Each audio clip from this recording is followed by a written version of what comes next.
Alrighty. Hey, Kelvin, Ragnar, Vince, CJ, Marlon. Hope you're all doing well. I mean, assemble. Yes. I'm sure that was completely unintentional.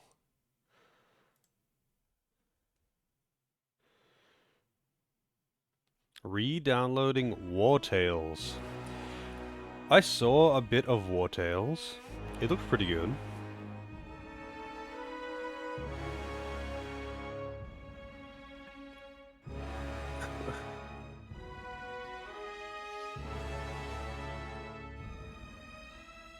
Change your request to Deus Ex Invisible War, if you like.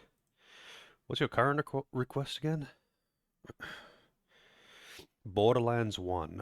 Sure, I can change it to Deus Ex. Let's see.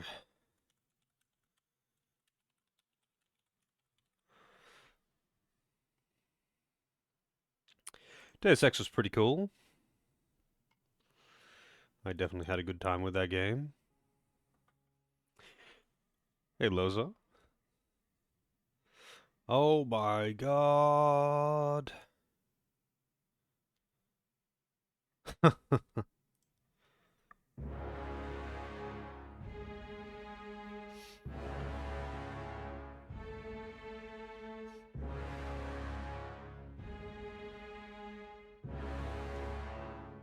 Oh yeah? I mean, I've played only the first Deus Ex, and I quite liked it. I thought it was pretty damn cool. It wasn't without its faults, but it was overall really good. I've seen a bit of War Tales. I was watching... Who was I watching play it? I'm not sure now, actually. I was watching someone play it, but they were playing it co-op with a friend, I think, but it looked really fun. I keep seeing it pop up, like the name keeps popping up. But yeah, it looks pretty cool. I don't know if it's big on accuracy memes or anything, but it just looks cool. New DLC just dropped. Oh, okay. Have you, like, played through and beaten the main game?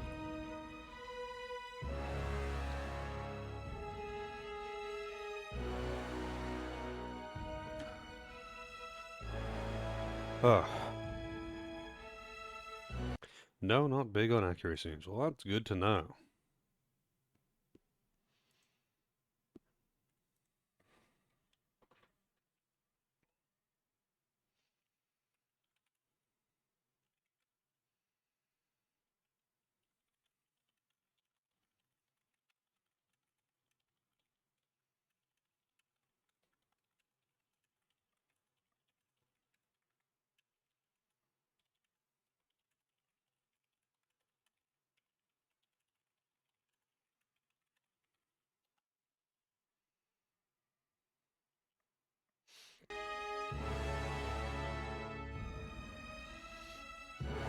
Difficult for other reasons.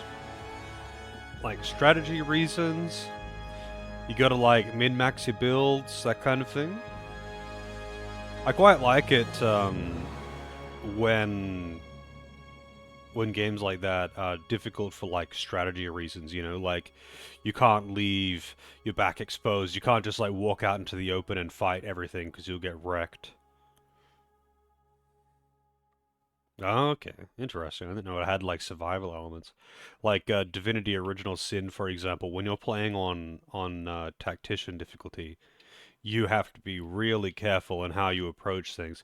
It's not so much about min-maxing builds, but, like, having a good approach to every fight matters, like, so fucking much. Hey Doris, how's it going? Like, if you just walk out into the middle of an area, into a fight, you're almost guaranteed going to die.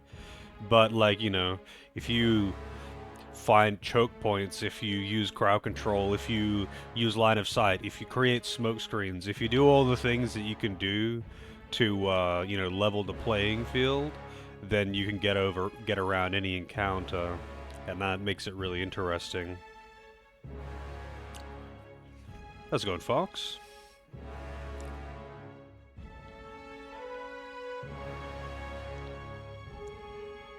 Although permadeath I'm never really a fan of. Just depends on how it works.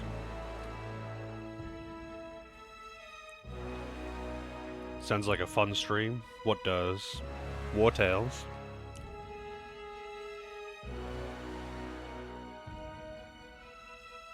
Or Original Sin.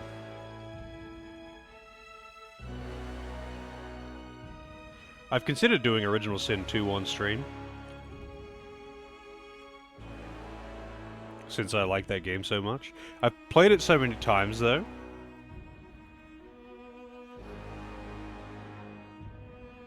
Anything with permadeath?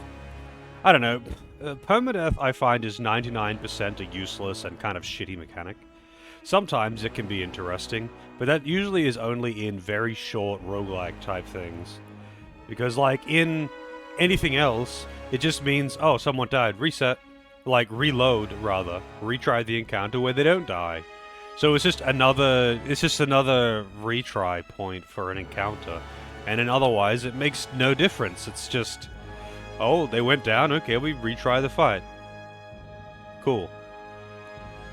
Like, that's it. Like, that's what it does. Because otherwise, it might as well not exist as a mechanic.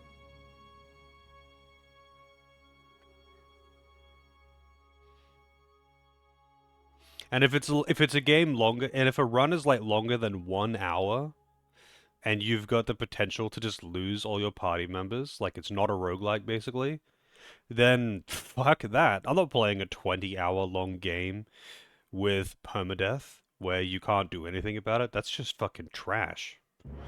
But it is what it is. I guess some people love it. Some people love getting 50 hours into a game and then go, oh, whoops, I guess the run's over. Delete save file.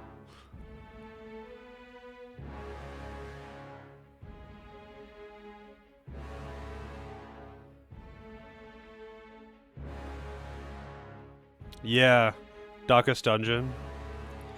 Darkest Dungeon was pretty bad for the whole... Whoops, there goes 20 hours. Because you can absolutely just get completely RNG fucked and lose a character that's got a bunch of good gear on it. And then, oh, I guess you gotta grind up another guy.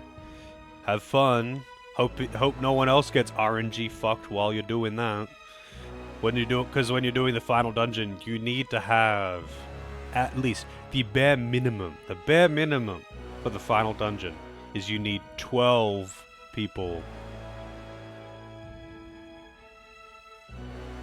12 people with good gear and a competent setup and very, very, very good luck. We've got both Ragnars here. How's it going, Ragnars? How's days 1 and 2? They were headache-filled. But not because of the game, that's just me. Permadeath Souls stream? Yeah, I've seen people do Permadeath Souls stuff. Like, I've tried to do a deathless run of Dark Souls 1. I don't remember how far I got there. But that's an arbitrary requirement that you're putting on yourself. Like, that's a challenge run. That's not, like, an actual game mechanic.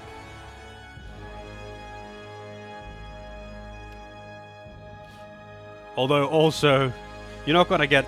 You can't... In a Souls game, you can't get RNG killed. Like, that's not how it works. You can definitely get put into some pretty unfair situations if you do not know everything about your environments. Like, you could accidentally walk into a trap. But that's not random, right? That's like lack of knowledge. But that kind of lack of knowledge is what makes a permadeath run, like, impossible. If you wanted to do a permadeath run of a Souls game, you gotta know everything. But you just couldn't do it on your first playthrough.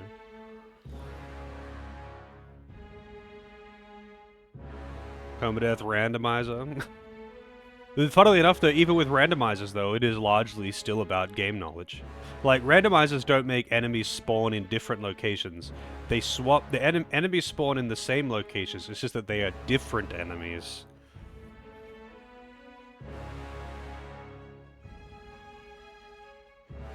And good game knowledge is still what keeps you through that. But when you're doing randomizer in general, There's no guarantee that you're gonna be able to do it. It's part of the whole. That's part of the thing that they do. Like, they want to just see how far they can get before they get fucked up when they're doing permadeath randomizer. It's free content for streaming. That's the point of it, really. If they wanted to do a challenge run that was permadeath, they would just do a non-randomized permadeath. But, like, for a Souls streamer, someone who has played hundreds of hours of Souls on stream, they've done dozens and dozens of runs, like, a normal permadeath run isn't really that challenging to them, honestly. Like, realistically, doing a Dark Souls game deathless isn't really that hard. It's just, especially if you're just playing it safe and going for a tanky as fuck build. But you know, like, that's for like an average skilled player, it's not that hard. But like for a streamer who plays Souls games exclusively, you know, they're going to need a bit more than that.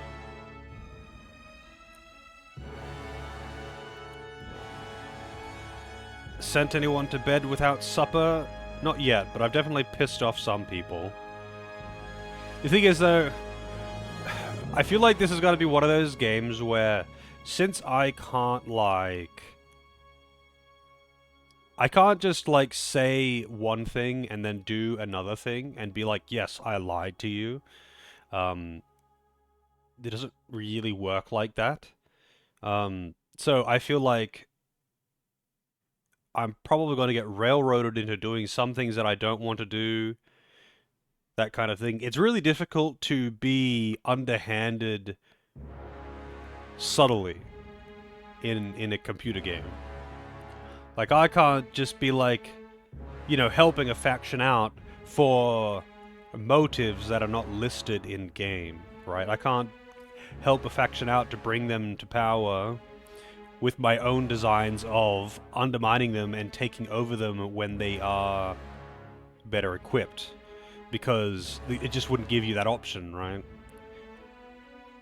I feel like there's going to be stuff like that. So I'm not really sure how it's going to plan out. I'm going to try and do what I can and see what I get. But I feel like in order to achieve the things that I would want to achieve in this game,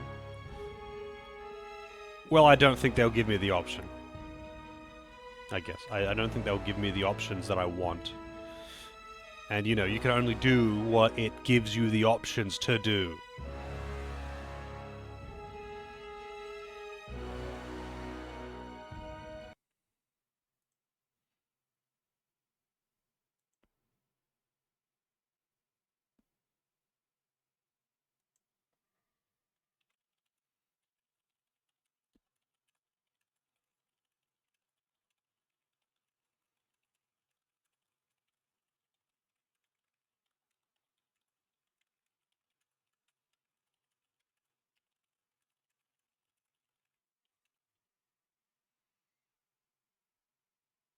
It does seem to give me a fair amount of options, yeah. Like most CRPGs do, it does seem to give me a pretty good amount of options.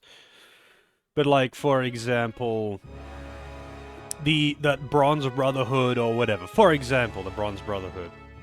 Here, let me get off this main menu. I don't want to listen to this music. With the Bronze Brotherhood, I would... So you've got the unstable leader, and you've got the chick that would be in charge if he was gone, and she wants to run things differently. I would like to get rid of the unstable leader so I can have the clan under my thumb. But I feel like if I was to do that, what I would actually be doing is giving them independence, and that would be the good guy reuniting the land strategy, and I wouldn't have the option to just say, yes, you belong to me now. But I mean, we'll see how it plays out, I guess. I don't want to do the whole unify the lands thing. That's kind of boring. But, like, I feel like some of the things where re-establishing power within a faction only to take it over would be a good move for the tyrannical leader, but I don't think it would give you that extra step.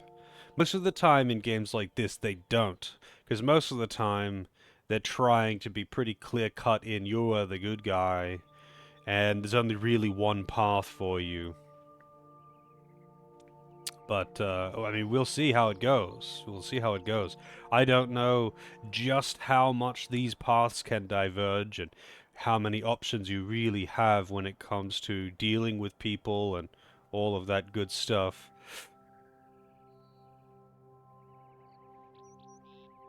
But we'll see.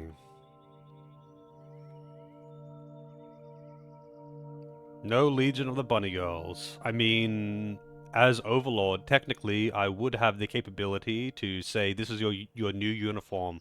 All females must wear bunny ears and fishnet stockings. But I don't think it's going to let me do that, to be honest. Technically, that would be within my power as Overlord. I don't think the game is going to let me give that order, though.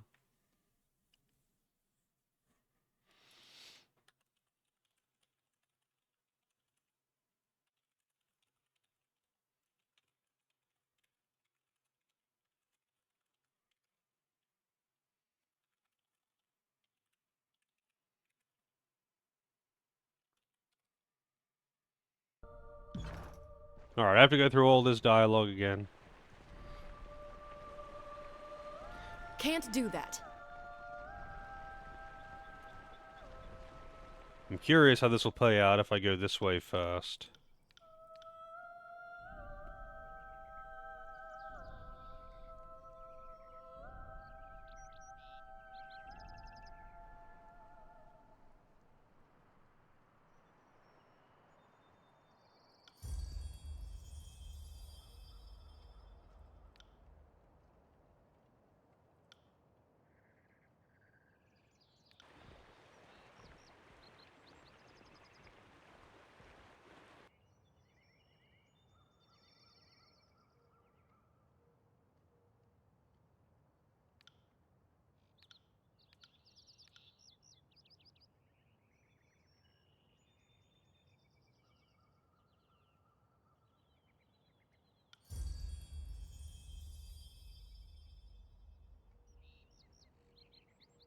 Oh, this time it was Barrack, it wasn't, Verse.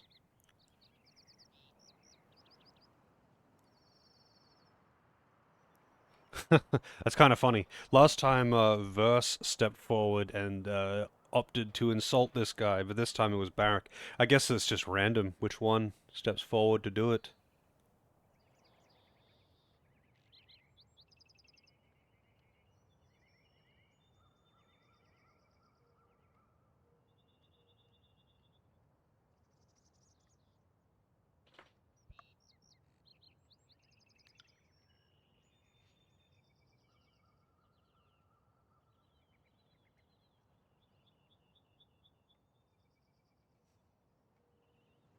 Hey, night, how's it going? Tuesday Eve?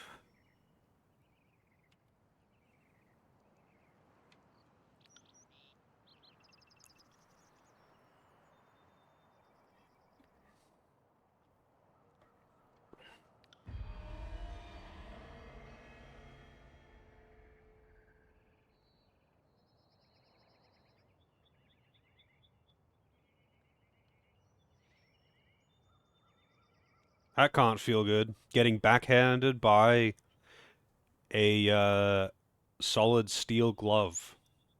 That's probably actually quite sharp, because it's all like melted swords and shit.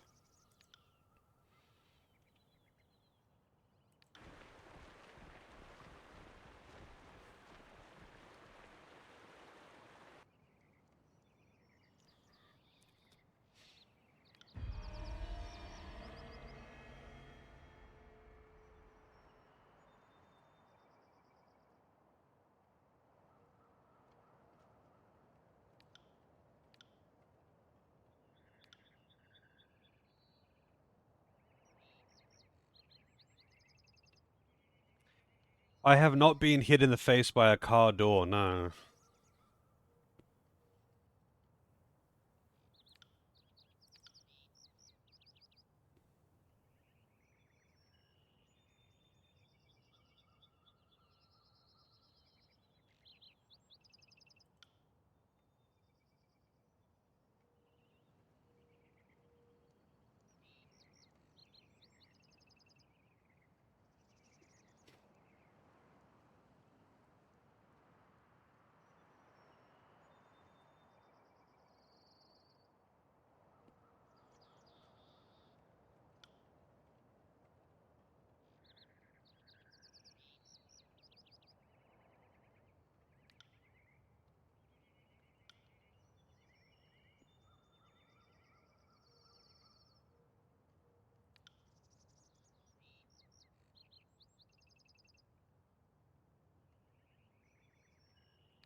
Makes no real difference.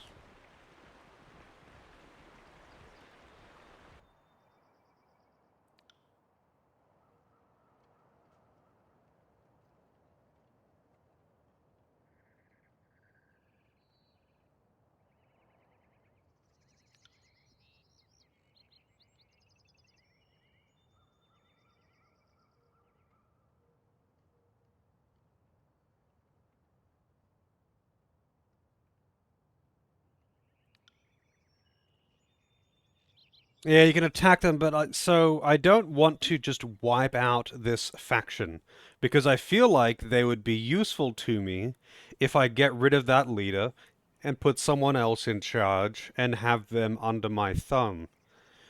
But I don't think the game is going to give me that option. I feel if I take out the crazy guy who's in charge and put Welby in charge, they'll just have independence and it'll be yay, happy friends. Like I won't get the enslave them option. Or not enslave them, but like I won't get the now I've got my own army outside of Kairos. Because they are otherwise an independent mercenary gang. And if I had them under my thumb, that's a lot of manpower.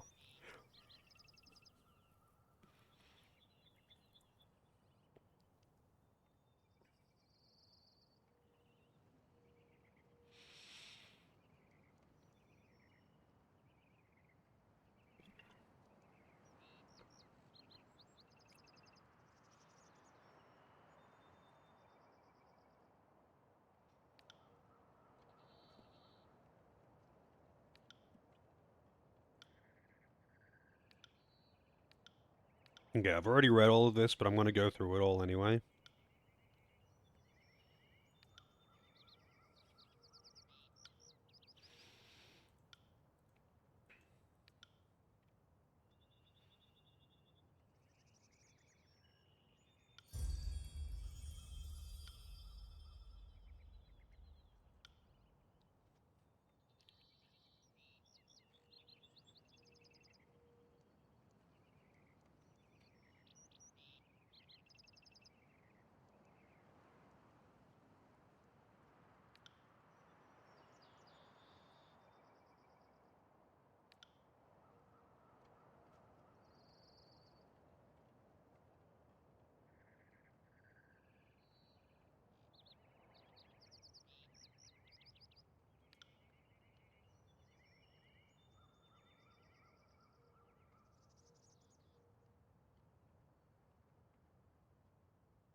Wait, why is it not showing the, oh, there it is. The name.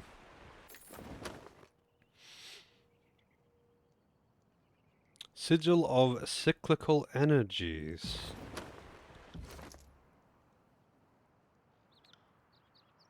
What does it go under?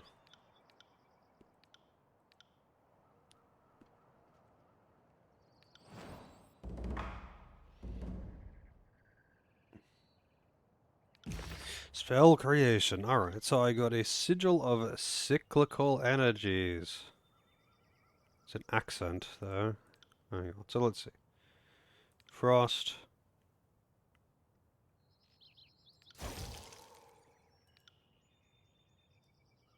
Oh, I wasn't using these ones. I wasn't using the accents. I was only using the cores and the expressions.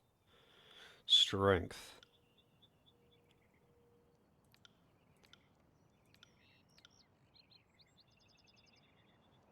Wait, what? It doesn't seem to do anything. Increasing potency of most existing effects. Oh, wait, frozen duration? Oh, no, it does. Increases the damage. What about the cooldown? Where is the cooldown? Recovery? No. Cooldown 38.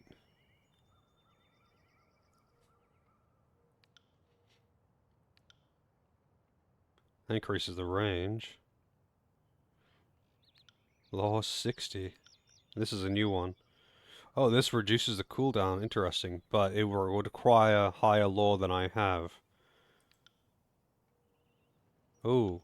Wow, 100. God damn. Brings it up to 90. Law plus 30 for that one. But that would make it Frostfire. Maybe I should invest in that law bonus after all. So that would make it do fire and frost. Hang on. So I don't know what the benefit of fire, like frost fire, is though. Frozen and mage fire affliction for 8 seconds. Does that mean that it's doing... So when it says fire slash frost, does that mean that, like, if they're weak to one or the other, that it'll...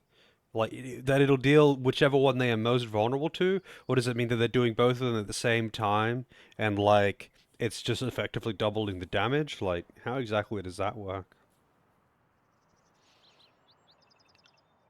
I'm still missing a couple of accents, and I'm sure plenty of expressions.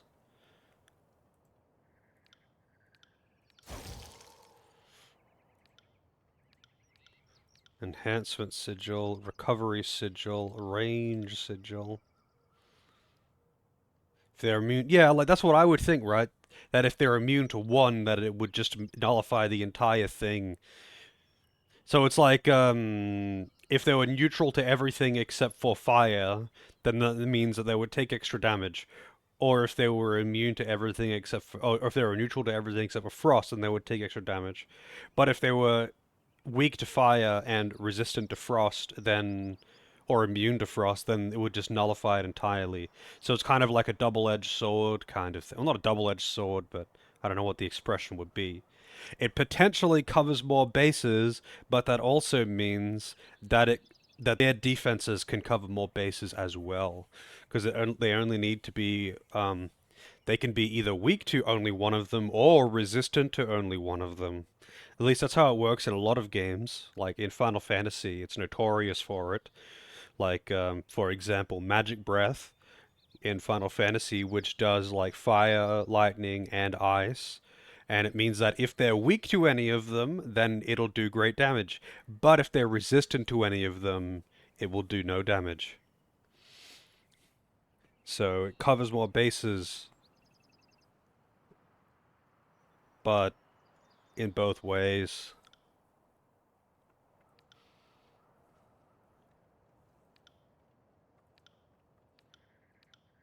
Hmm. I think I can go without the extra range, because it already has an 8-meter range. That would definitely up the damage.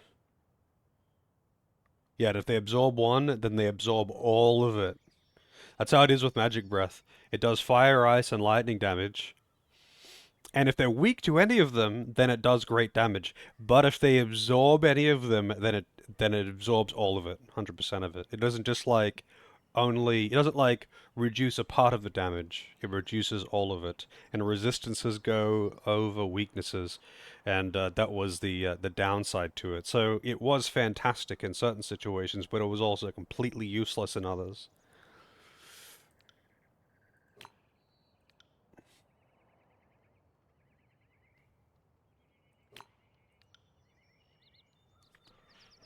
So I need more lore. That's what I need. I need more expressions as well. Actually, what I really need is the Restoring Touch Sigil of Life. I need to get Sigil of Life, but I haven't seen something that has it because I can't customize Restoring Touch until I get that sigil. This is a pretty neat system, by the way. I think this is kind of cool. It's a little bit shallow, to be honest, but it's neat to have this kind of influence, you know? You can make the spell longer or shorter range or more powerful or AoE or whatever, and that's actually pretty neat. Um, and you can enhance it, like if it's assist the spell and you just wanted to make it shorter cooldown or more powerful, then you can do that providing you've got the stats. So it kind of gives them an extra level of scaling, which is pretty neat. Um, but yeah, it's I wish I could just modify spells that I've already got. Like he's got two spells here, Restoring Touch and Titan's Touch, but I don't have the I don't have the Sigil of Vigor, and I don't have the Sigil of Life, so I just can't modify those. He's got them. He knows them, but I can't modify them.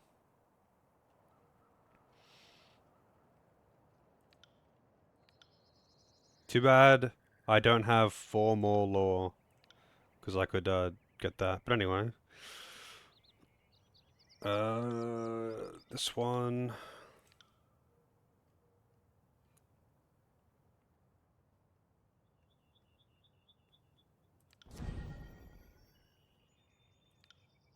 So that's actually a buff, but when you do this one, it's actually a damaging attack. Intensity, so that makes it do more damage. And it knocks him prone. I don't need the extra range, necessarily. That reduces the cooldown. I messed around with this a little bit last night, after stream. After meds, so I wasn't exactly correct of mind, but looks like I did an okay job. But I didn't realize that I could add these as well, because I'm dumb. I guess enhancements, I guess Frostfire doesn't work with this. It only works with frost or fire things. You can't just add Frostfire to something else.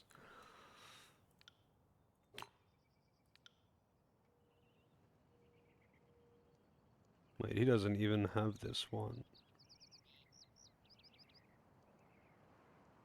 Hmm. It does...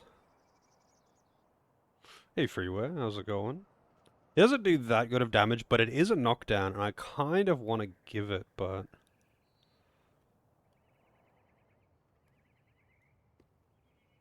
Dazed. I don't know what Dazed does. That does crush damage.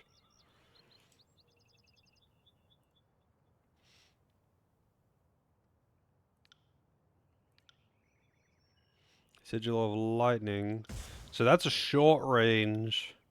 And that's a long range. Short range has better cooldown. Like, considerably better cooldown, actually. But the long range one does a little bit more damage, but it has substantially longer cooldown. It also does an 8-meter push, apparently, but this does a 2-second stun, which is pretty legit. Intensity, I don't need the range. Recovery, and that makes it 60 seconds. Can't do the Frostfire. Sign.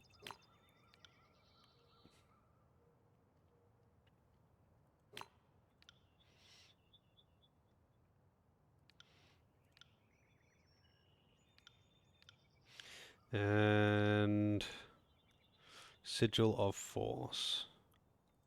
So I don't know if it's really beneficial to have too many different elements, because I feel like you want to be using the same element as much as you can to improve your mastery of that element, because you get experience, you know, Final Fantasy II style, you get experience with Frost by using Frost, and I don't think you can grind in this game. I, I don't think so. Like, I think this is, I mean, most CRPGs you can't. Enemies tend to not respawn. So if you kill something, like, you can't just, like, keep going back to an area and keep killing, you know, rats in the dungeon until you max out your stats or something like that. Usually they don't let you do that in CRPGs, but I mean, I don't know in the case of this one. Sometimes they do. It's just kind of rare. Intensity. Recovery.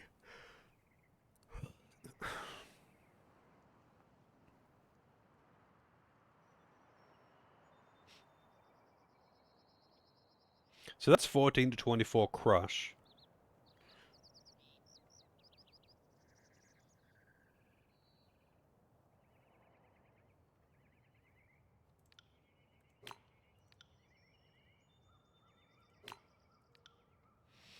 Yeah, I want that Sigil of Life. So I'm gonna have to buy Vendrian Guard are not pleased with me. Unerring Presence, passive. -4 accuracy to To foes? Wait, is that like I don't know if this is beneficial to me. Like I don't know if this is the thing that I'm getting against enemies or like that I'm benefiting from them being pissed off at me or if that is a thing that they get versus me.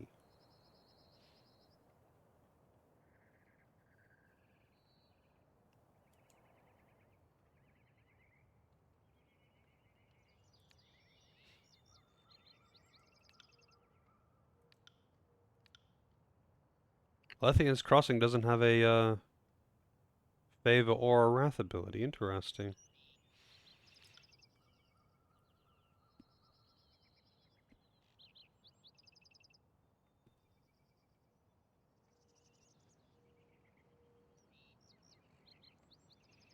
And that one's unavoidable. You have no choice but to place one of them in charge. That's just how it works, man.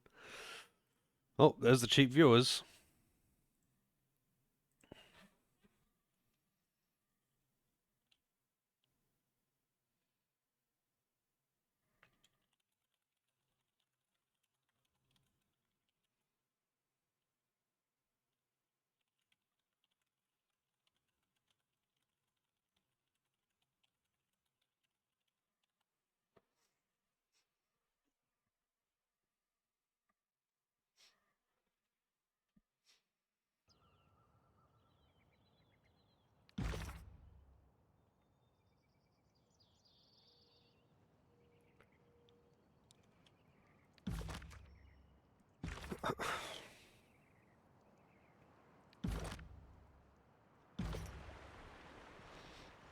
Will do. Wish there was a shop here.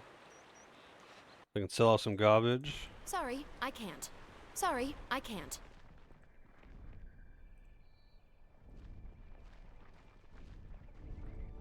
Can't do that.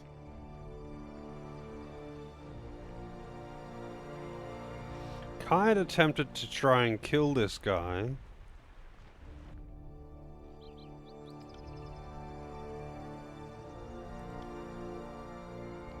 Nah, he's just gonna run away. I am a shield wall unto myself.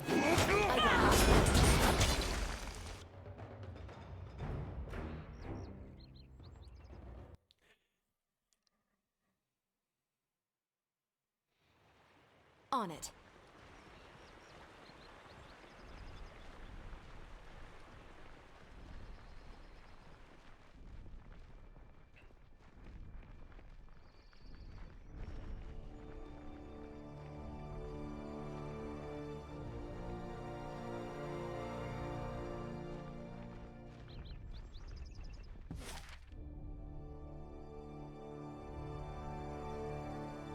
Alright, so...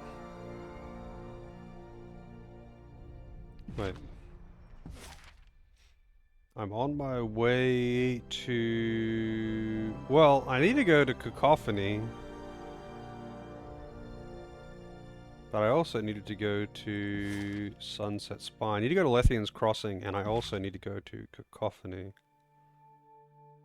Hang on a second. Let me see my quests.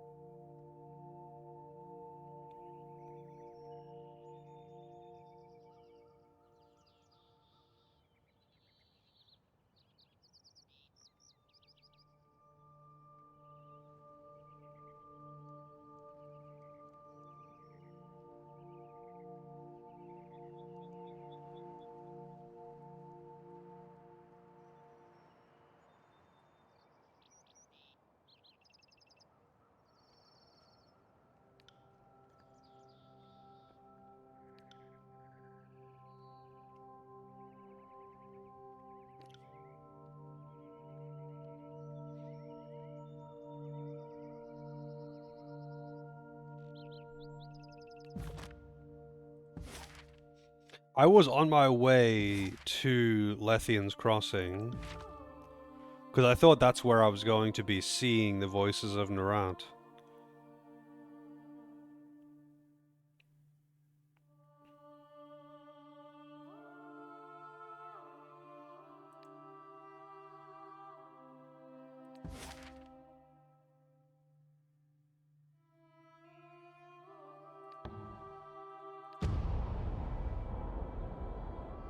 Right now, I'm not on a timer though. I don't think, like, I don't know. It doesn't matter if I waste time traveling around unnecessarily. Also, I bought a merchant to come here. I think this is him.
Hmm.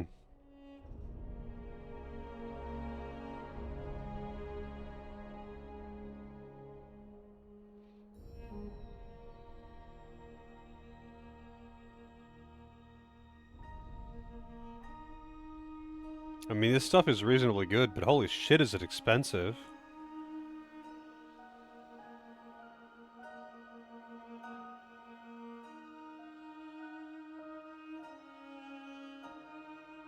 Ooh, look at that precision. 3% precision. I want to give that to all my dudes.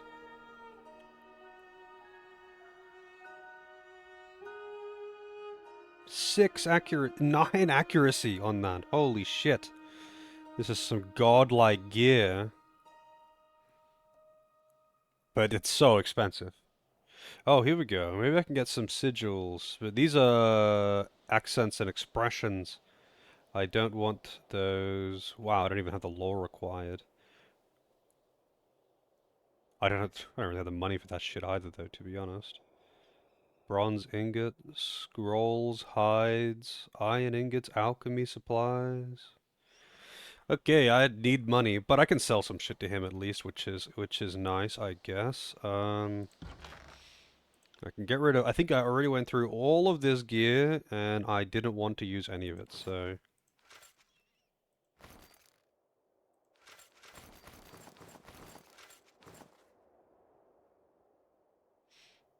I wonder if this game has got like a. Do you get like a storage chest of some kind in this game? Or is it just your stash? Like, I know obviously the stash seems infinite, but I mean, like, do you get like a chest where you can store things so it's not cluttering up your inventory? I'm going to go with probably not because obviously your party stash seems infinite. But sometimes games do give you like a stash in your base so you can store things that you want to keep but you don't want cluttering up your inventory.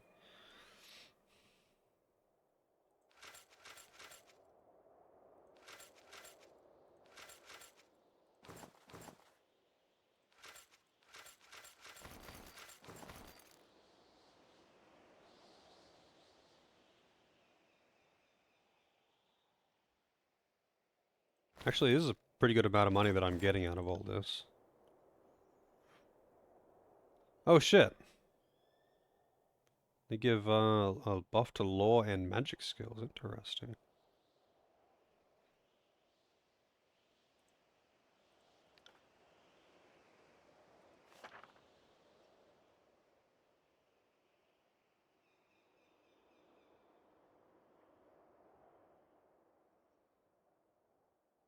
I never end up using these buffs.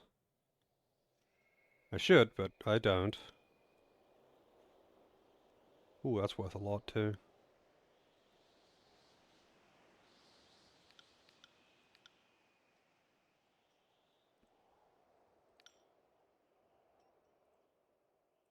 I don't think these gemstones have any purpose other than selling. Let me double check that though. Sell or keep gems. Wow, first post. Just sell them. Usable items crafting are unsellable anyway. All the spire reagents are sellable. To my despair when realizing I needed them.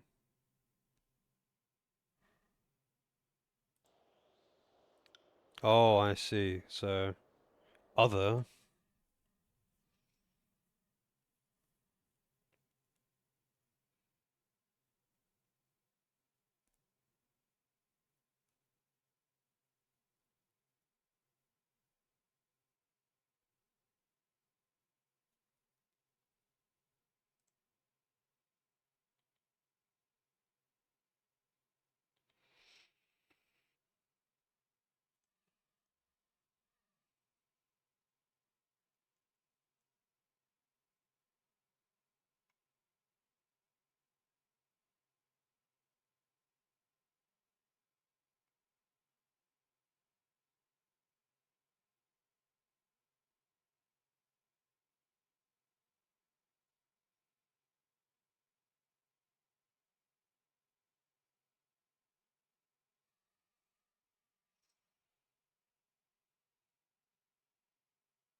Okay, looks like it's just vendor trash. Sweet, sweet junk. Yep, yep. Okay.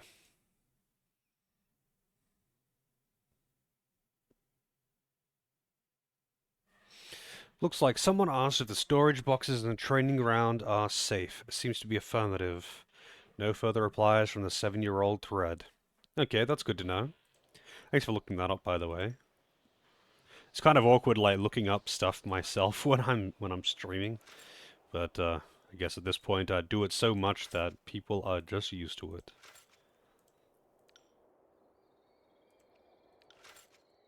I'm guessing that anything in the other tab is junk, and I can just sell it.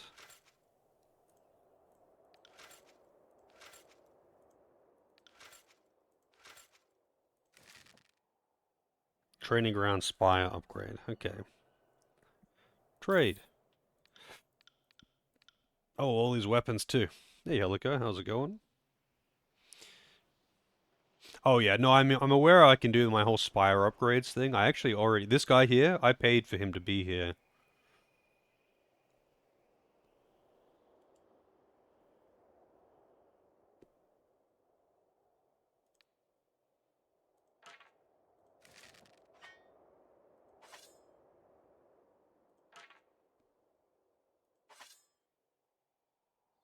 Red Rivers.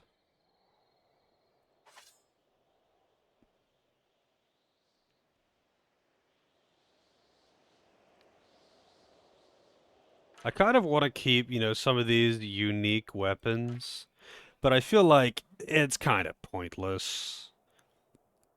Like Red Rivers as one of the weapons that verse started with.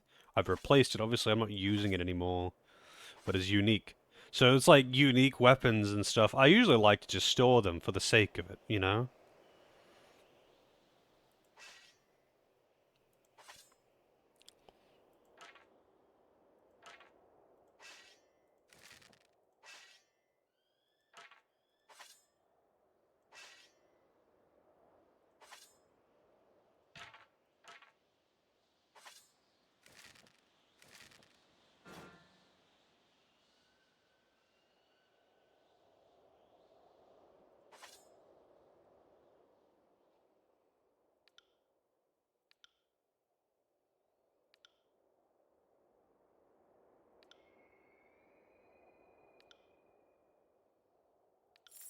Alright.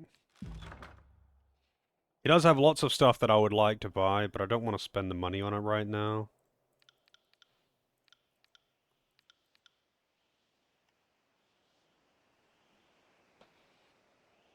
Found out about that front mission thing.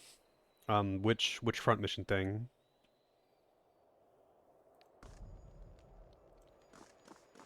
So I got the this guy here, Revos. So what is it? The training grounds. So I've noticed that there is, skill trainer who teaches one-handed weapons, two-handed weapons, dual wield, parry, and dodge. Um, Battlefield scavenger with many unique items for sale. Skill trainer who teaches one-handed weapons, two-handed weapons, dodge, and athletics. One-handed weapons, parry, athletics. Parry, dodge, subterfuge. That's actually good because that's usually something that you don't get much of. But like, there's none that do law, which is unfortunate.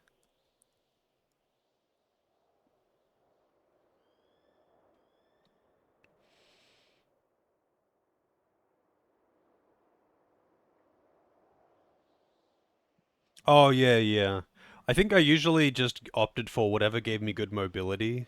Um, but I tended to have a mix of this and that, because sometimes you're just not going to be fighting in a city. Sometimes you're going to be fighting in mountains in that game. Edicts.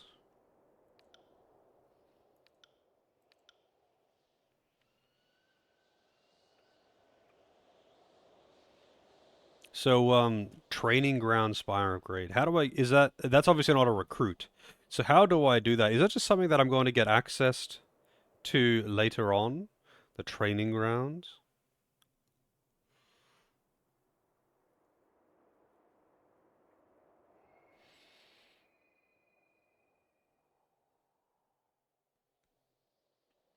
Oh yeah. I mean, I tended to abuse the arena for money as well, so I just bought all the best shit that I wanted, um, whenever there was new shit, basically. I was always drowning in money. It hasn't really told me anything. I mean, maybe one of these tutorials filled you with a great deal of power.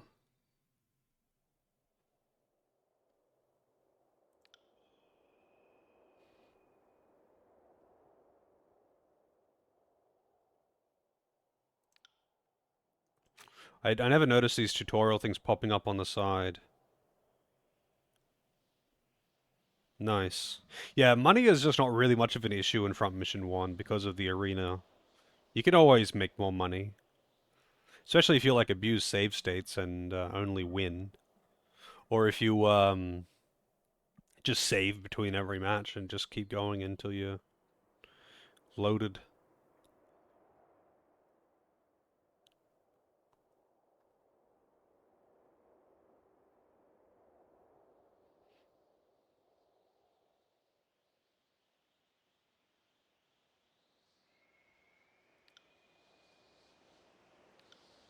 Okay. They will return to either their war camp or the spire if you've unlocked it. I could use Ebb if I wanted to, but I don't want 3 mages in my party right now. Even though it's probably super OP, because magic seems quite strong. Yeah, if you have the right setup and the right character and you know who you're fighting, you'll win most of the time. Some of them, oh, I found were pretty, 20% chance of victory kind of thing. So personally, when I was doing it, since I was playing on the SNES emulator, I would just save before starting the fight and then try, and if I lost, I'd reload and try again.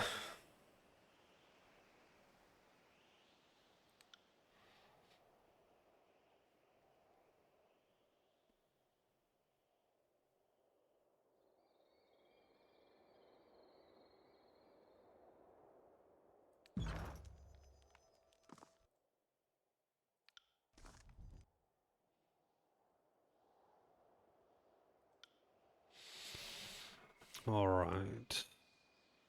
Masterwork. I don't think there is any masterwork. Exquisite superior. There we go.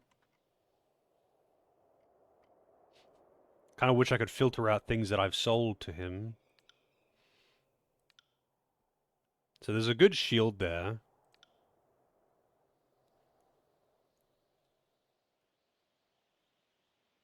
But honestly, it's not really...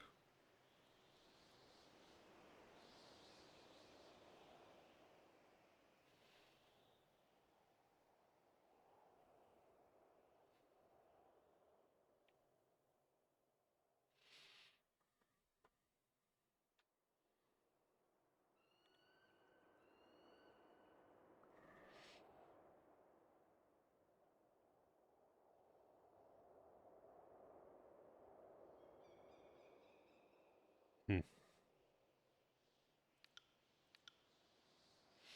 Kind of funny that he's got no superior weapons, only armor. And it's all Fatebinder stuff, which is kinda sus.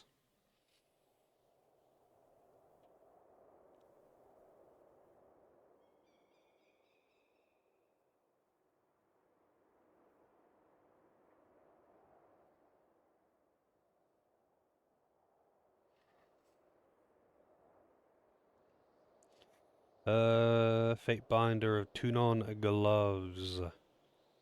Why do these two look different, even though they are identical? They're identical, statistically, but they have a different picture.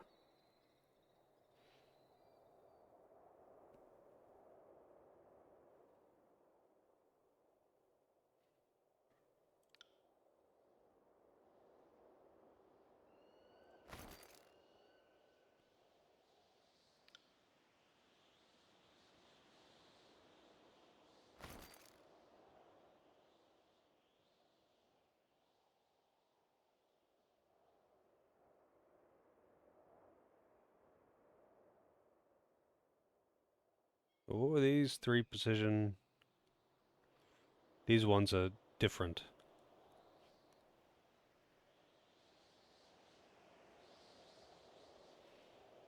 Well, whatever.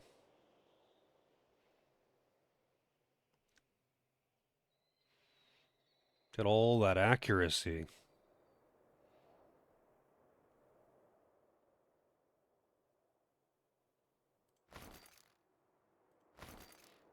It's expensive, but goddamn, I want it. What about these? Disengagement defense. I don't really care that much about disengagement defense. I don't usually need to disengage. Armor is something that I would want on her.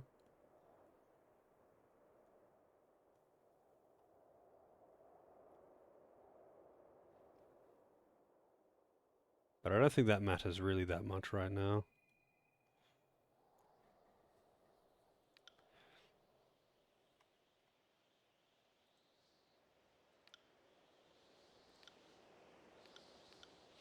Okay. These are expensive as hell. Sigil of phasing. I want all of these, but they're really expensive. Proximate action. Sigil of strength. Sigil of deflecting. That's really cheap. I might as well take it. I already have that one. I can't use it. I don't have high enough lore. Sigil of phasing. I don't know what that does. Directed force. I want directed force.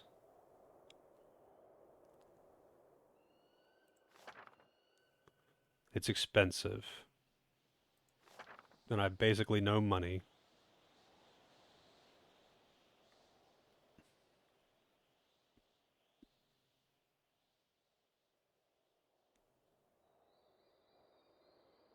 You know what? I'll take these. I mean, I don't have the lore level for that anyway.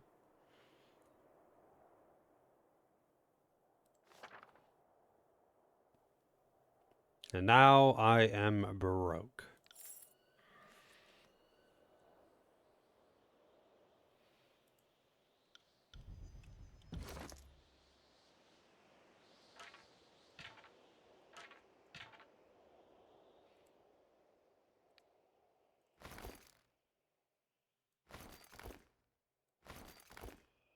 Wait, why isn't this going into party stash? There we go.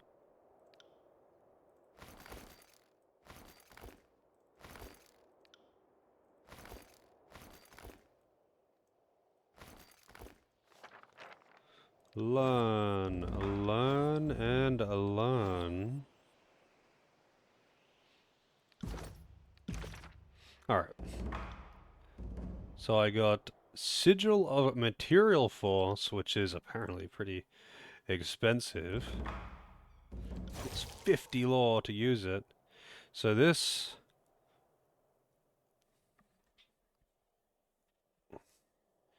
exactly does it do? Expression used to create spells that alter the target's weapon. Oh, okay. So I could, like, buff someone's weapons to deal extra damage. That would be pretty good, I feel, for Lantry, because, he could be buffing the others. Maybe I could give him that instead of the Titan's Might, or whatever it's called.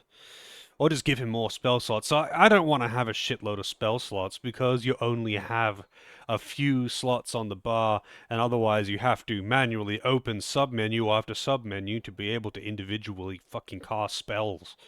Because apparently the concept of having more than 9 buttons on a hotbar is completely unfathomable to any developer of a CRPG.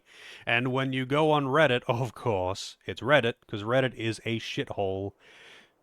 Whenever anyone is asking about this, which of course happens with every single CRPG, rather than getting any kind of response, they just get, "Why would you ever want that? There's only this many buttons on the keyboard. You could have more slots because you don't have more than 9 numbers." Fucking Reddit.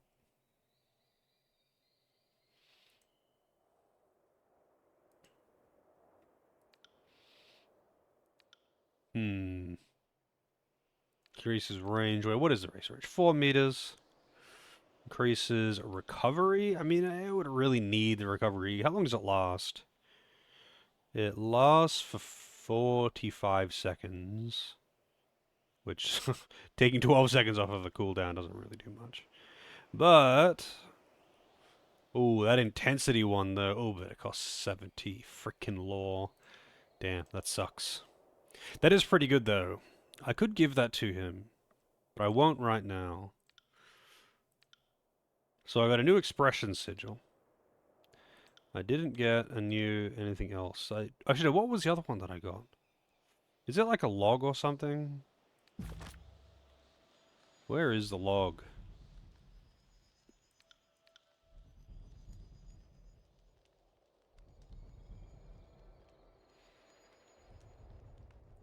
Chat log.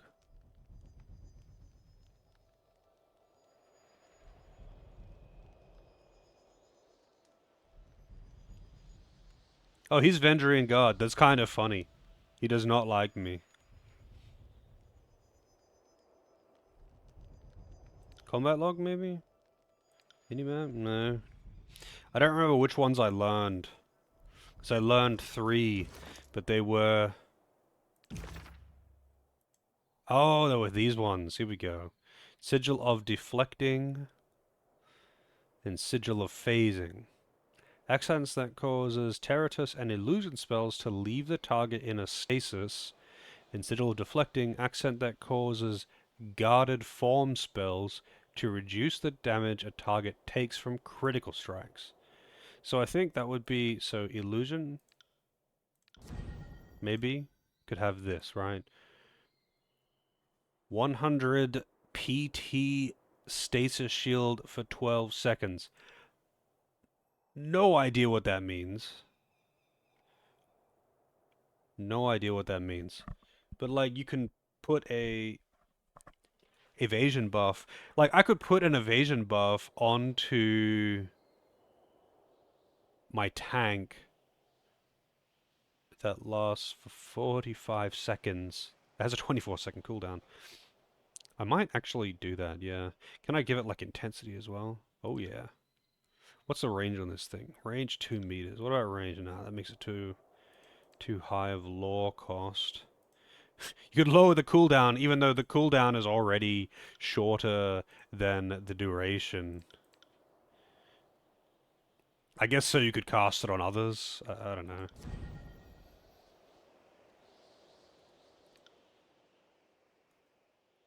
I don't know what the stasis shield... I don't know what that means.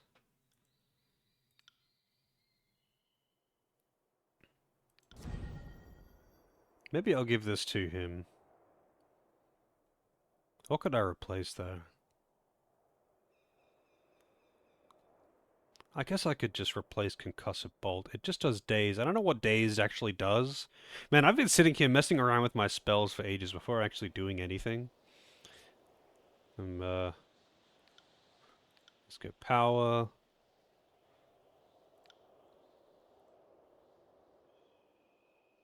The cooldown, but not the... Yeah, this one, that's right.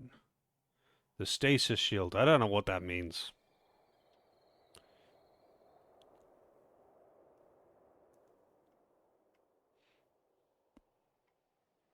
Spectral Blur. Alright, let's try this. I'll put it on instead of the Concussive Bolt and see how that goes. I could give him more spell slots. So for the NPCs, I don't mind giving them an excess of spells because like I don't have to manually cast them. I can technically manually cast them, but I could just set the AI to just use buffs and shit, and hopefully that they would use them wisely.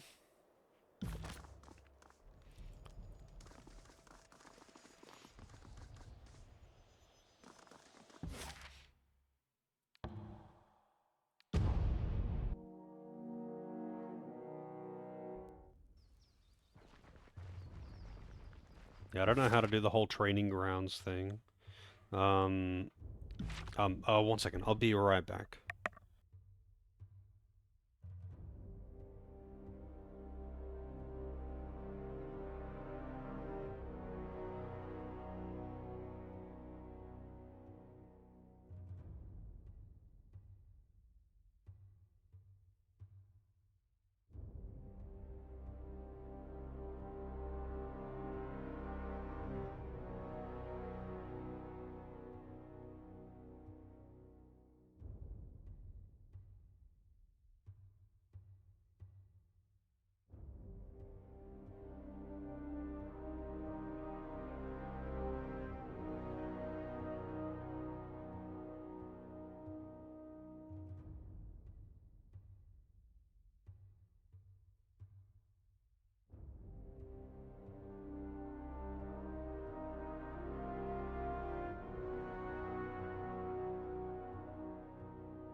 Alrighty.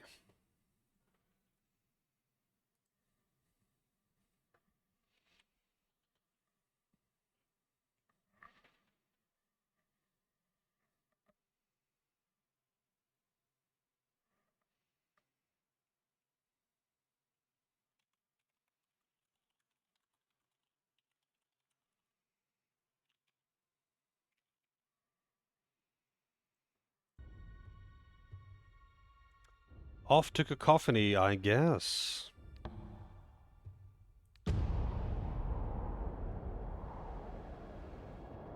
So I'm curious if I have any kind of time limit, though, in the grand scheme of things. I know I did at the start for the Chapter 1 thing, even though it's like way, way, way more time than you would ever need to do all the quests there.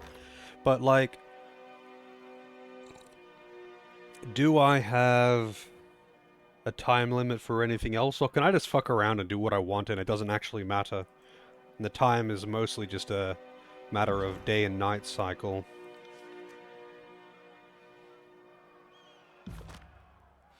Also, I never talked to my allies. So, the Scarlet Chorus and Disfavored are at each other's throats. Can't say I didn't see that coming, but the Archons might have waited until one war was over before they started another. Fighting with the Scarlet Chorus? Oh, never doubt yourself for backing the winning team. The Chorus has the best chance of succeeding in the tiers. For all their skill, the Disfavored are too stubborn by far. Who can say? War is all about compromising your morals, deciding who lives and dies. What seems like a mistake turns into your greatest call down the road. I'll say this much, our time together is anything but dull. My blades are yours for as long as you'll have me. What do you need?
I'm happy to focus on the details, especially if that means cutting off a farmer's legs while his family watches their land burn.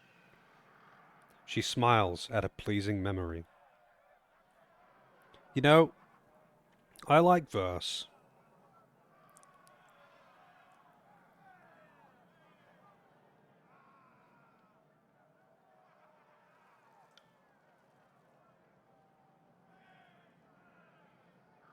No shame in taking pleasure in your work.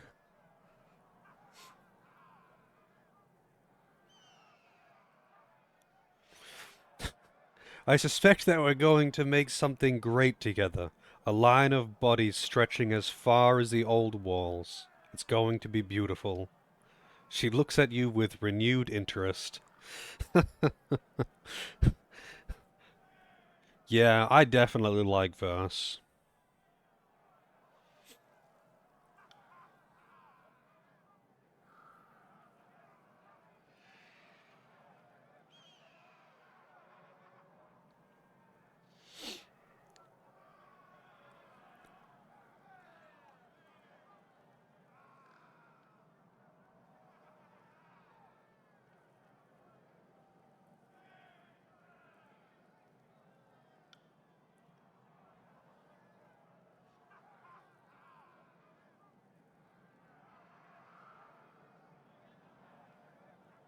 The thought has crossed my mind from time to time.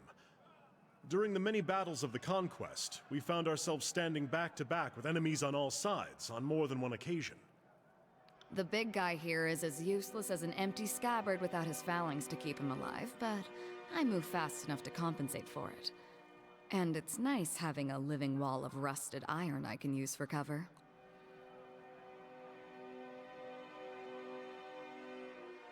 Absolutely not.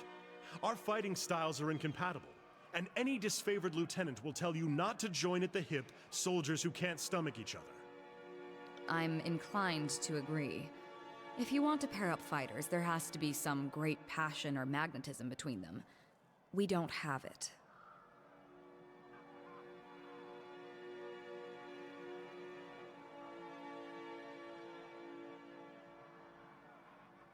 A valiant attempt, but I'm not as easily swayed by your courtly tongue.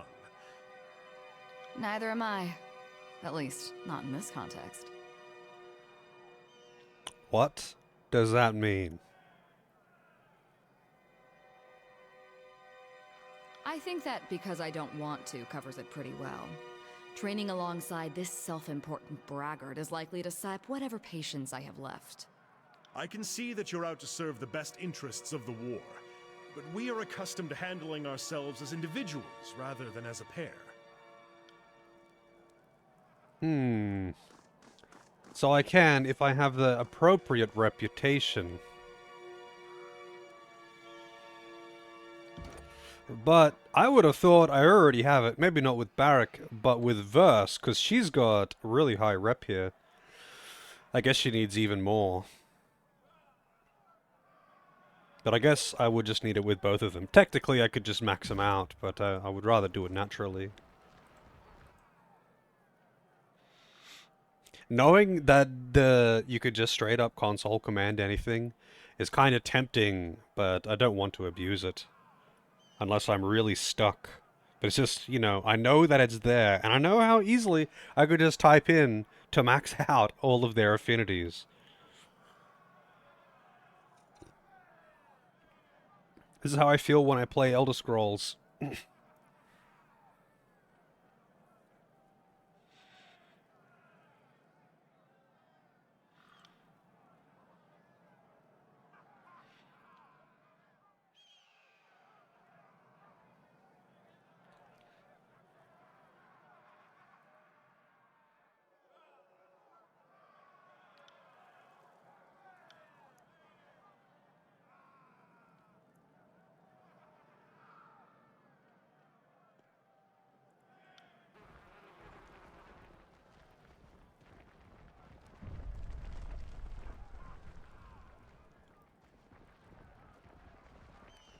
I can actually see him on the map moving in Sorry, real I time. can't.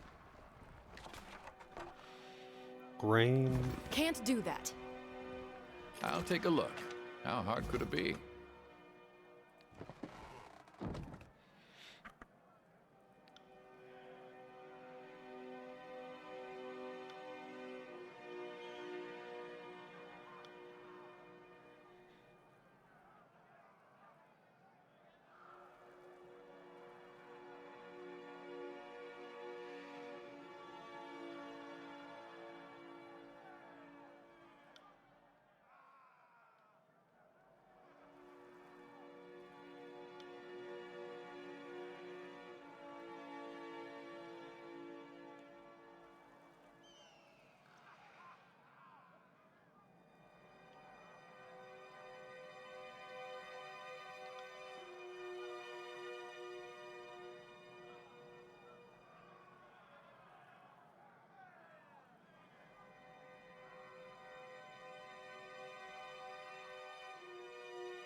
Neat. Feels good to talk to all these people. I just wish they were... I just wish they were voiced. It's kind of one of the things with playing CRPGs on stream, though, I guess. There's a lot of reading, and I quite enjoy reading it all, but I imagine many viewers don't care to listen to silence. Hey, Nario, how's it going?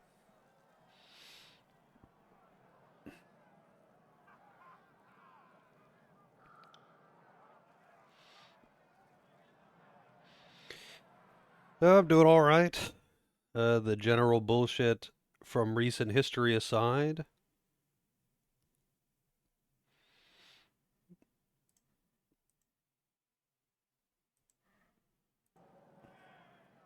Still got the headaches, but we're trucking along, I guess.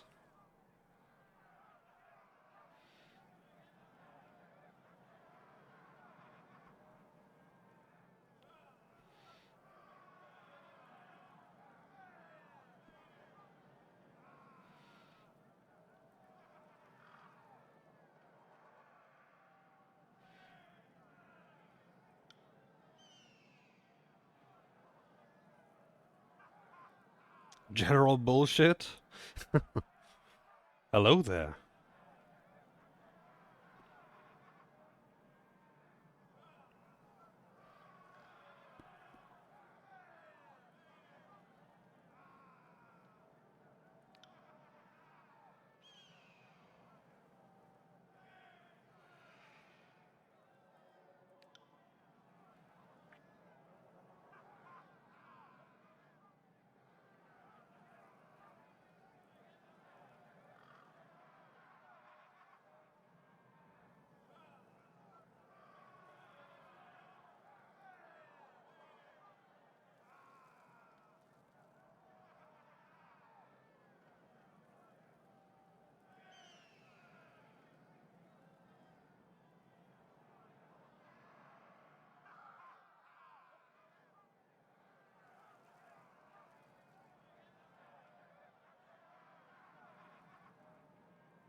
I'll let Wantrot off the hook if he licks my boots and begs my apology.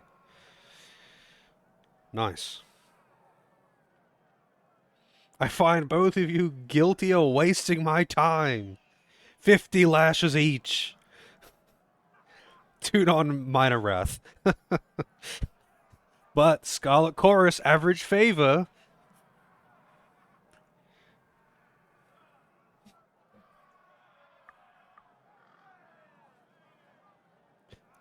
Apparently making them lick your boots. Oh, no, sorry, lick Barrack's boots gives Barrack average loyalty. I didn't think he would like that, but apparently he does. Maybe he's into that kind of thing.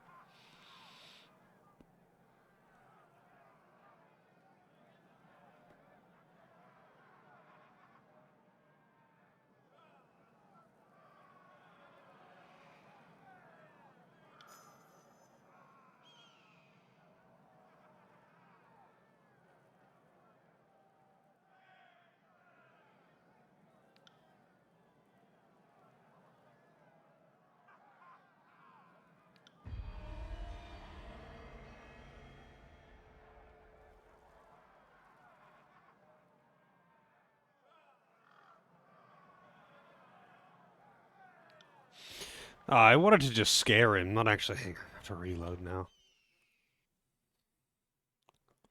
Did I save when going in there?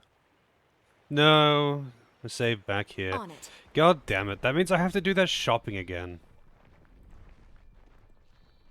Although, now that I know what I'm getting, it'll only take 2 minutes. But still.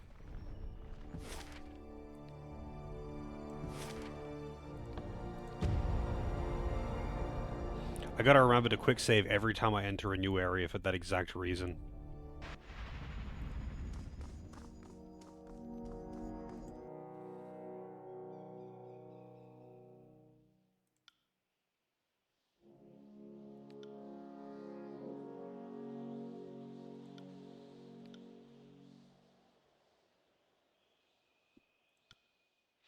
Alright, so I wanted these two and these two. And...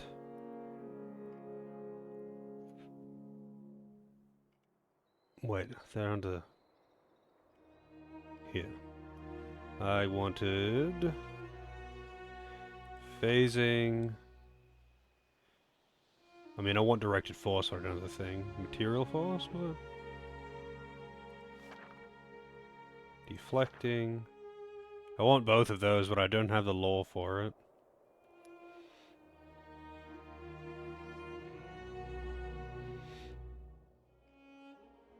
And then I sell the rest of my shit.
Still got a profit.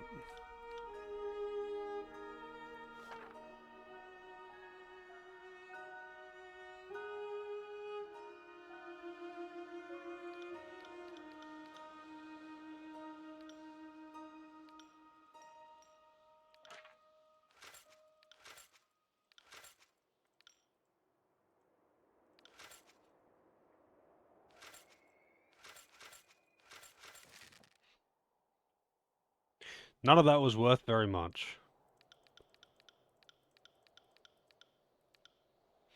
Alright. Close that. Trade. You get this, you get this, you get this, you get this. Learn. Learn. No.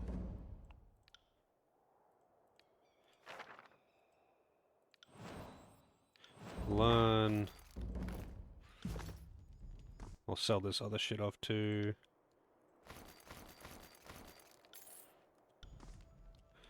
Just gotta quickly do the shit that I did before because I already did it. Pretty sure it was this one with intensity and recovery.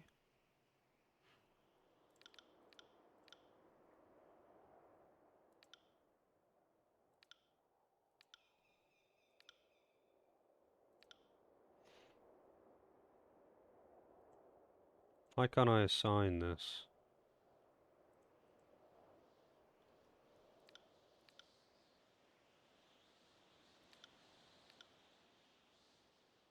Requires law 60.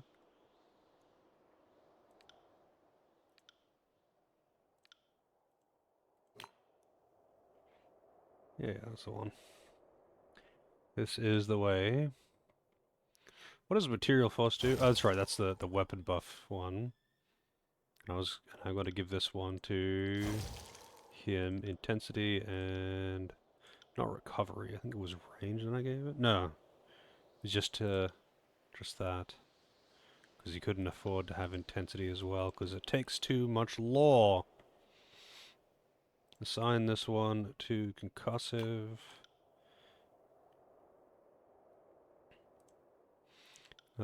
This one I needed this, this.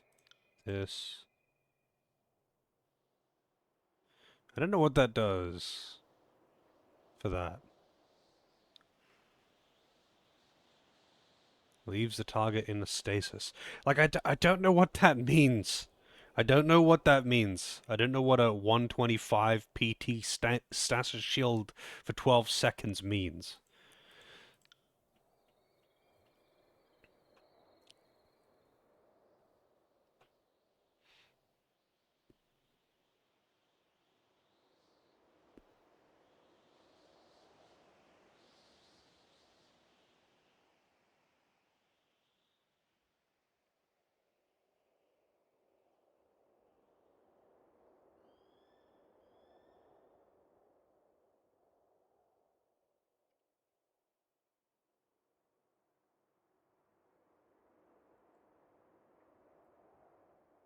Okay, no, I already added that.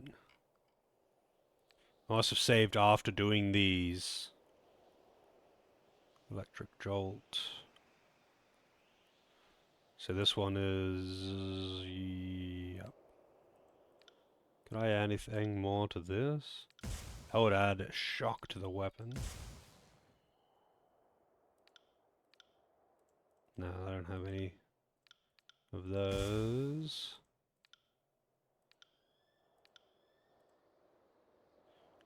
Apparently I can have the frost fire for that. Oh wait, no. Doesn't work.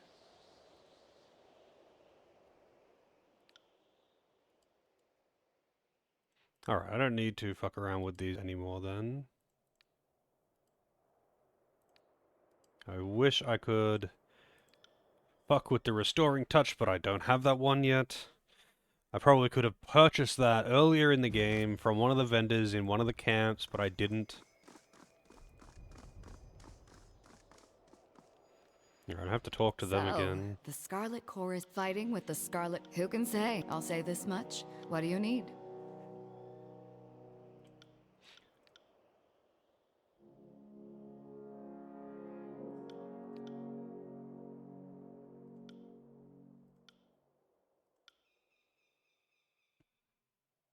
That would be an understatement, and I thought you'd never ask. Since you're obviously at a huge disadvantage, I'll let you pick our weapon of choice.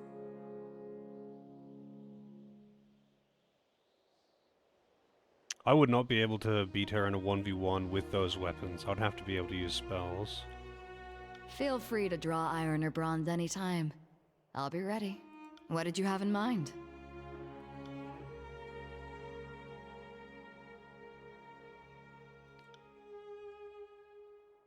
What? Did you have something in mind? It isn't that I'm not flattered, Fatebinder. I just don't think I'm your type.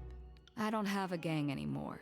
and I wouldn't throw in my lot with any of the killers floating around the Scarlet Chorus ranks. The fact of the matter is you're doing important work, even if you stumble and flail along the way. Besides, once this Civil War business is taken care of, I figure anyone who follows in your shadow is due for some deserving reward. Though maybe some are more deserving than others. You've satisfied your curiosity, so let me satisfy mine. Why are you keeping a little scrap of a thing like me around? I have feelings for you.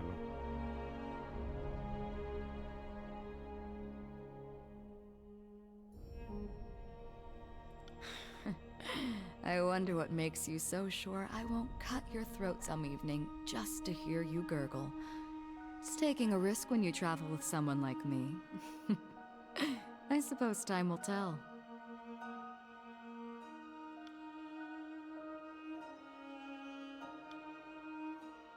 Go ahead, Fatebinder. You've just got to know, don't you? I suppose there's no point in hiding it. Barrick and I are siblings. And we share a father, if little else. Okay, that's interesting to know.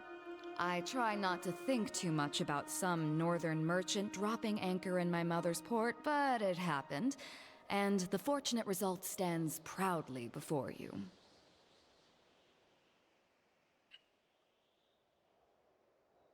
There were a lot of lazy days during the conquest, and among other things, I spent my off hours using messenger birds as target practice.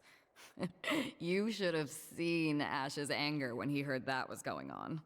One day, I snagged a bird that flew from the hands of a proud northern daddy. The missive was about the goings-on at the family farm. I recognized the name and handwriting from a note in my mother's belongings. There weren't too many people named Barrick in the army, so tracking him down was no challenge. I cornered him in camp, and we shared a few heated words. Some blackmail, even. I'm surprised that she can read, considering that before she became a bloodthirsty killer, she was essentially just a farmhand. And most people can't read, it seems.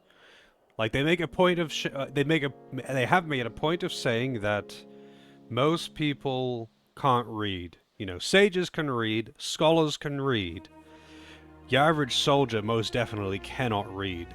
And before she was a soldier, she was just a farmhand, and I don't think your average farmhand knows how to read either, especially considering that she seems to imply that she had an abusive mother who I doubt sent her to school.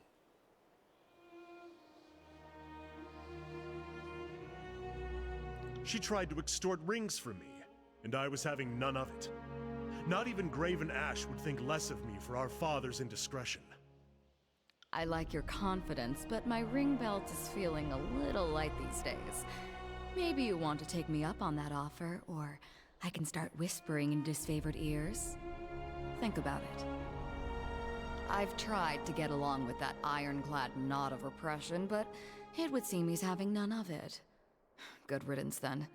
The war's tossed us together, but nothing says we have to keep that going. The most we do for each other is try not to get the other one killed, which is more than you can say for most disfavored in Scarlet Chorus. Well, Verse has a nasty habit of jabbering in my ear and making this war intolerable. I plan on parting ways and returning to the north at first convenience. My father will answer for his infidelity. Dogi's voice actor? I don't know who Dogi is.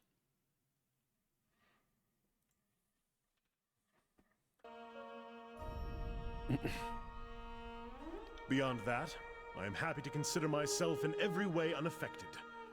My superiors once accused me of having an impulsive streak, but I have worked to suppress it at every turn. It's Patrick Sates, though, so there's a good chance that he's voiced like 100 characters that you have been familiar with.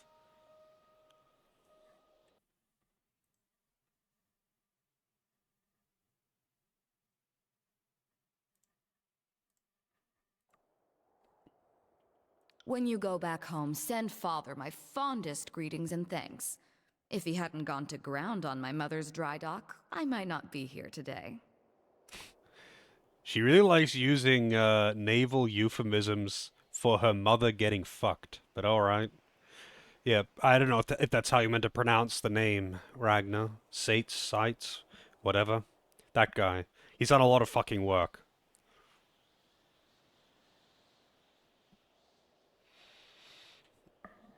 Dogi from Ys. Which Ys is he in? Let's see. Ys. Dogi. Ys Wiki. Apparently, he's in a lot of them. Ys, Legacy of Ys, Ys 3, Ys 3 PS2, OIF, Dawn of Ys. Mask of the Sun, sorry, MOTS, A New Theory, MOC, Ys 5, Ys 5, PS2, Ys 6, Ys 6 Online, Ys 7. This guy's just in every fucking game.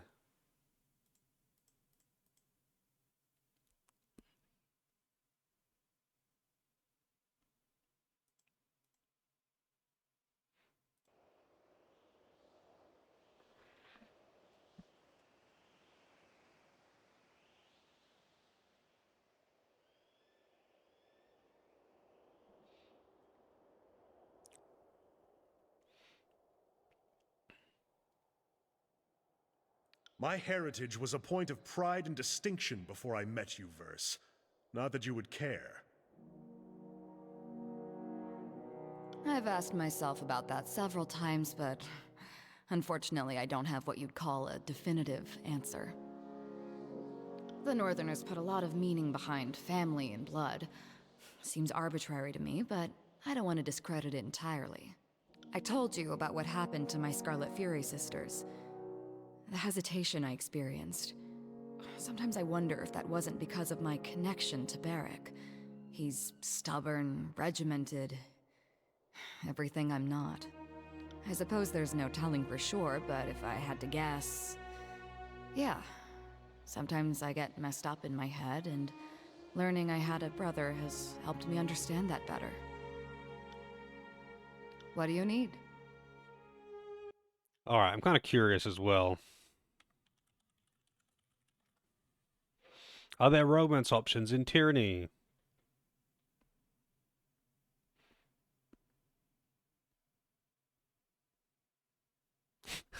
I told Verse I had feelings for her. She told me to go to a brothel.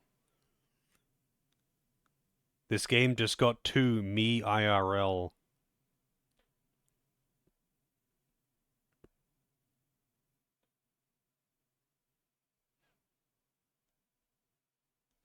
There are no romance options. Devs have stated they didn't have time for their writing crew to implement them in a way that wasn't forced. That said, there are some parts in the game that hint at romantic feelings, it just doesn't progress to a point where it's brought out into the open. Companions are a mixed bag. The quality of what they have to say is generally pretty good. The quantity, though, is a bit underwhelming. Most of the companion dialogue is accessible right when you get the companion, and not much is unlocked later, which leaves you without much sense of character progression from them later in the game. There are bits, just not as much as there probably should be. Okay, so there's no actual romance options. You can just maybe have a bit of flirting or something, but there's no actual romance options. She friend-zoned you, yeah.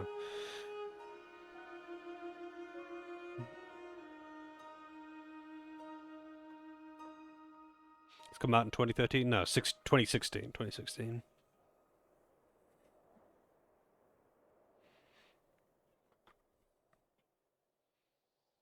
The thought has crossed my... The big guy here is as useless as an empty scabbard without his phalanx to keep him alive, but I move fast enough to compensate for it. If you want to attach some arcane meaning to the whole thing, be my guest. I couldn't tell you for sure. I doubt that a capable tactician could explain why certain soldiers learn to rely on each other.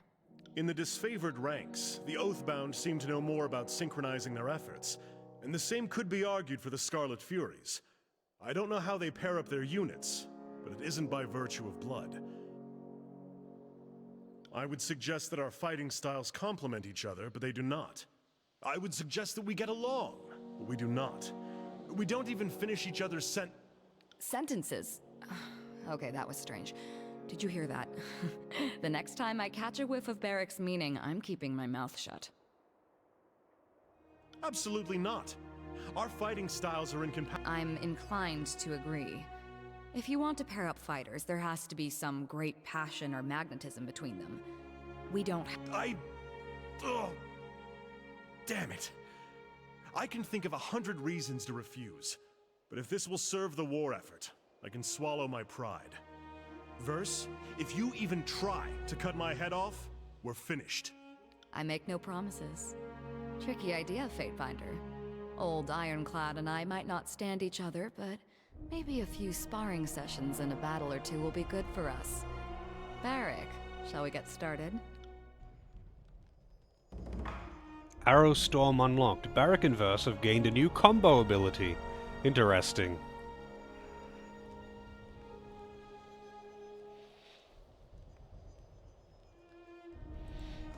Interesting indeed. Arrowstorm, Verse and Barrack, one per rest. Verse fires several arrows into Barrack's armor. When the last arrow strikes, Barrack roars and the arrows burst out, striking enemies nearby. I don't know how that is actually meant to work, but that's kind of neat, I guess. On it.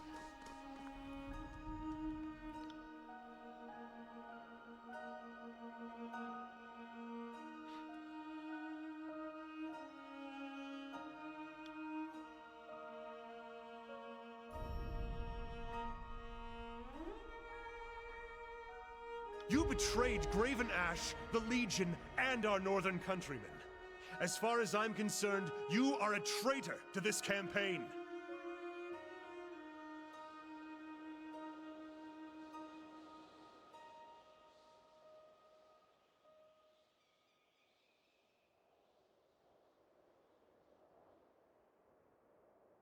And your office compelled you to support the cause of a raving madman?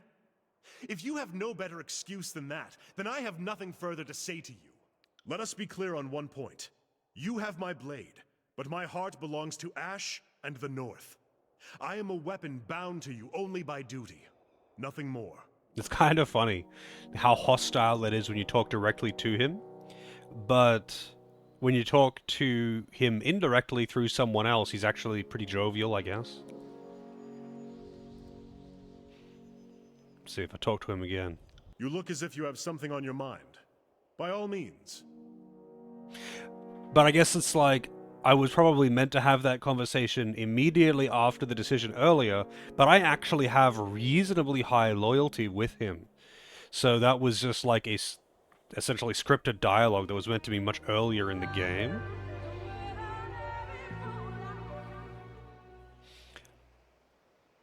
Can't watch while at work. Have some subs. Well, thank you very much, Arrow. Thank you. The 5 gifted subs. Thank you very much, Arrow. I really appreciate it. It's a shame that you can't watch, because there's some pretty entertaining shenanigans going on right now.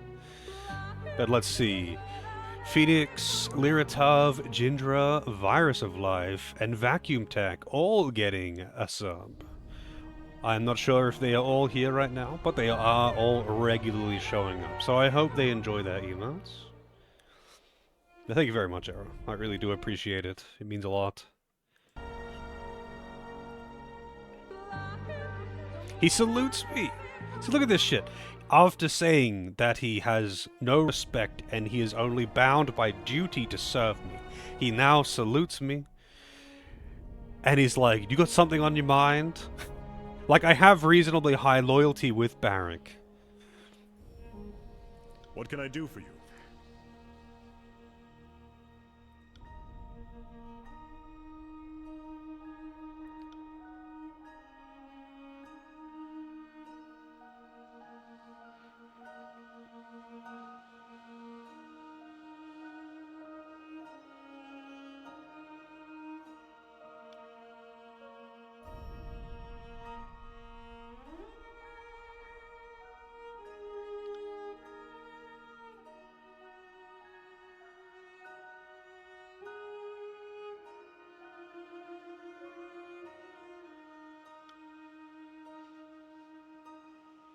Yeah, they get to enjoy the bison emotes.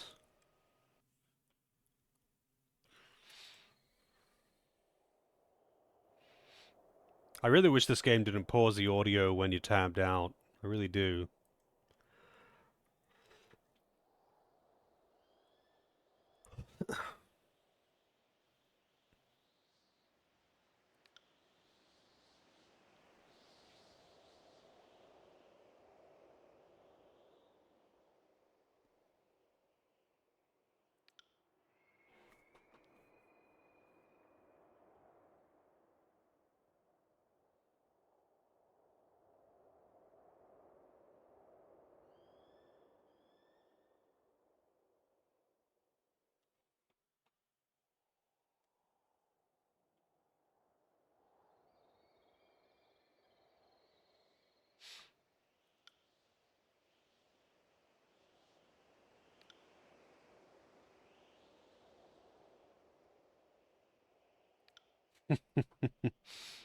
And I actually, something that this game does that most RPGs don't do is very often in dialogue, you get the option to say nothing and let the other characters continue talking or arguing with each other or whatever.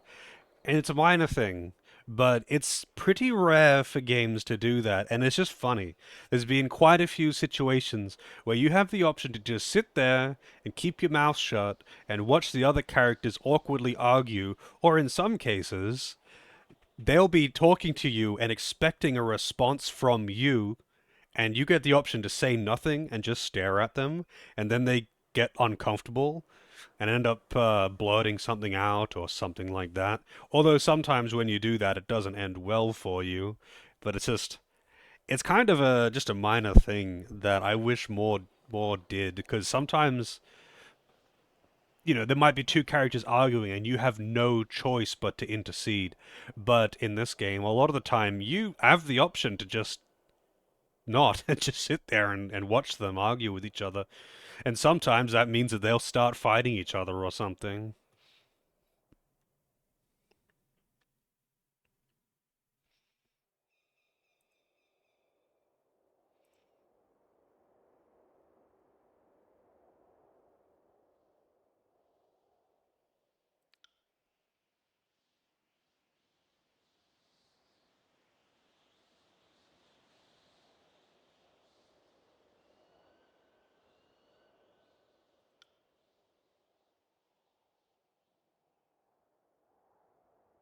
It is a symbol of Kairos' will, one that I am not likely to forget.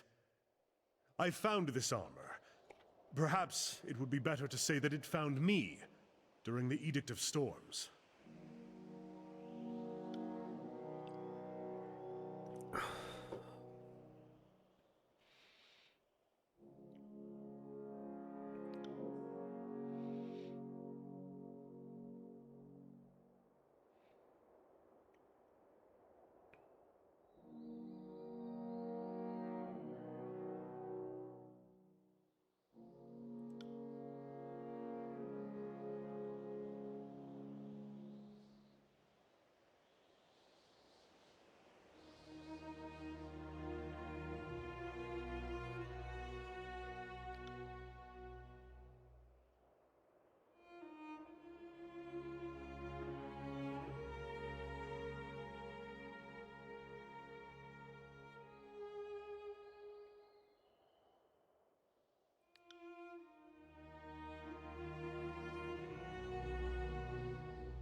Lantry's trying to record this story on the side. That's kind of funny.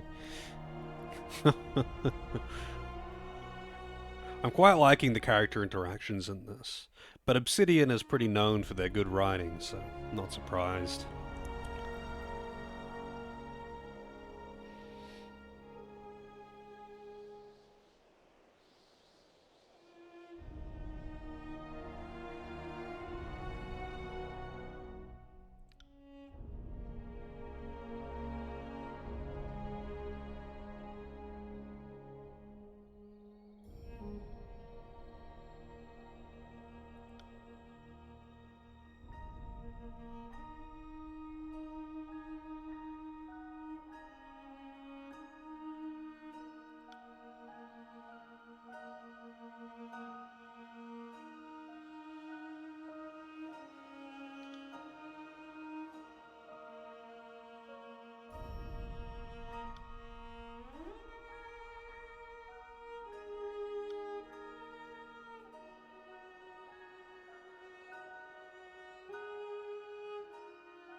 It could be an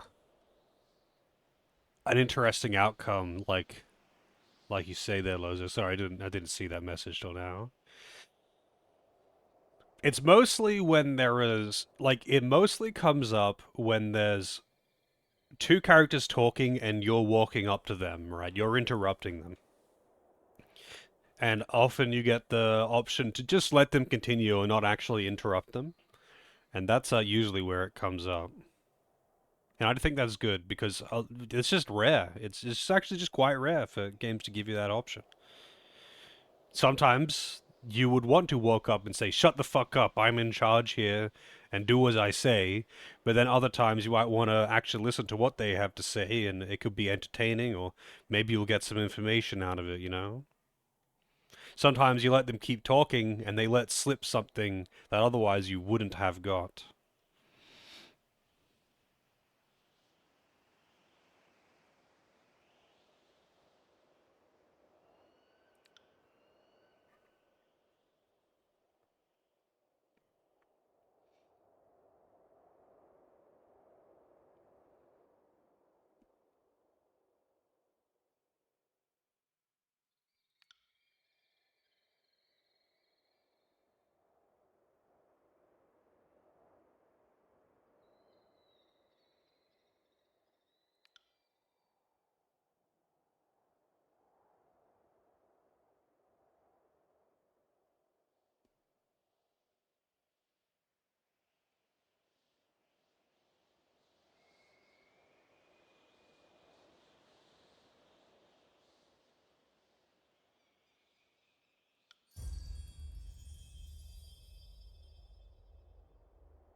They never seem to explain exactly how Graven Ashes, or whatever his name is, how his magic works.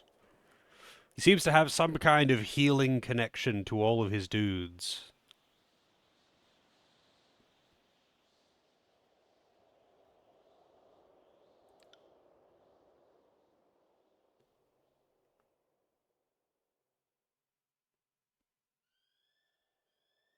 Maybe he's like the Necrons, you know? As long as the commander is in range, the others can't die.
Doris gained 5 one-handed weapon skill ranks. That's a nice thing to get randomly in dialogue.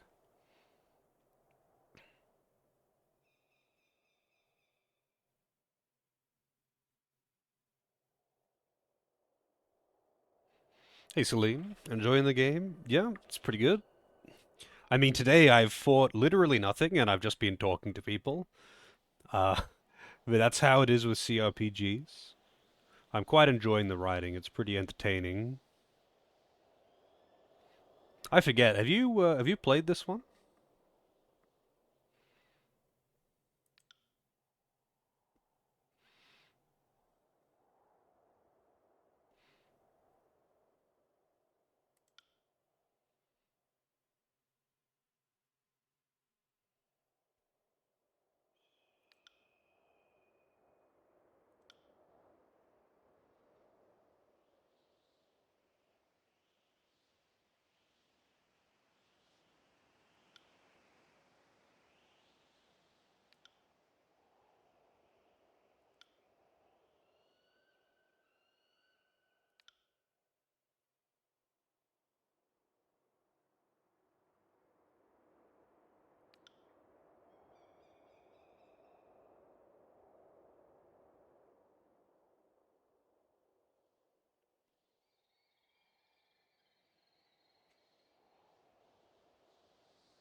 I have heard his tears can turn cheese into milk. Barrack, gain average loyalty. I mean, I know it's just a joke, because you're just repeating what he just said, but I'm curious. Let's see. That's very amusing. Wow, I thought he would have something better to say than that.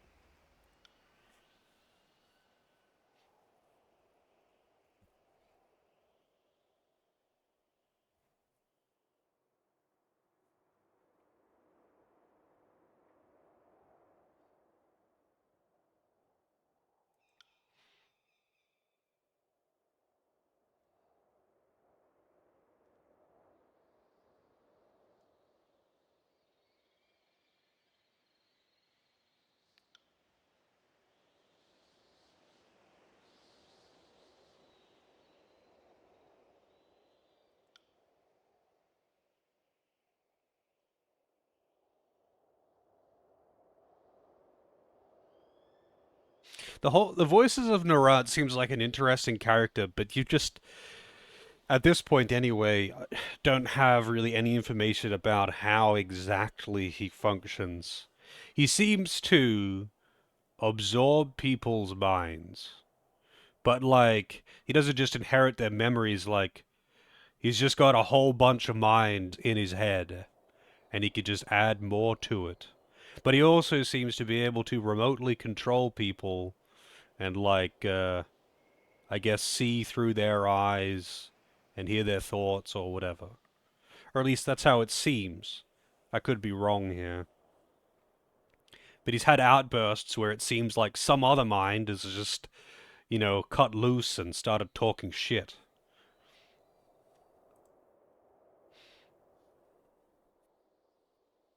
I'm sure they're going to explain, at least in some detail, what's going on with him.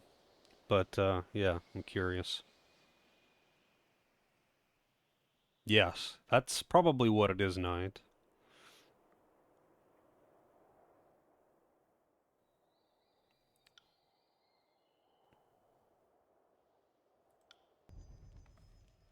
No reason to tarry. Oh, new ability. Through loyalty with Barrack. Ironstorm. Doris and Barrack, once for rest. Swords and javelins emerge from Barrack's armor and fly into a cloud of iron above the Fatebinder. These weapons begin to rain down in a storm around the Fatebinder, damaging enemies nearby. Nice. These abilities, though, they're cool, but you get so many of these combination abilities, but guess what? You don't have enough fucking slots on the bar, so if I want to use them, I have to, like, open up these sub-menus to actually use them, which is a pain in the ass. I'm not doing that in the middle of combat. That sucks. Anyway, that's enough talking with my On it. dudes for now. I do need to talk to Lantry as well, but that can wait. Off to Cacophony.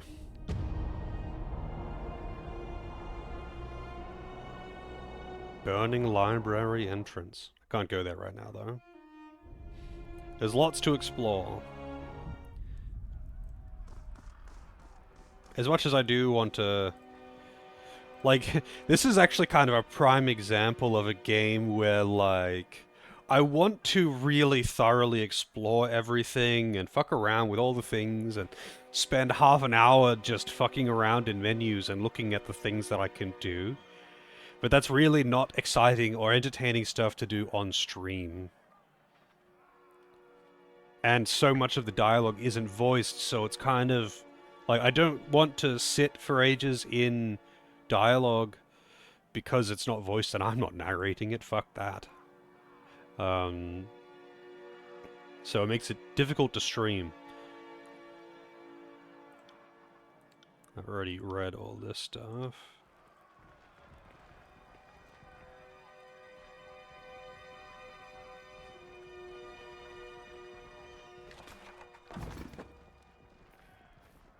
Ah, got it.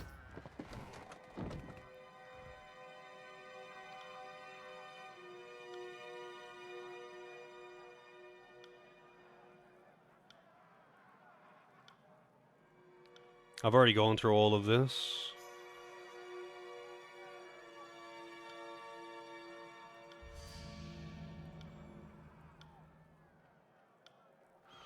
I'm in danger.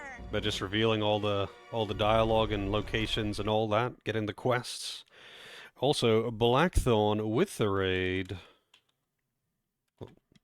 Every time I go to do the shout out, I type XBL, not XB1, every single time. And then I have to correct myself. Every goddamn time. How was the not F-Zero? Enjoy the Tyranny. The Tyranny with Kazi. That's one that I don't hear all that much. But you know what? I enjoy being a tyrant. But welcome in, everyone. Black Dawn and Raiders. Hope the stream was good. Hope you're enjoying your F-Zero...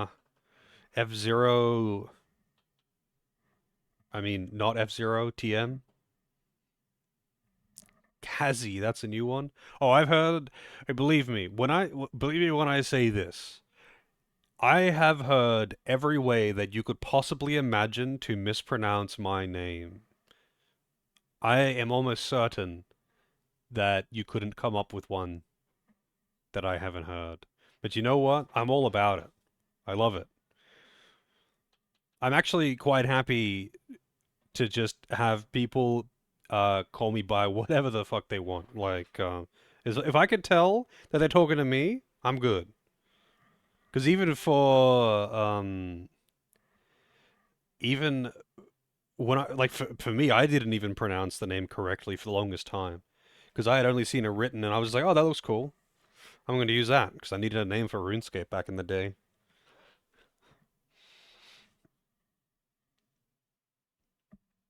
Kaze no Ni is one you haven't heard. I've heard that one many times. Kazi. What's weird though, I mean, this is actually less usual. What's weird is when they get like one half of it correct and the other half of it incorrect. Like K's None, for example. K's and Wan. That one's really common. K's or Kazin, super common. I think K's is the most common because if it was an English word, that's how you'd pronounce it. You'd pronounce it K's because it doesn't overtly look like a Japanese word. And even if you know what's funny actually, the amount of like Japanese natives who have seen the name, when told that it's like they won't immediately recognize it. They rarely immediately recognize it as a Japanese name. But when you say that it is, they ask what it means. because it doesn't seem like they'll recognize Kaze. They'll recognize Kaze, but then like, what is no ne? What is that? Because it's like a super weird way of saying something. Like you wouldn't call it if you were to, so for those who don't know, I've explained this a heap of times. For those who don't know, my name is the name of a song from Final Fantasy Crystal Chronicles, Kaze no Ne. It's the name of this theme song, and it's supposed to translate to "Sound of the Wind." But that isn't how you would actually say "Sound of the Wind." Um, you would say "Kaze no Oto," I think. And if you if you say "Kaze no Ne" to a Japanese person, they'll ask you what it means. It's like super archaic, but it's like not just archaic, it's kind of weird too. And yeah, it's weird. It is what it is. Kaze means wind, everyone recognizes that, but when they see no ne, they wonder what it is. And that's why it's funny. Because the only people who recognize it, basically, the only people who recognize it immediately as Japanese are weebs because they see Kaze, and that's the only part of it they understand. The rest of it they don't get. They just see Kaze because weebs only know a few words. But if you speak to someone who actually is fluent in Japanese, they speak it natively, they're like, what? What is that? And they assume, because of its unusual nature, they assume that it's not Japanese and then it's just a coincidence that it has Kaze in the name, and that's just makes it extra funny to me because it manages to simultaneously make weebs think that they're doing something cool because oh I'm recognizing something Japanese, but also show off that they know nothing and they're actually just showing their ignorance. And that's just so it's the duality of weebs. Hilarious. Special kanji? I'm not sure. Um, any Japanese speakers around? Because like I've shown it to heaps of people, and that's just apparently how it's written. And then it's like they read it and they go, "Oh, kaze no ne, what is that? Like, what does that mean?" It's happened so many times now. It's just funny. It's actually just funny how many times it's happened. But yeah, I don't give a shit how people pronounce my name. I honestly don't give a shit. As long as I can tell that people are talking to me, I don't care. What's weird is that some people get annoyed when other people mispronounce my name. And I have encountered this more, like a weirdly large amount of times. Like a weirdly large amount of times I've encountered other people getting like annoyed on my behalf about streamers mispronouncing my name. Like I've rated in, and they've been like, "No, that's not how you pronounce the name." And it's like, dude, don't do that. Like, what? Don't do that. I don't want to make this awkward. I don't care. Don't pick a fight on my behalf. People are weird. They are weird. Maybe this is how. Maybe this is how e-girls feel when like someone insults their honor and then some simp like tries to defend them and meanwhile the e-girl's like, dude, I don't give a shit, don't pick fights for me. If you rated me I would call you Kazi. Hell yeah. What's actually funny though is that a lot of languages actually pronounce it the same way. Like I mean many of you might know Yuemasa. He pronounced my name as K's for ages, and he didn't realize he was pronouncing it wrong. And he randomly said, he was like, "Oh, if it was Finnish," because we were talking about the pronunciation of my name for some reason, and he was like, "Oh, if it was Finnish, I would pronounce it Kaze." And I was like, "Yeah, that's actually how it's pronounced. That's just coincidentally the correct way, because that's how you pronounce it in Japanese." And he's like, "What? I've been pronouncing it wrong all of this time?" Because I had known him for years.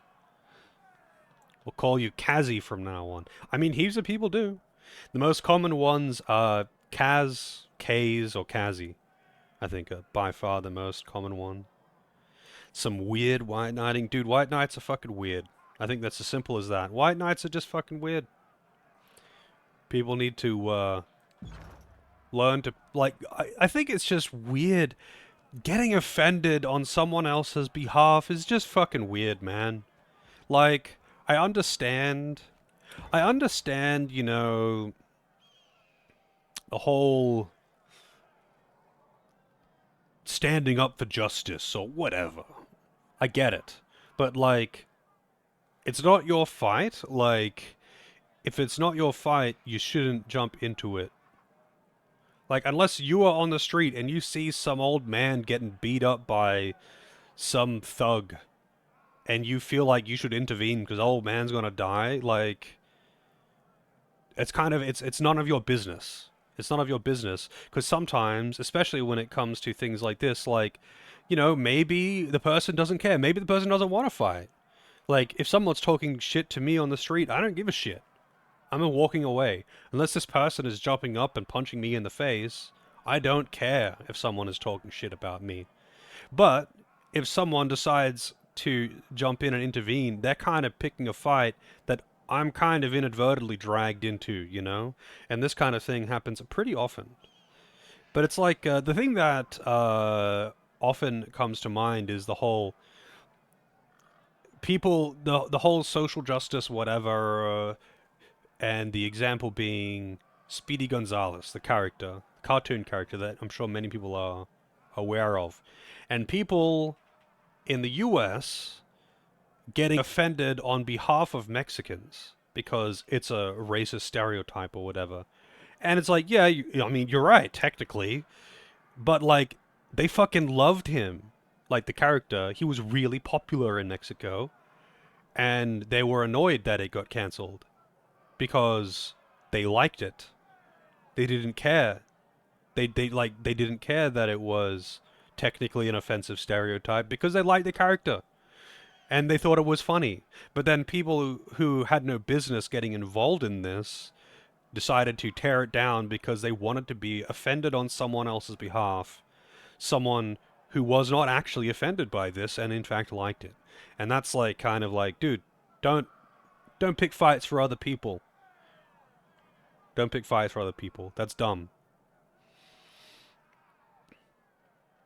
Yeah, exactly. It doesn't matter that he's technically a negative stereotype. He wasn't actually treated like a bad character or treated negatively in any way. Like, he was the cool guy, you know? He was the cool guy of the thing.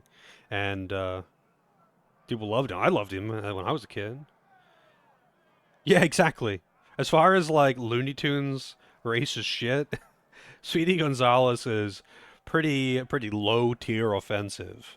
And I think the only people who found it offensive were people who were trying to be offended on behalf of someone else. But it's just a good example, you know? A good example of don't pick fights for other people. If someone else is trying to fight back against something, then sure, help them. But don't pick a fight for someone else, man. That's fucking weird.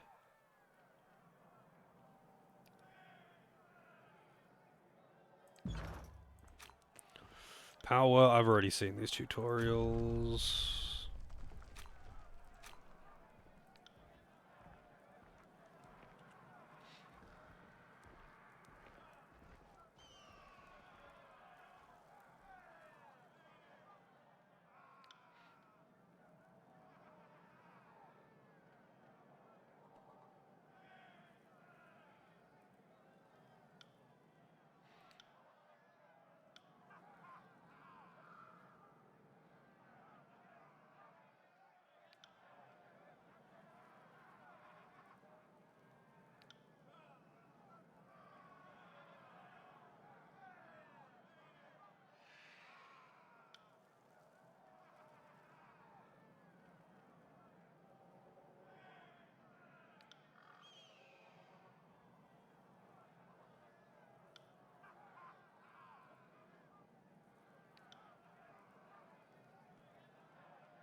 I mean, Pepe Le Pew is insanely creepy.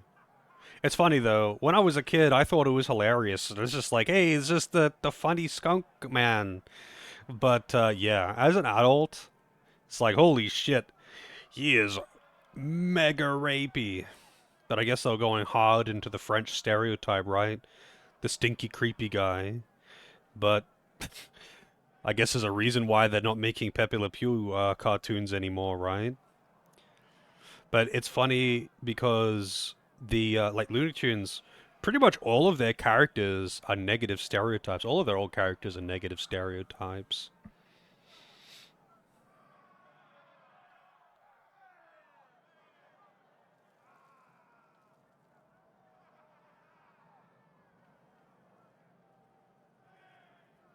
Also, pretty much, isn't it pretty much in every Pepe Le Pew episode?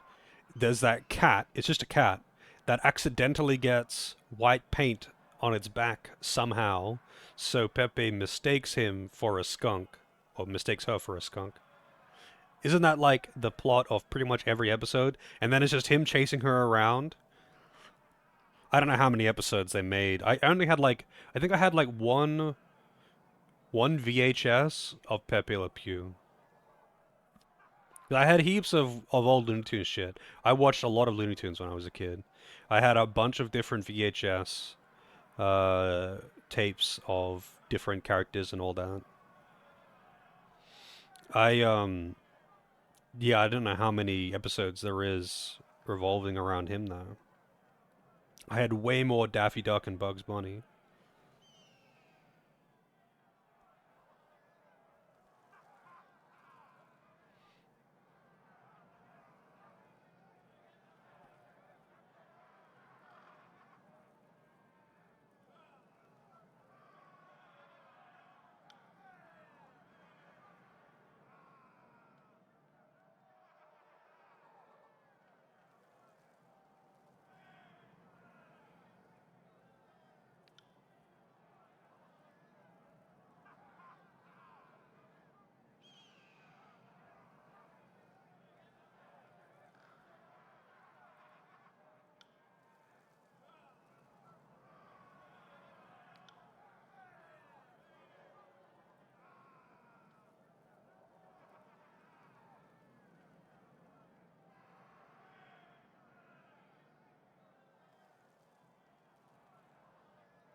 I don't know if I said this. I don't know how Tunon would find out about it. It's kind of weird how Tunon seems to just be able to know what the fuck's going on all the time.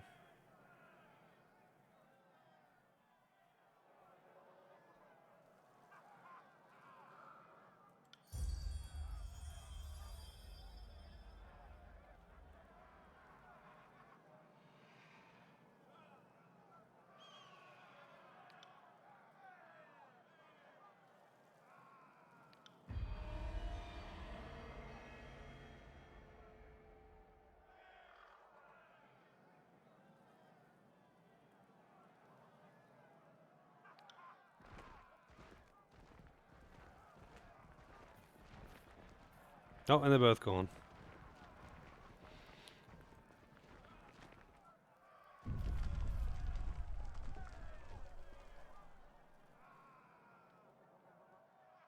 Penelope the cat. I didn't know that was her name.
Yeah, I mean, I loved Looney Tunes when I was a kid. I haven't watched any in a long time though. I had a lot of old random VHS tapes of lots of different cartoons though. It was just mostly Looney Tunes. I never really saw much Tom and Jerry though. I had a bunch of tapes of an old, I believe, Ukrainian cartoon called the Cossacks, which has spanned over a long time, but they didn't have really that many episodes, and I really liked that one. But it seems hard to actually find episodes of it online.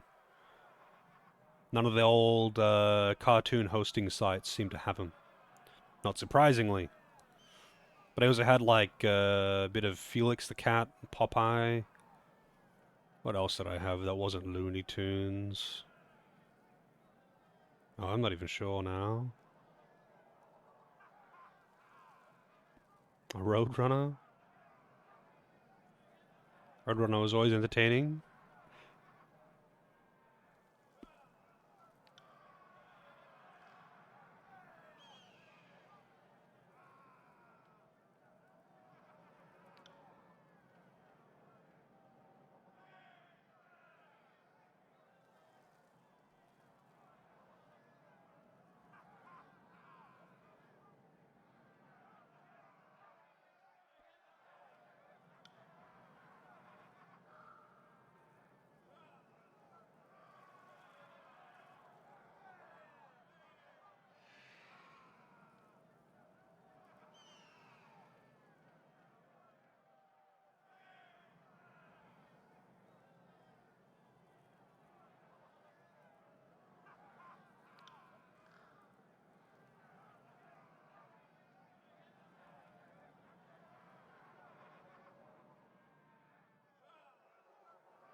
Hmm. Freakazoid? I actually only saw like one or two episodes of Freakazoid. And only because a friend of mine told me to when I was in high school. So I never watched it when it was like current. Same with Animaniacs. I never watched that until way later. Watched it online.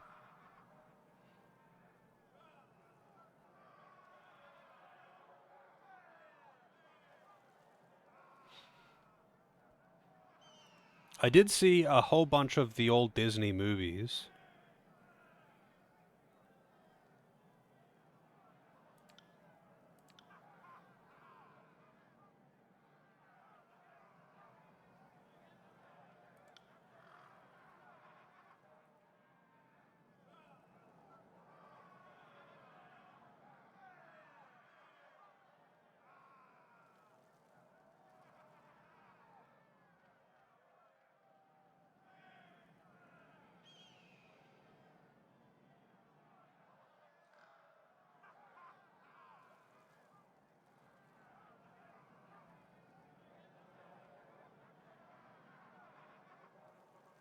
Cover my legal fees.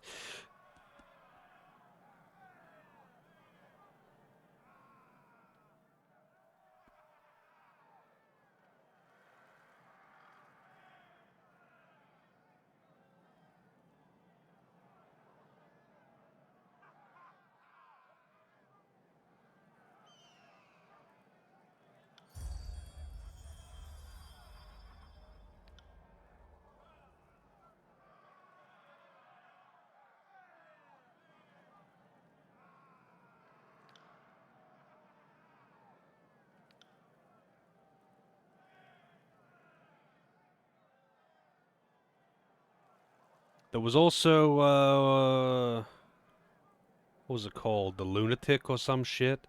Just some crazy giant dude dressed like a tick.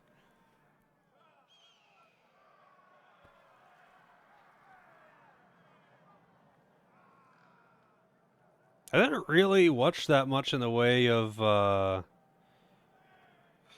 Tick. Oh, is it just called The Tick? Yeah, I don't really watch that much in the way of like random daytime cartoons or whatever. If it wasn't on the morning cartoons before school, I probably didn't watch it. Because usually, if I had time to be watching, like to be using the TV during the day, on the weekend or whatever, I'd be playing video games if I was even home. Hey, Phoenix. Slappy Squirrel is life. Maybe I should learn about this Slappy Squirrel. We need videos on Discord so I can watch them.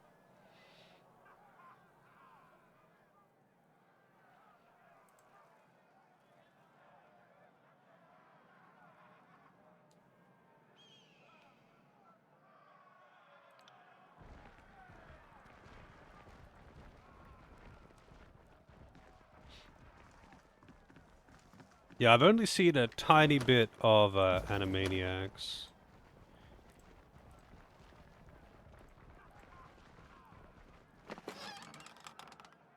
Beast Blood Pollen. Alright, I'm gonna go get some coffee. And then I guess we're doing more law arbitration. I'll be right back.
Alrighty.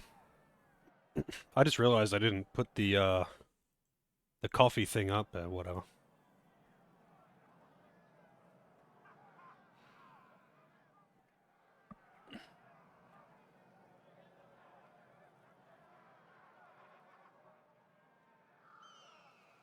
Batmanuel? Wait, that's a... What? That's a character?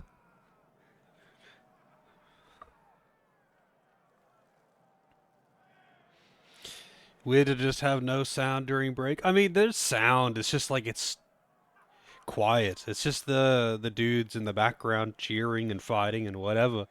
Yeah, this game is pretty yeah, it's pretty prevalent in this game, having no BGM, right?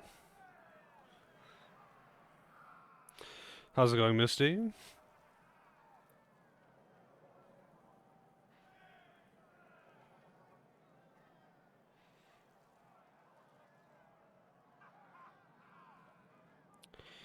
A good morning.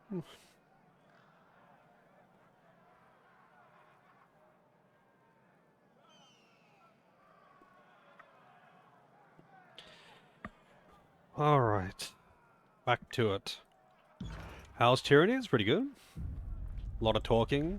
I kind of want to just, beeline objectives and get to the action, but at the same time, I enjoy talking to everyone. It's just that if I do this, it's going to make the game take a really, really long time. It's one of those games where I want to just take my time and really explore all the nooks and crannies, but by doing so, it'll make the game 100 hours long. A tiger attack happened at Dreamworld recently. Really? Like, how recently? Apparently there was a dog attack in near where I live just the other day. Someone got attacked by a dog. Because it's a classic case of owner is just some tiny lady who has a big dog that she is not strong enough to hold back, and it is untrained, and it jumped and attacked someone. And it's like, don't keep a pet that you can't control, even if it is trained. Like, if you're not strong enough to restrain your dog, you shouldn't have that dog.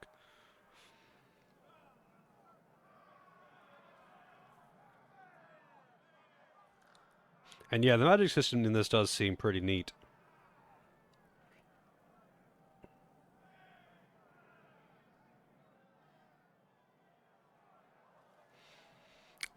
Cockered pig nuts. What an insult. Unlike you, cockered pig nuts, these conscripts can survive a battle. Fucking cockered pig nuts.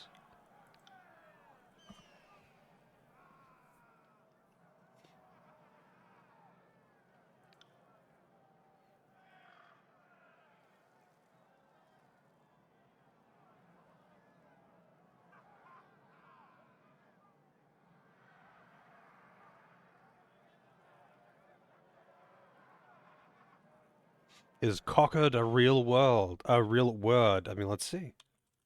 Cockered. Google. Cockered. Spoiled, indulged, or pampered. Shakespearean insult generator. Hawaii State Public Library. What does cockered mean in Shakespearean? Indulged, pampered. Okay, well, there you go.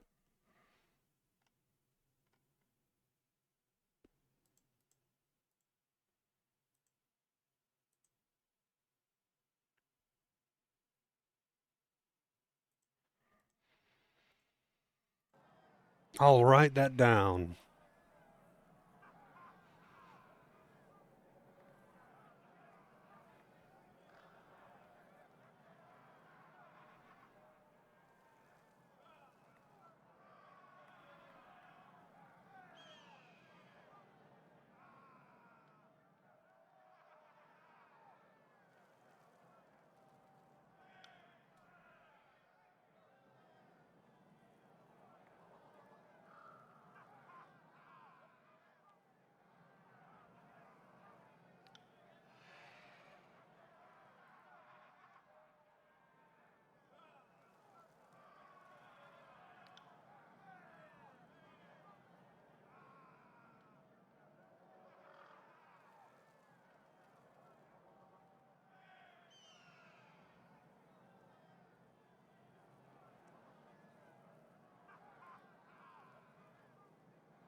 Weird that it didn't tell me that it was going to give me that favor.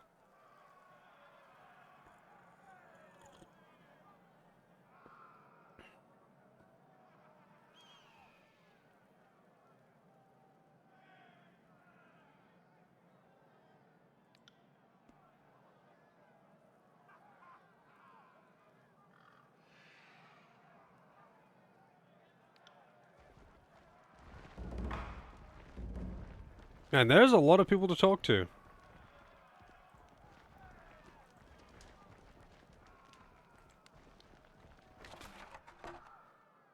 Mead. I could totally go for some mead right about now.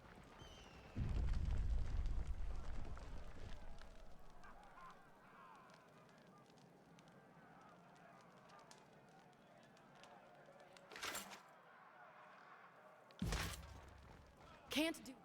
Even though I don't think I meant to drink.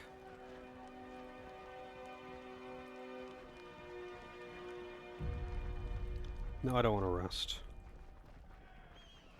Sorry, I can't. Oh, there's the voices and Seven Toes. Some corpses. Can't do that.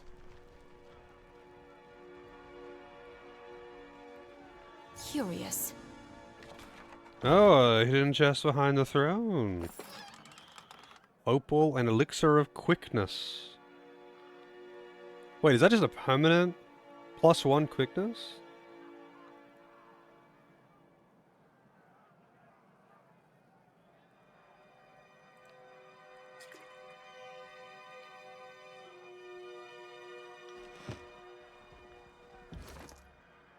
Is that actually just a permanent +1 quickness? That seems legit really fucking good. No, I don't want that. Where is it?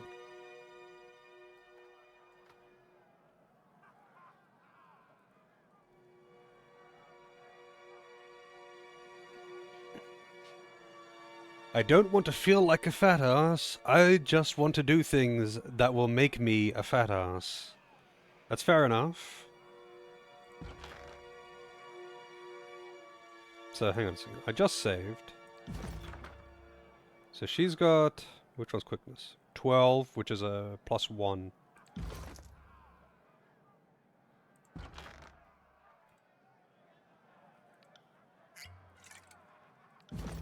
$13. I guess that's it. It's just a permanent elixir of quickness. Wait, is it actually permanent or is it a temporary buff? I can't tell.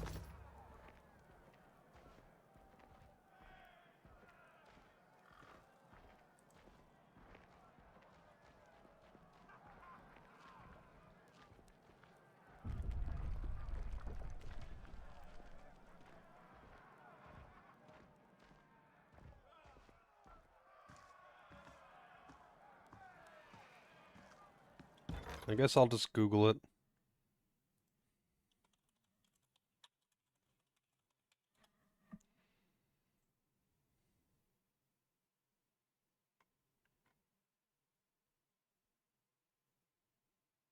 Duration permanent.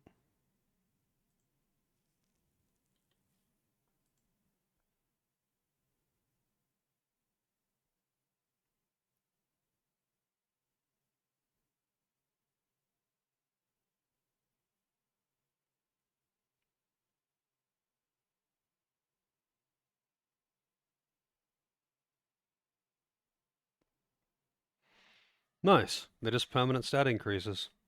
Kind of weird, though, that it doesn't actually... So, like, you look at the character sheet, and it doesn't just say that you have got 12. It says that I've got a +1 from the elixir of quickness. So if I was to have multiple of them, would that mean that it would just say +2 elixir of quickness? I guess it doesn't really matter. Quickness seems like a very useful stat, though, because it's like ability and spell cooldown. So if you had a bunch of that, you would be casting spells pretty damn fast.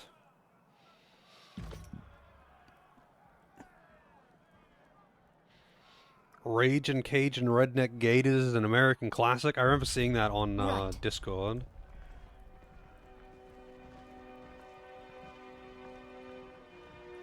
Fatebinder, help me.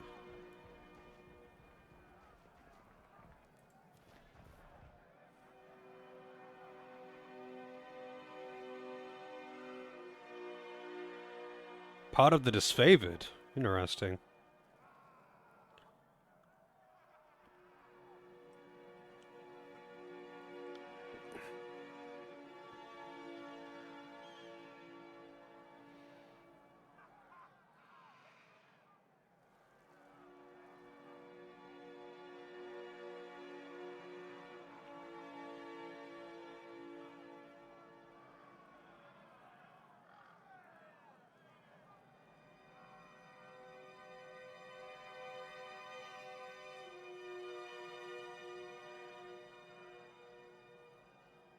I frigged my cousin when we were 15. Set a mountainside on fire. And Kairos is my middle name. Frigged my cousin? Hmm.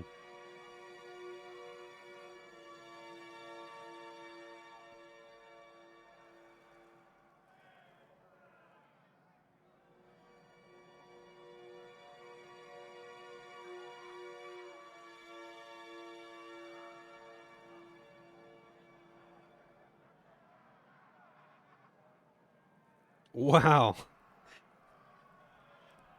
Due to your lengthy list of ridiculous crimes and under the jurisdiction of the court, I hereby sentence you to death, a slow and torturous one, for wasting my time. Bladen Mark likes this. I get a favor with him for doing that. What?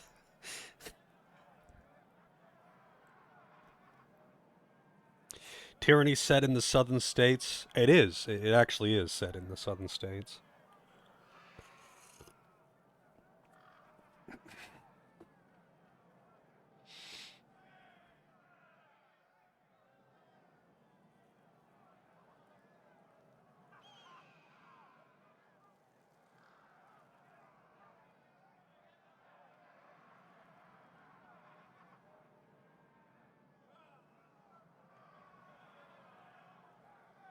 I would like to know the actual crimes as to why she's in a cage. She's clearly lying, but it gives me no option to say that's some bullshit. Like, what? Why would you be in a cage for that?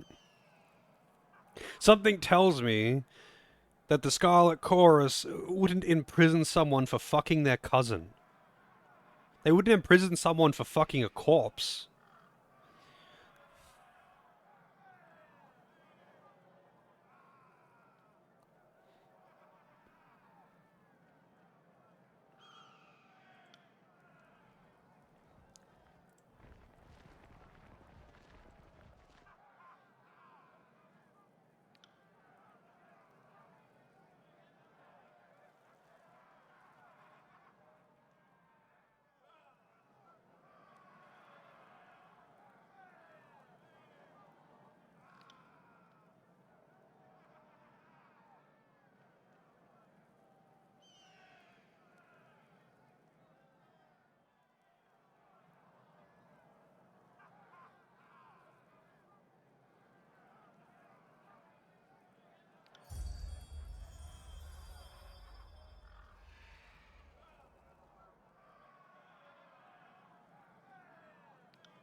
Guy is odd.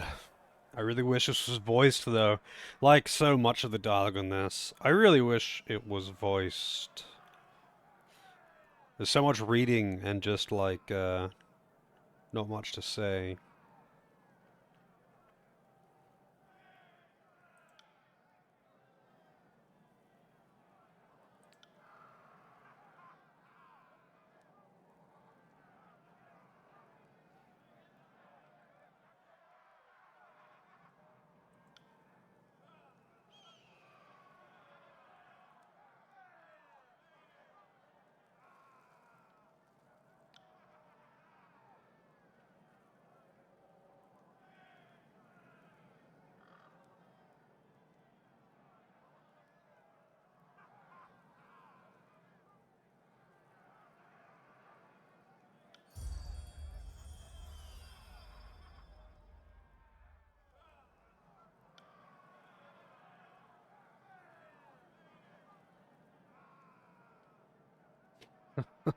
I mean, it's not like you're missing much in the way of the ambient sounds in the background.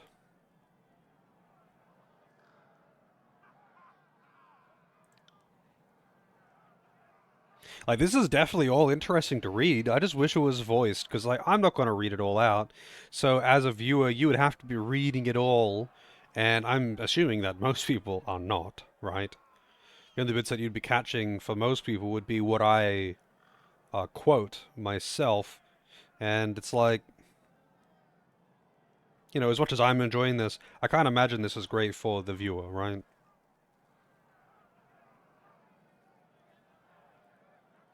Oh, the gem, that chime sound is like gaining favor when I say something that someone likes.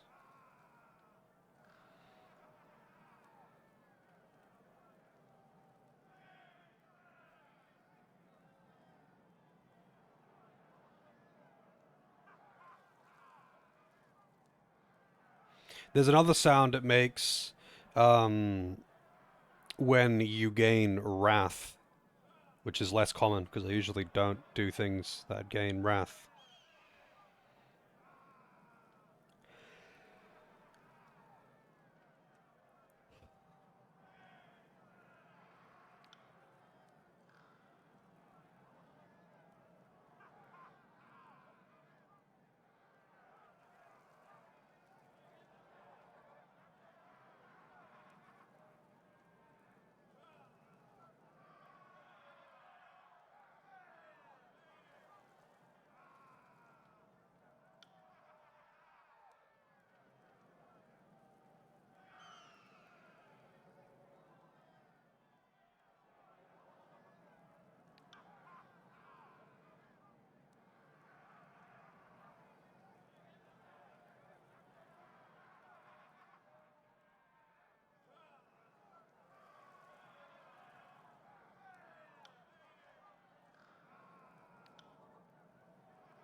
We remember choosing to survive, and we remember the sound of skin peeling away from muscle. You know, I don't know what that sounds like. I am kind of curious, though.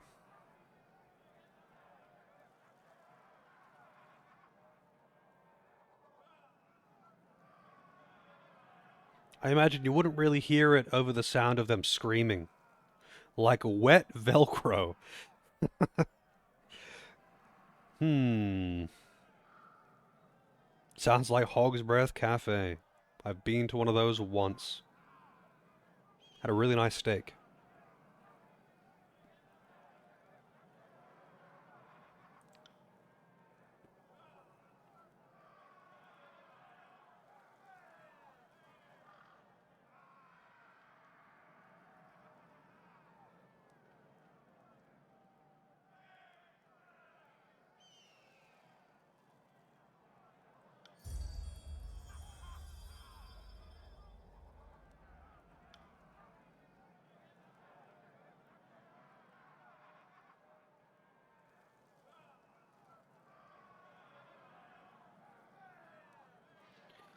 He took it upon himself to be our instructor. He taught us the beauty of agony, how to slide the knife just so, how to divide flesh with no mortal wound, and how to inflict waking nightmares upon our foes. No more of our clumsy, blood-soaked efforts for spectacle. True torture is a sensory performance, staged for an audience of one. He made us an artist. He seems well-adjusted. Or I should say, they? I don't know.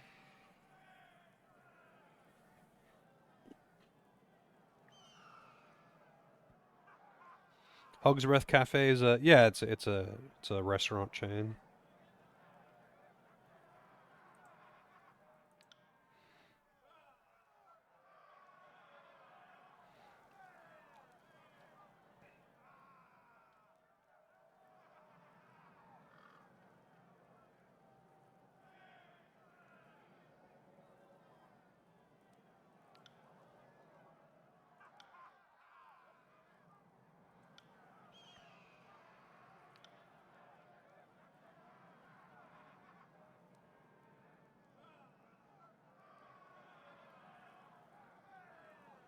It is a bit of an odd name, right? I don't even know why it's called a cafe, because it's not a cafe, it's just a freaking steakhouse. But I've been to one, had a good steak, it was worth it, I guess. I don't know much else about it. I used to see ads for it all the time.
Hmm.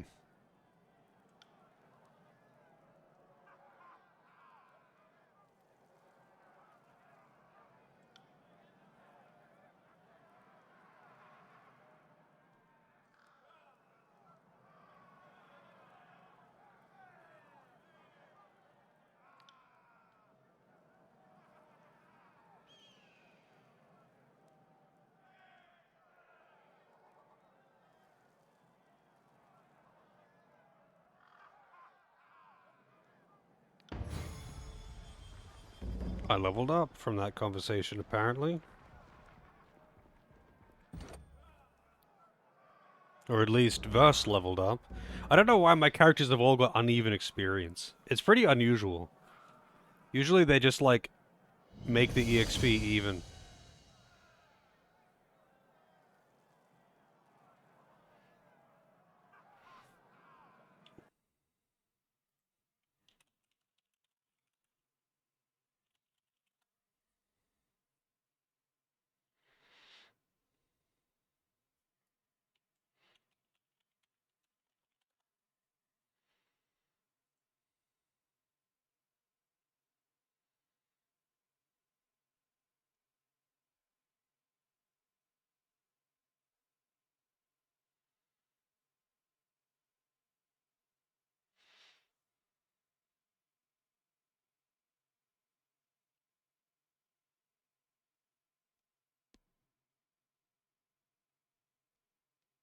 Apparently you can turn Verse into an extremely overpowered dodge tank.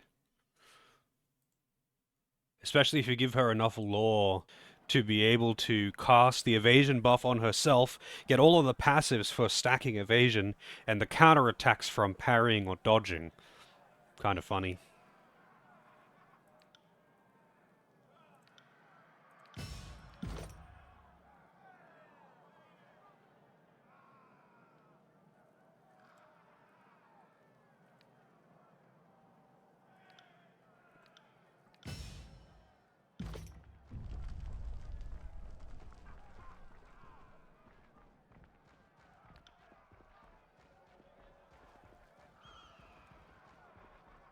Oh, didn't I give him the evasion spell? I guess I didn't.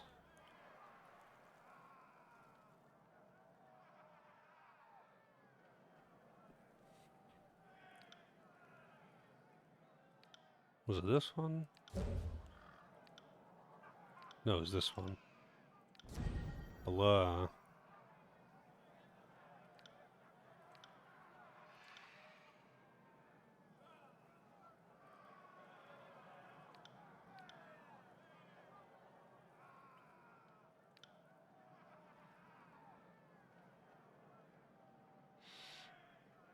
Alright, I'm gonna have to Google what the fuck a stasis shield is as well. What is stasis?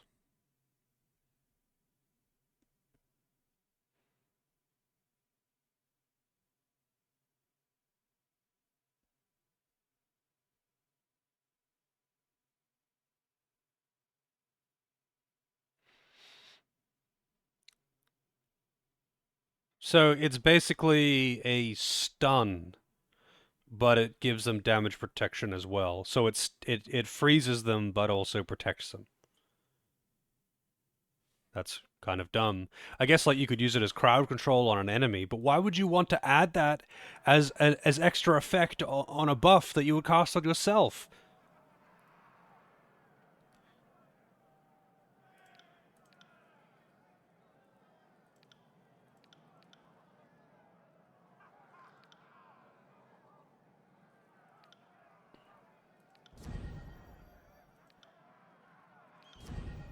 Like it makes sense that you would use it like on an enemy, like to just take them out of the fight temporarily, and it means that you can't hurt them, but like they're crowd controlled.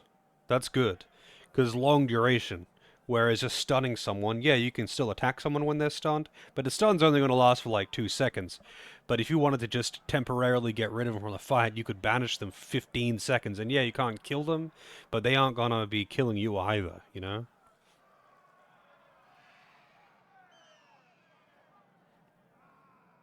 Oh, for the EXP thing I mentioned, I think I just mean like usually they just synchronize the EXP on the party, just so everyone levels at the same time. It's seems like the most common thing to do in CRPGs in general.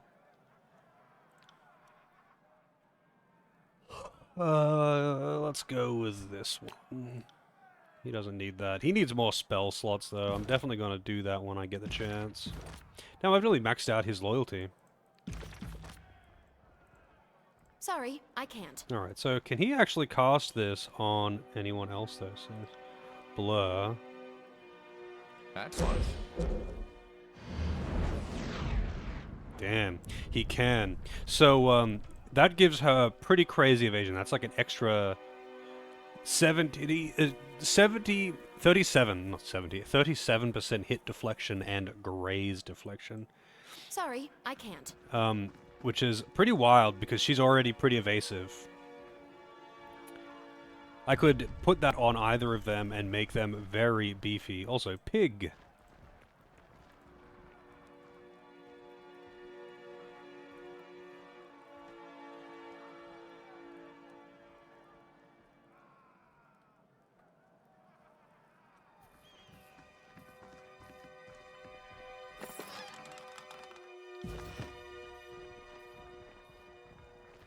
Beast woman, beast woman.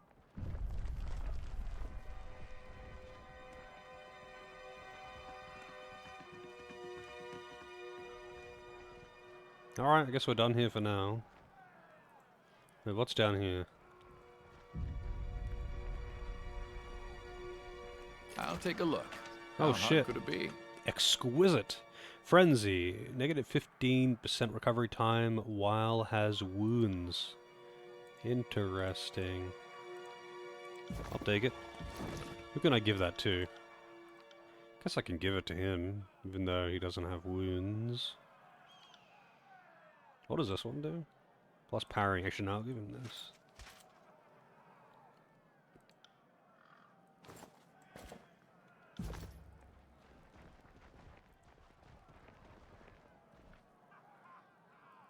Ah, and this is a shop. Crimson Great Spear. Exquisite.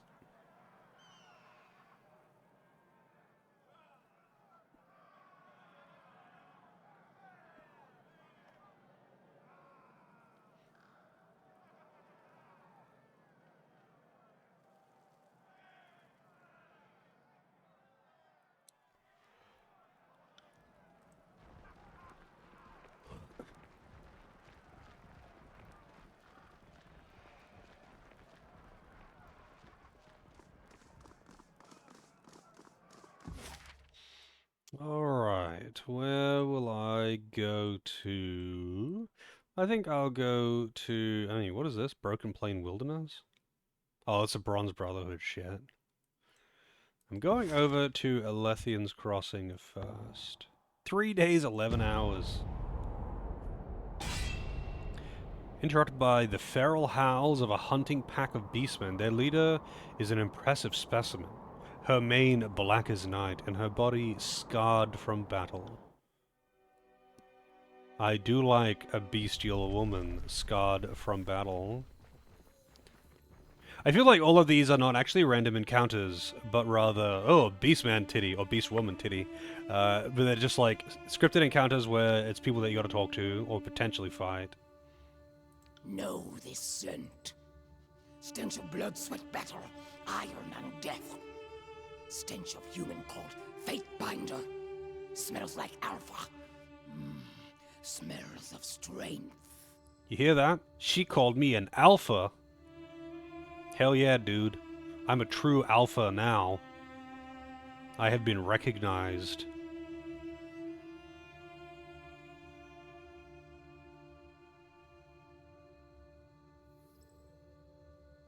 Have been stalking human centrail. Have ranged many more than 5 nights through tribe and human territories of Tyr's land, hunting for human called Fatebinder, for human who woke horizon rock called Mountain Spire.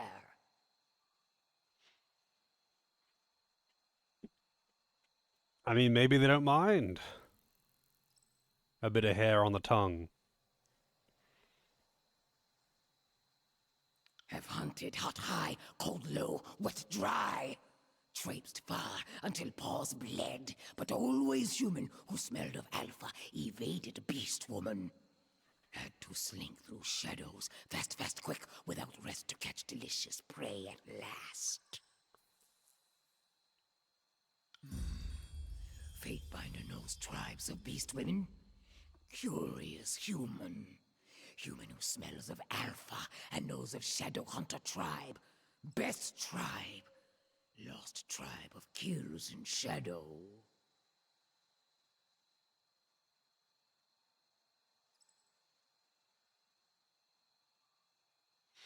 Slap kills in shadow in the face. Hey, Gumbo, how's it going?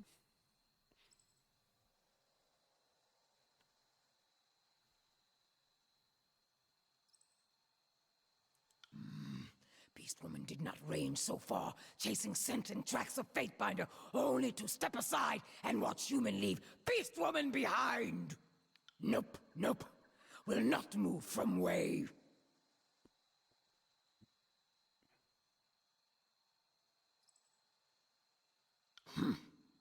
Humans. No human called Fatebinder. Kairos breeds words on paper. Fatebinder binds words to earth and sky, makes ground tremble, makes night cry, blood and fire. Just waking up. I'm doing alright. Headache aside. I'm making progress. Kind of. Making very slow progress, to be honest. So much reading. I mean, it's all been enjoyable reading, but I'm certainly not progressing the plot too quickly.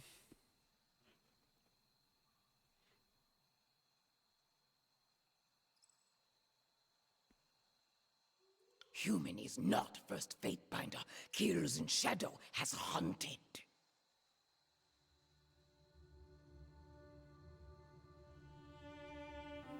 You don't like her tone? She seems a bit aggressive. Tribes of Kairos fear Fatebinder.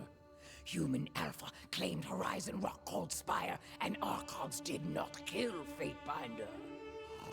Archons rolled over and wide, covetous.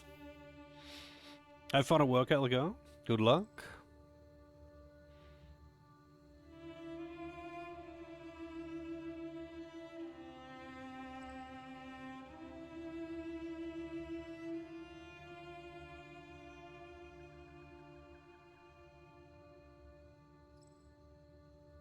Kairos hunts human realms to extinction. Rules tribe of blood and ruin, starvation and death. Seeks to slaughter beast women like prey. But beast women are not prey. Are not flighty, feeble-minded humans. Beast women are savage hunters.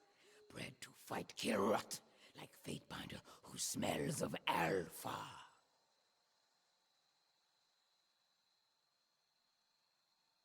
Fight, kill, rut. That is a combination. Like, in that order?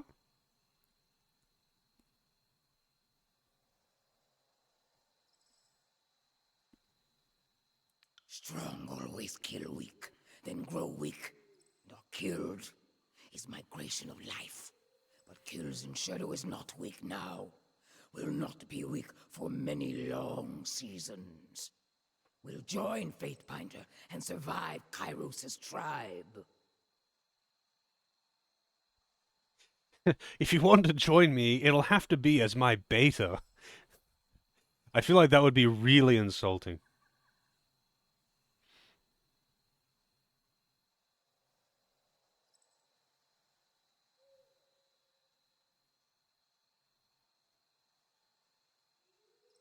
Enemy? No enemy. Only competition. Only strong tribes and weak tribes. Only win or die. Adapt to survive. Kills in shadow is not beta. But even alphas submit to stronger-willed primas. Many packs make a tribe. Is this not a thought humans also understand? Beast Woman will follow Fatebinder. Will not dominate. What if I wanted the Beast Woman to dominate me?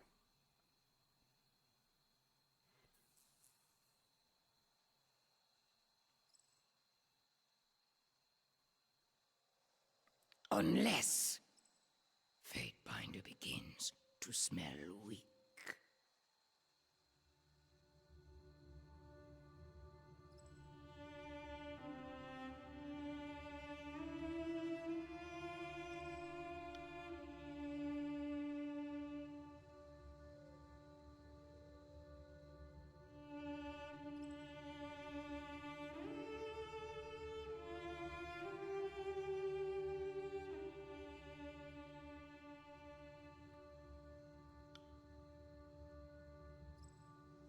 Swear won't kill Fatebinder while Fatebinder sleeps.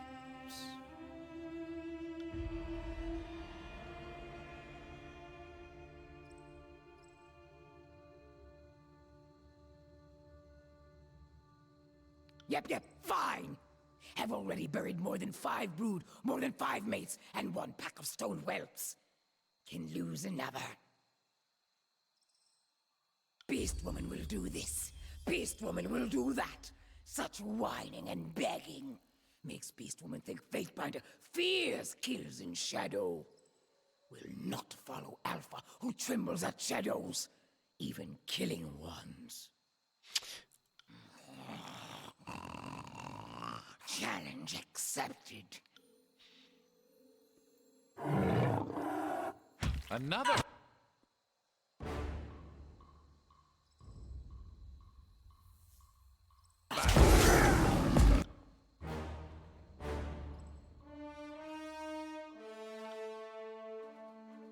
I think we're bad at making friends.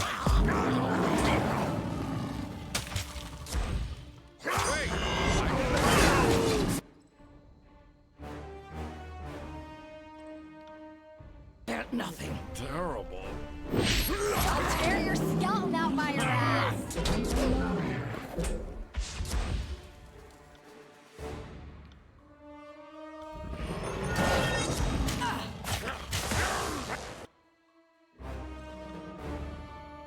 Right.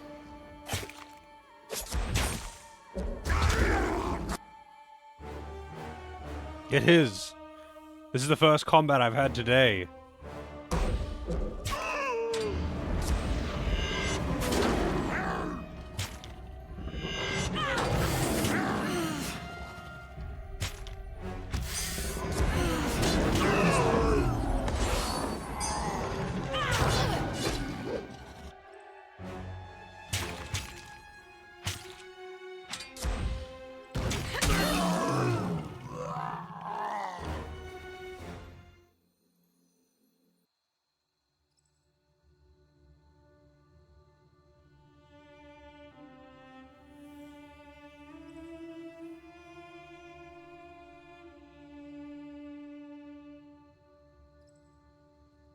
Yield!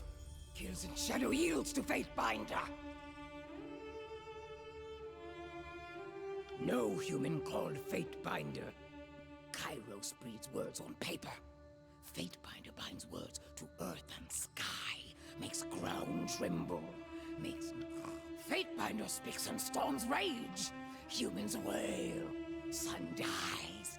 Fatebinder speaks and rocks tear through flesh like killing claws. Kairos hunts human realms to extinct. Beast women are strong, always kill weak, then grow weak, and are killed. Kills in shadow. Unless Fatebinder begins. Kills in shadow will not shelter stone whelps anymore. Scamper, run, flee! Do not want to see shadows lurking, stalking behind. Barb cleft his leader now. Will not like if Kills in Shadow catches sight or scent of stone mongrels again.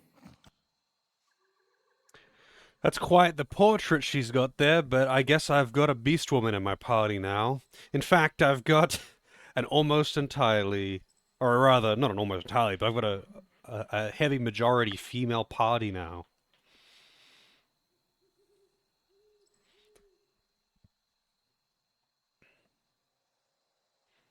Level 6.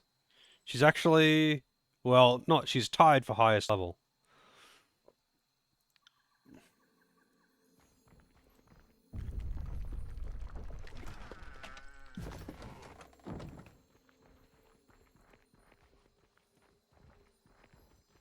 Will do.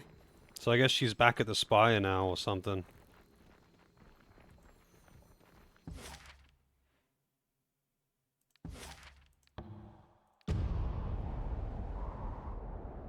Actually, hang on. Can I, like, cancel the... Guess not. I was gonna say I might as well stop at the Spire on the way. To see if she's just there now. But I guess that isn't an option.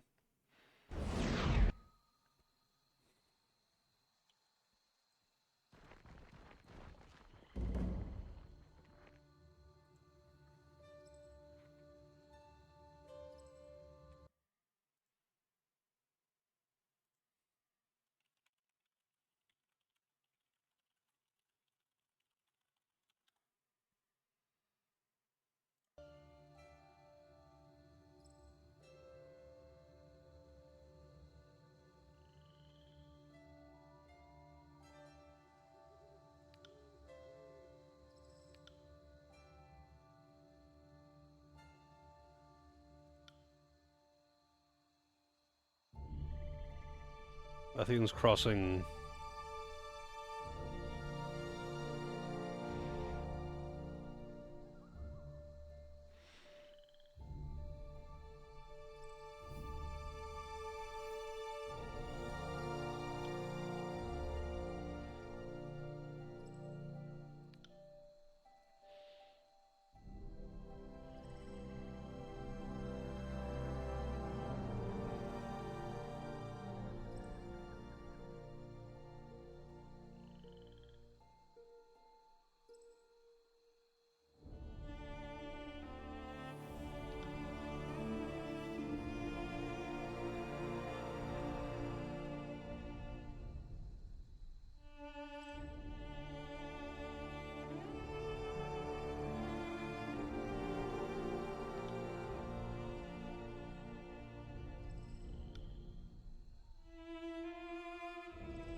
A lot of beastmen around here.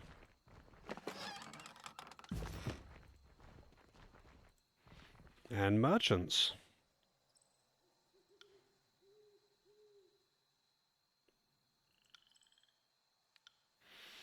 Exquisite great spear. It's always great spears and spears that are the exquisite quality.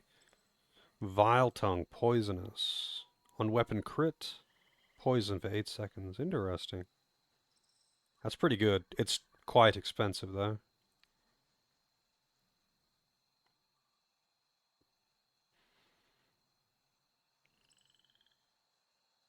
Oh, plus 15 accuracy on that one. That's a lot of accuracy.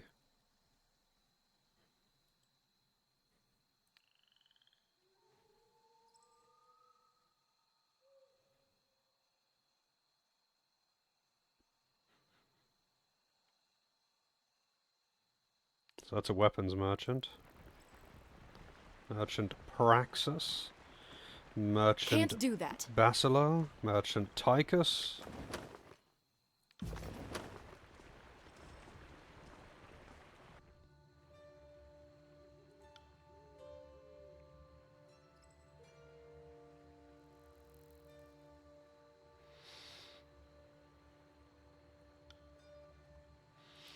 And she's got consumables, cans and leaf, potion of heroes. Oh wow, that's +2 of everything for 60 seconds. Sigil of Frost Core, Sigil of Lightning Core. I've already got them both. God damn it. I want the Sigil of Life.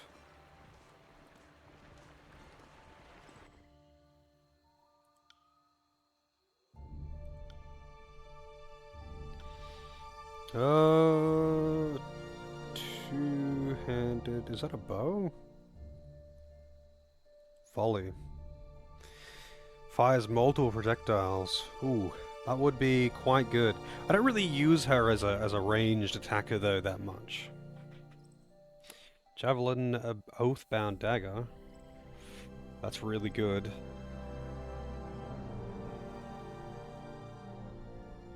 Throwing daggers. Another weapons merchant. One second. I'll be right back.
Alrighty.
Damn it.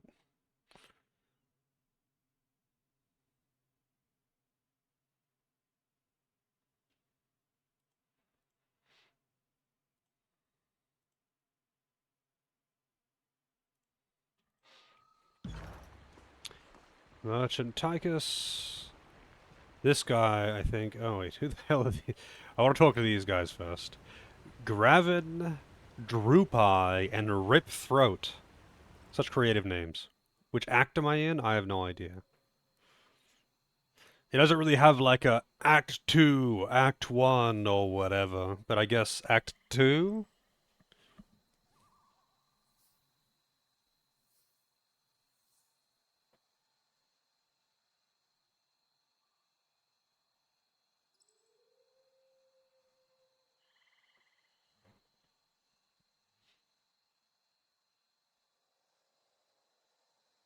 Forgebound.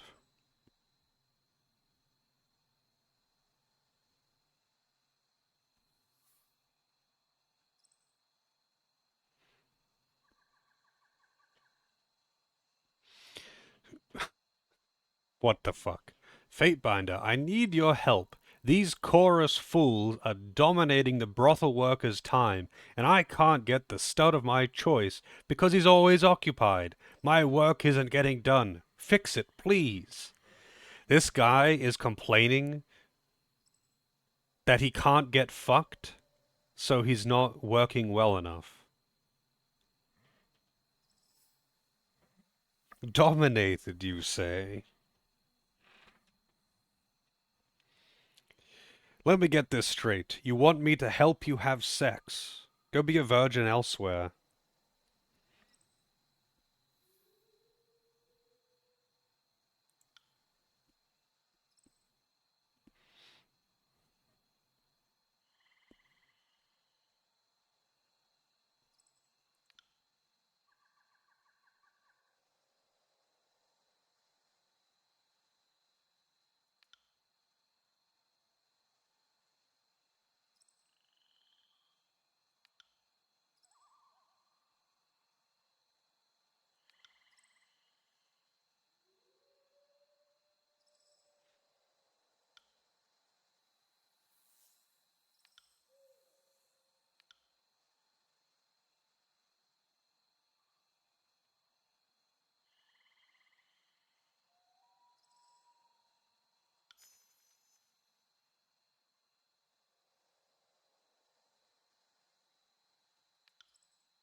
What an odd interaction this is. WikiHow, why ain't I getting dominated? Please help. Off to work as well. Have a good one, folks. Good luck at work. Clearly this guy is lacking in riz.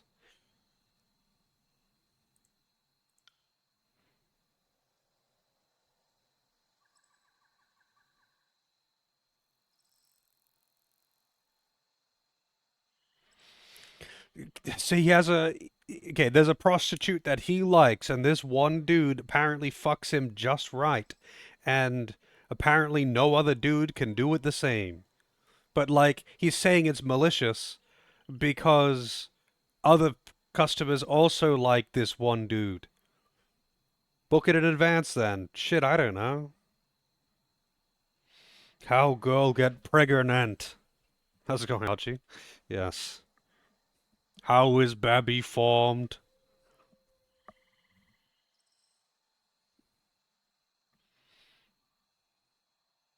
I need to relax in a very specific way, and there is only one person who can do that for me. These scarlet cretins are always using him, and I don't get any time. I know they're doing it on purpose. Normally, I would say I'd be willing to share, but their behavior is deplorable. I want exclusive use at their expense. Tell them they can't use him anymore. This guy must give the mega good dick, because apparently everyone's clamoring for it.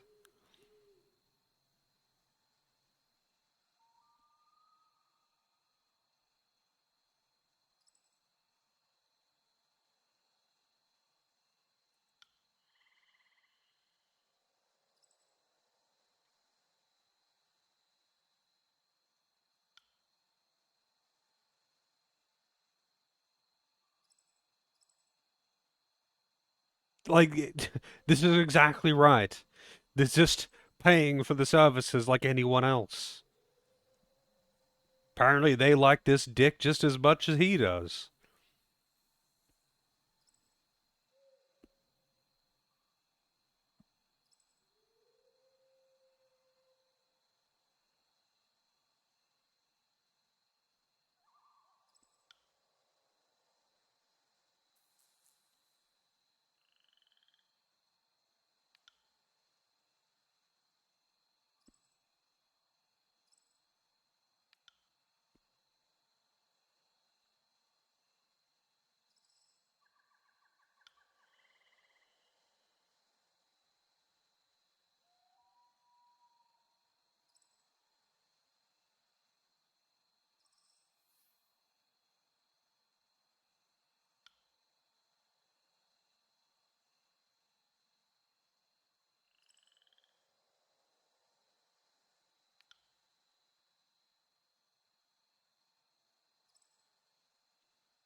Off limits for all of them.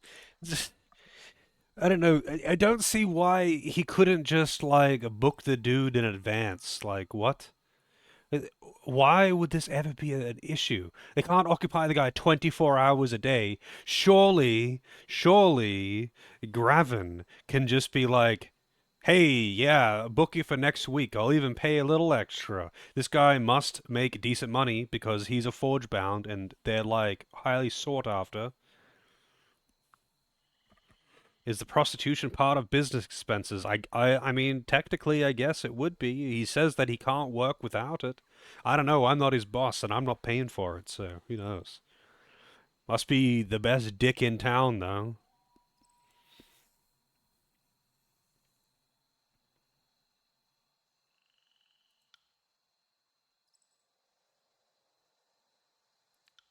If you'll excuse me, I need to go get dicked down.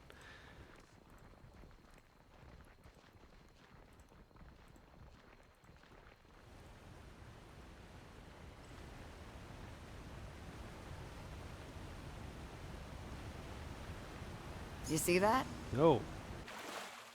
What's this? Frozen shackle. if I can avoid the hiccups. Frozen Shackle. Frozen Burst. When critically hit, damage... Oh, AoE. Interesting. Whoops. That would be good, I guess. Who could I give that to, though?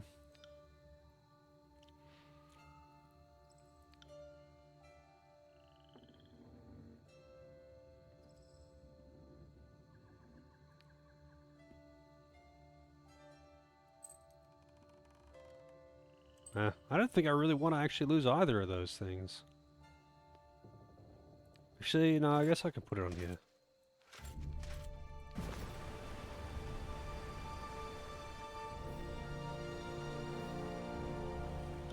Actually, I suppose I can give him this too, because he doesn't have anything. So it's cool. It's just cooldown recovery time when he has wounds, which is pretty good. Which isn't not that unusual because he often gets wounds because he's fucking squishy.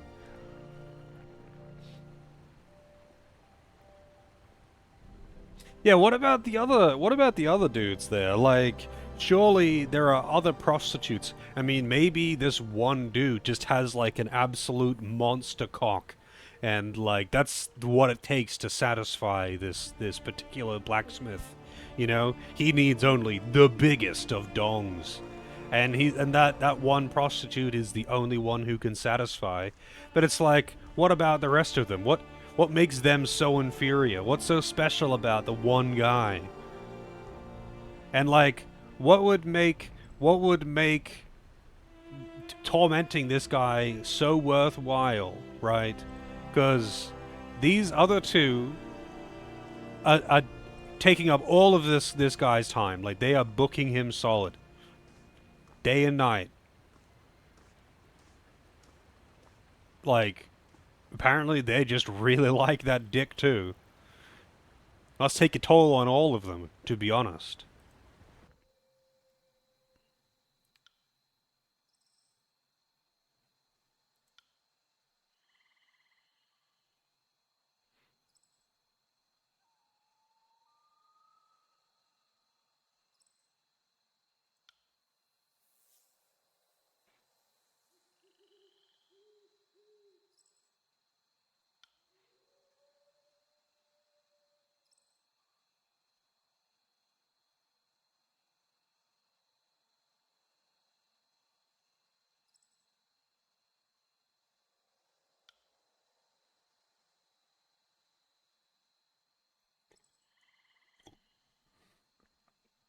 Fuck a troll, yeah. I'm sure.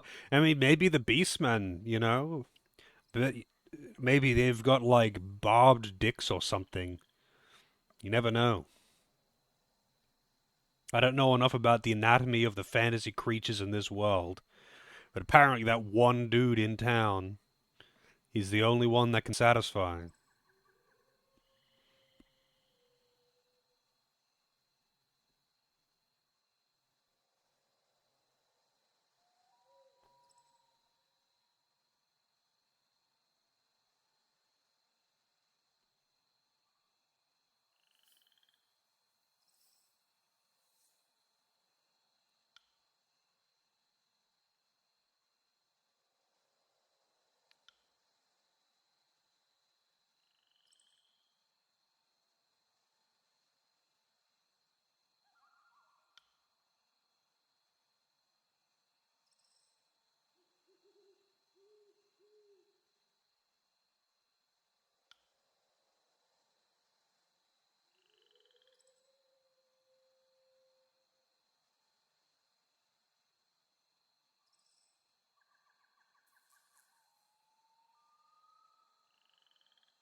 That's kind of funny.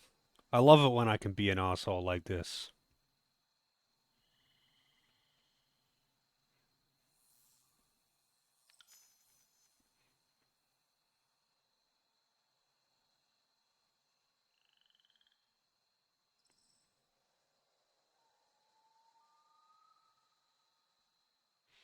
Instructions from Fifth Eye. Interesting.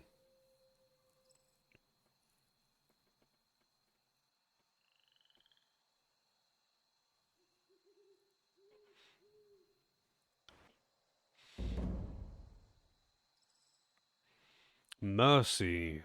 Exquisite two-handed. Oh, bronze dagger. 21 accuracy. Holy shit, that's big DPS too. There's some really good stuff in this town. Ring counters seal. Wise. Plus 10 will defense. Plus 10 subterfuge. Oh, here we go. Sigil of Fire. Yes. Sigil of Rooting. Sigil of Illusion. Already have. And Bleeding. I do not have enough, but Sigil of Fire. I do like burning things. I do indeed like burning things.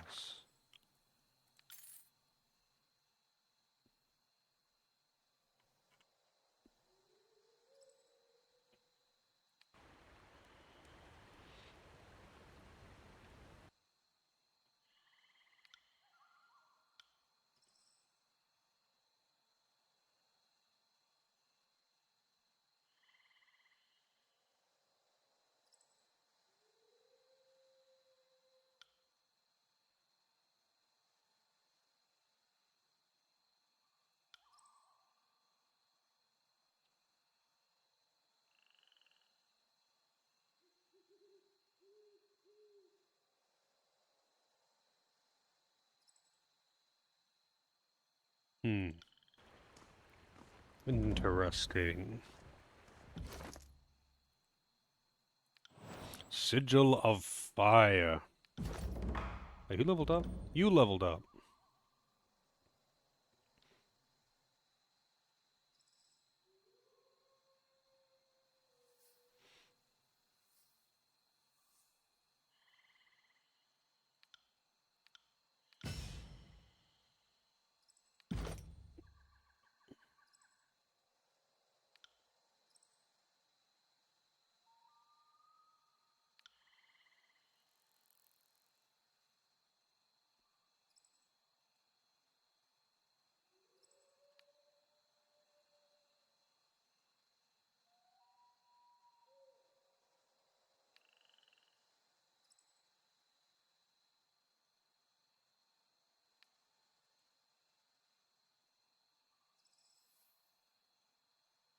I don't know what it means when it says things like armor stolen. I don't really know what that means.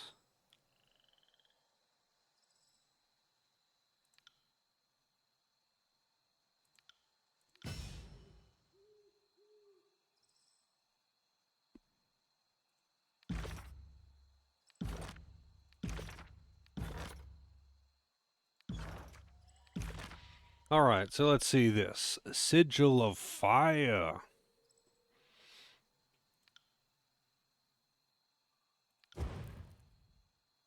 So that does the weapon buff. That does Fireball at range, which does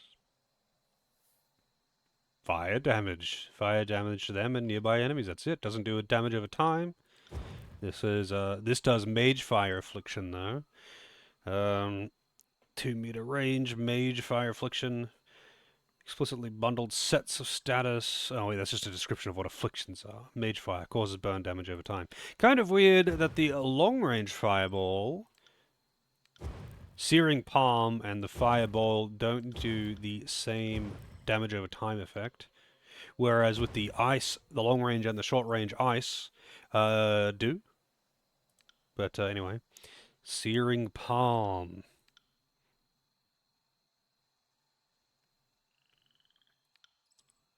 Ooh, that would be pretty delicious.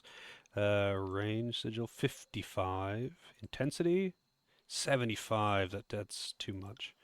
I mean, a 2-meter range, it would be pretty good. A recovery would make it 22nd base. So that's, that is a pretty good. That's a decent damage. It also does frozen and damage over time.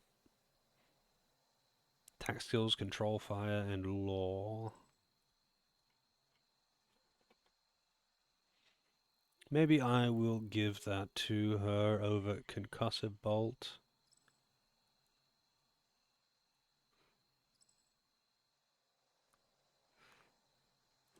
I need more spell slots, to be honest. But I need more things on the bar for that, to be honest. And I don't have those either. Right.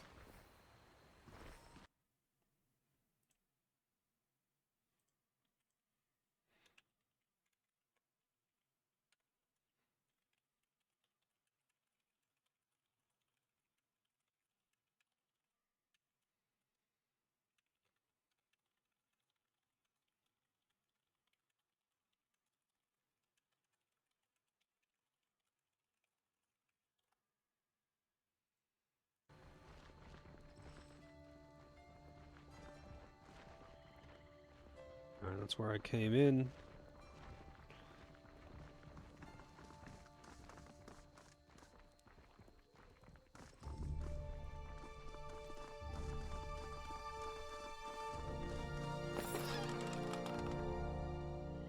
Fish.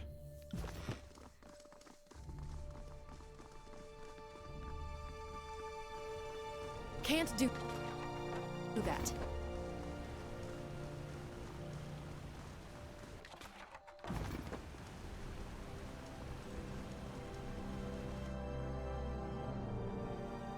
Surprised it's letting me go into all these buildings. Kayla and Callian.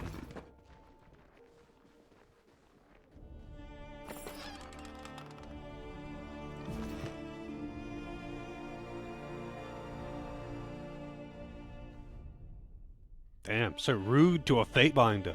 These are like some of the highest authority in the land. And that is like, yeah, fuck off, I don't care.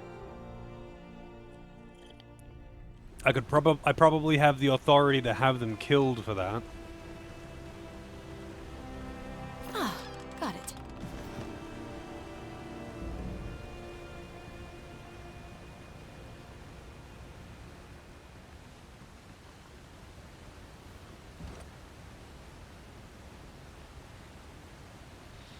Lethians crossing Old Wall's keystone. Requirement not met. Place the keystone in the center of the door.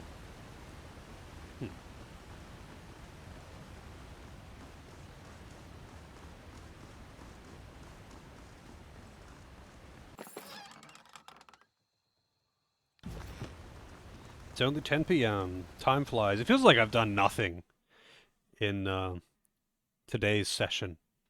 Found something. Oh, hello. Raven Shoal of Rogues plus Subterfuge.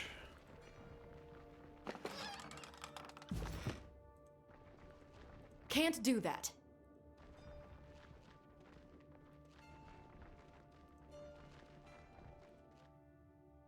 I'm just looting these people's houses.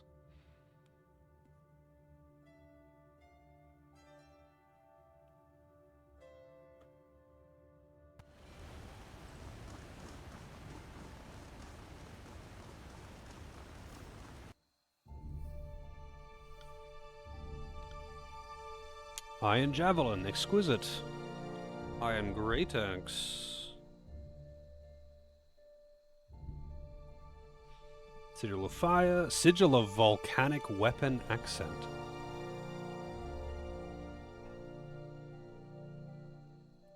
Sure.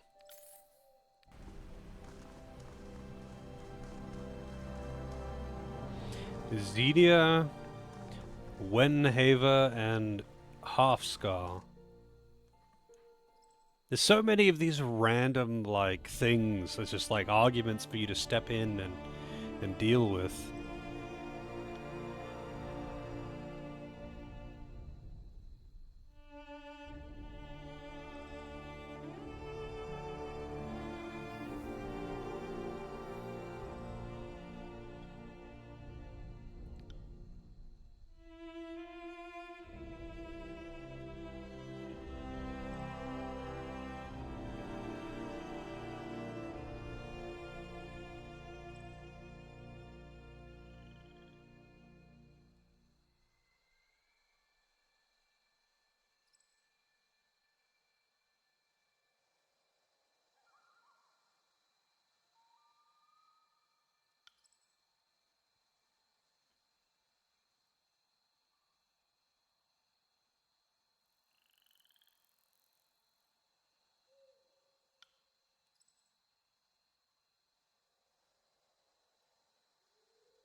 Wait, really? That gives wrath for the Forge Bound by making her work off the debt of stealing?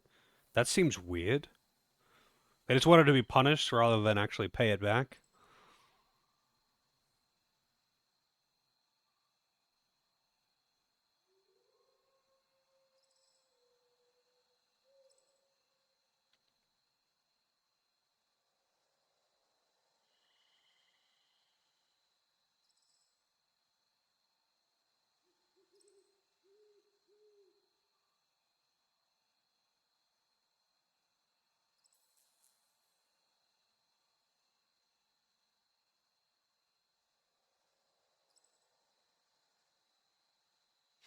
Man, I would want to go with several of these, but alright.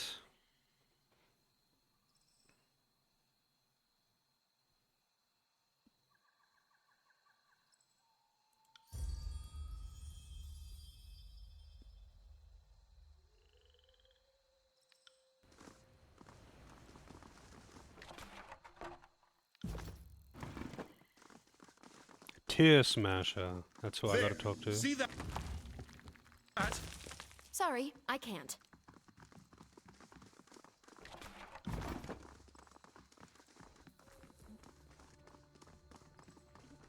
There's a lot of shit in this town.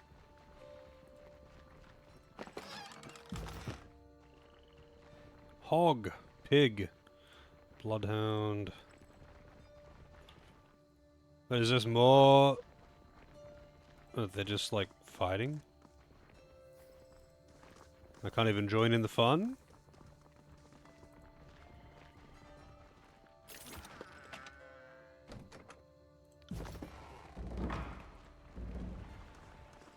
Sorry, I can't. Investigate this item. Bring this item to a blacksmith at something. Broken hilt. Even though this sword's blade is broken, the hilt's craftsmanship is particularly impressive. Master blacksmith at the Spy of Forge upgrade may have more information about this item. Okay. I'll see what I can do. Sorry, I can't. On it. You really do want to explore everything to find all this shit, huh? I don't have the Forge upgrade for the Spire, though. In fact, I don't know how to upgrade the Spire. I know I can hire people to come to the Spire, but I don't know how to actually upgrade the Spire itself.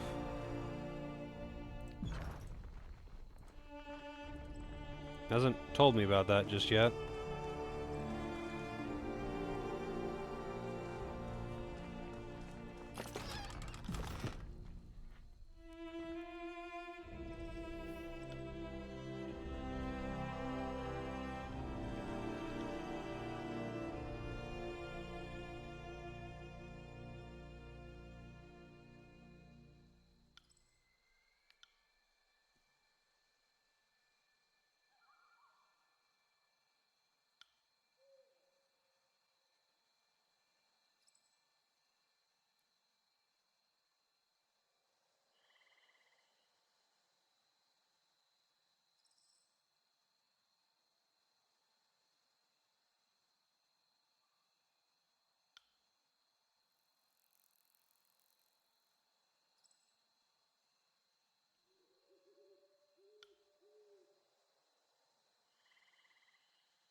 I should have you both executed. I'm kind of tired of these, like, petty squabbles. This seems kind of a bit beneath my position.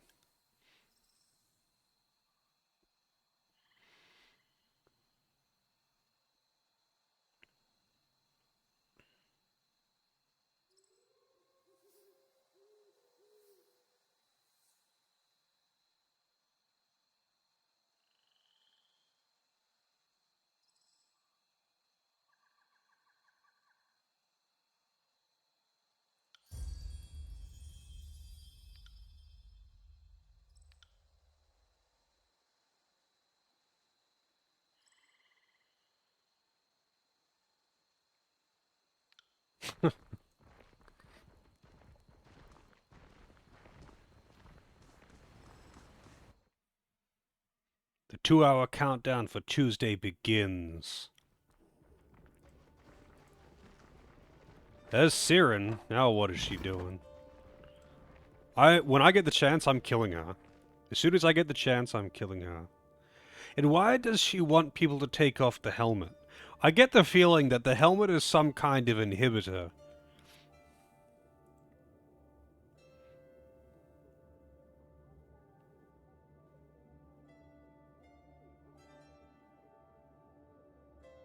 Well, look who's here. And what brings you to Lethian's Crossing? I can't imagine it's the scenery or the quaint locals. Have you come to spoil my fun? Tunon probably insisted you find me, didn't he? Because we can't let Siren have any fun, can we? Let's control her. Let's tell her what she can and can't do. Let's use her to destroy nations. But enough of that talk. What do you think of my followers?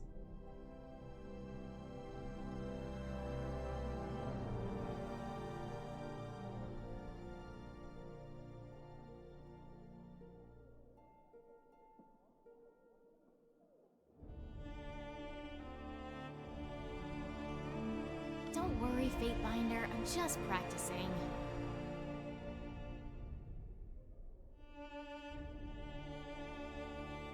Besides, who doesn't love having a legion of adoring lackeys?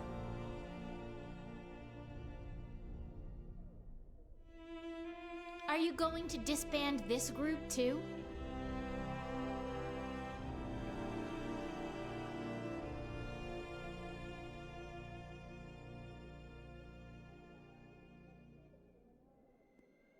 Ugh, not this again.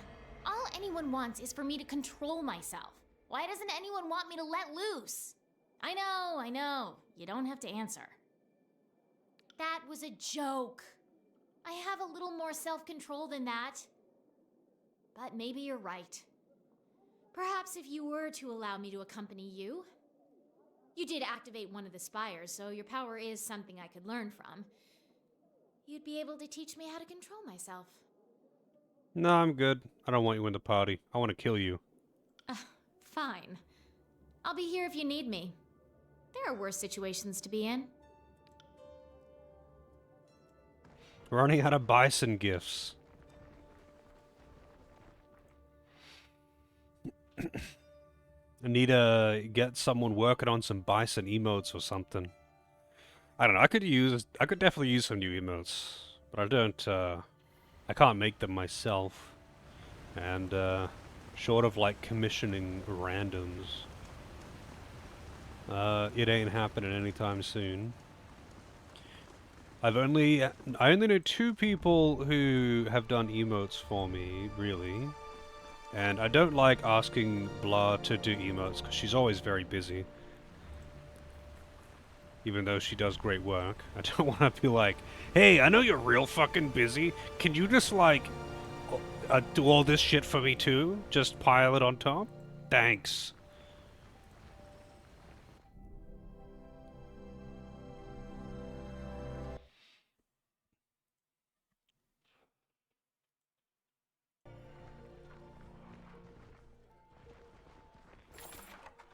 Pretty expensive per emote, yeah.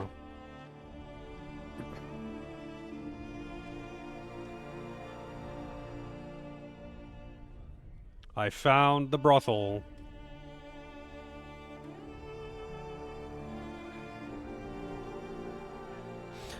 Although, to be honest, I also don't really want to be spending excess cash on emotes. If I made a lot of money from Twitch, then I would, but I don't, so...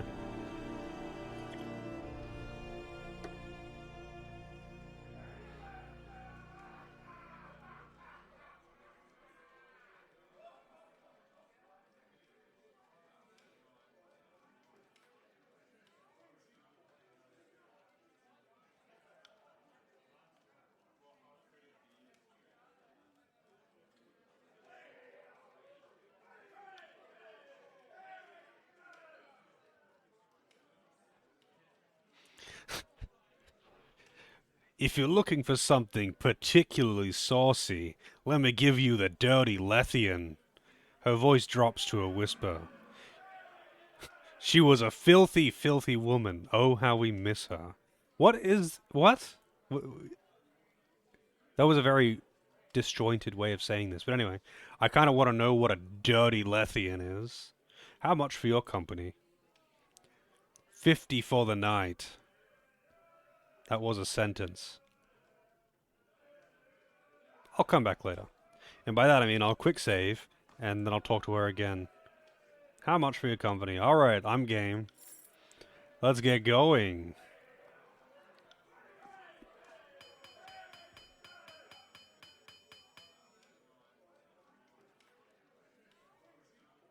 Dirty Lethian. Sword and sheath resting bonus. Sword or sheath resting bonus. +2 might. +2 athletics.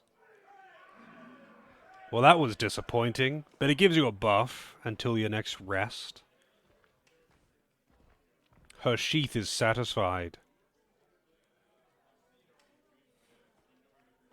I guess they didn't want to be specific about which it was that your character has, the sword or the sheath.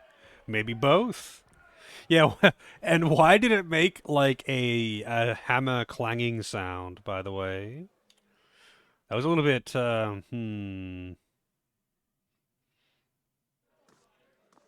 Guess just getting Will do. pounded.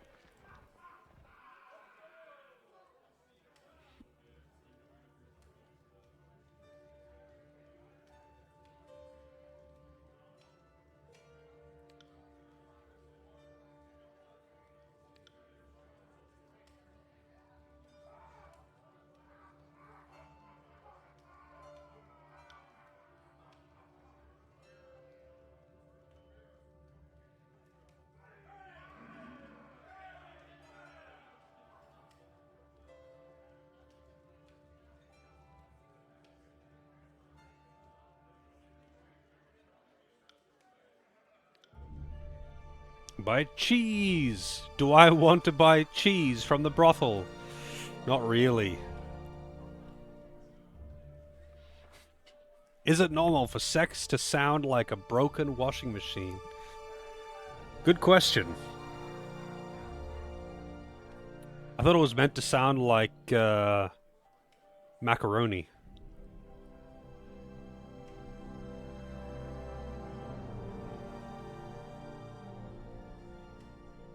Not in the mood for cheese?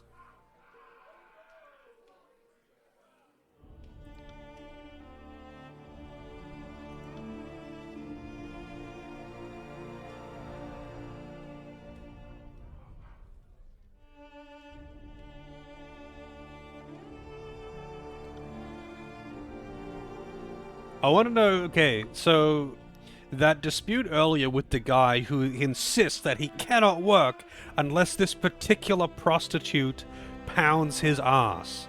I want to know who that guy was. No one mentioned the prostitute's name. I want to know who that guy is so I can talk to him and see what the fuck the deal is.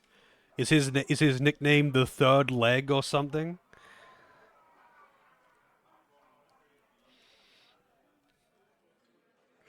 Half-mast. So okay, so here are the entertainers. We've got Charitus, Evarista, Half-mast, Philo, Roxana, Sheila, and Thallus. Half-mast. Confidentially, I would watch out with Half-Mast. Don't let him charge you too much. He's been told specifically to give people a discount. See, he may not necessarily satisfy you completely, but you will definitely get your money's worth.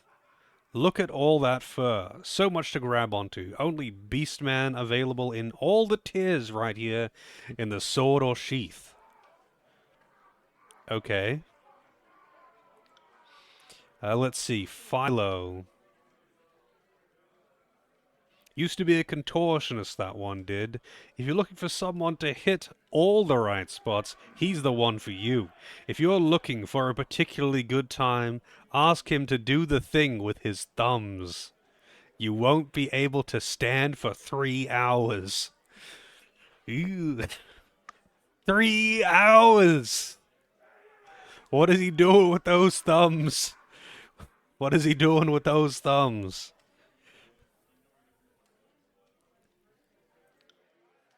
Alright, Charitus. Now, if it's your first time, I might suggest you start with Charitus. He may not be the most adventurous sort, to be sure, but what he does, he's very good at. Straightforward and to the point. You can't go wrong with Charitus. That's kind of boring. Evarista. I've already had her dirty Luthien or whatever it's called. Oh, Evarista, if you're looking for time with an absolutely insatiable appetite, then you want to speak to Evarista.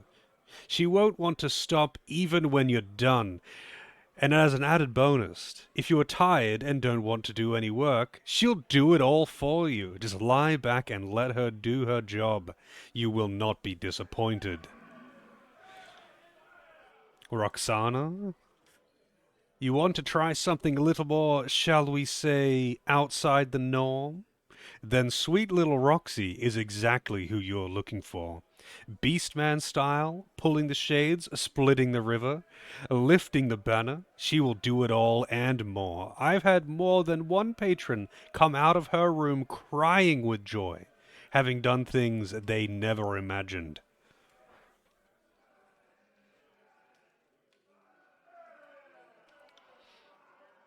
Sheila, the Australian? Sheila, with that name, she was just destined to be a whore.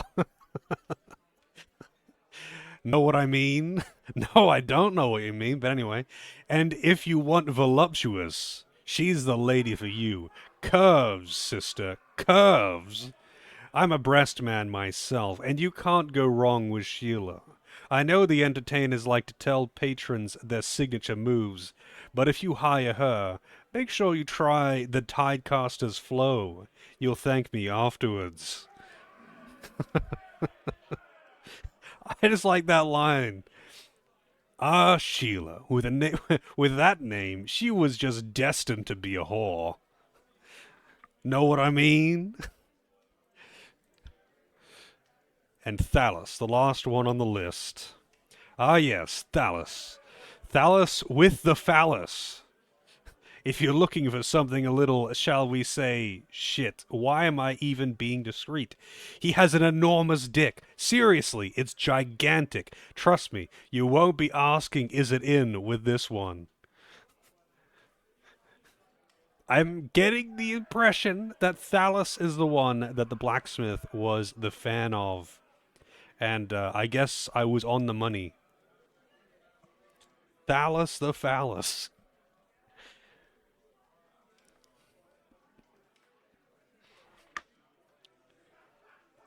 I just like this line, though. Shit, why am I being discreet? He has an enormous dick. Seriously, it's gigantic.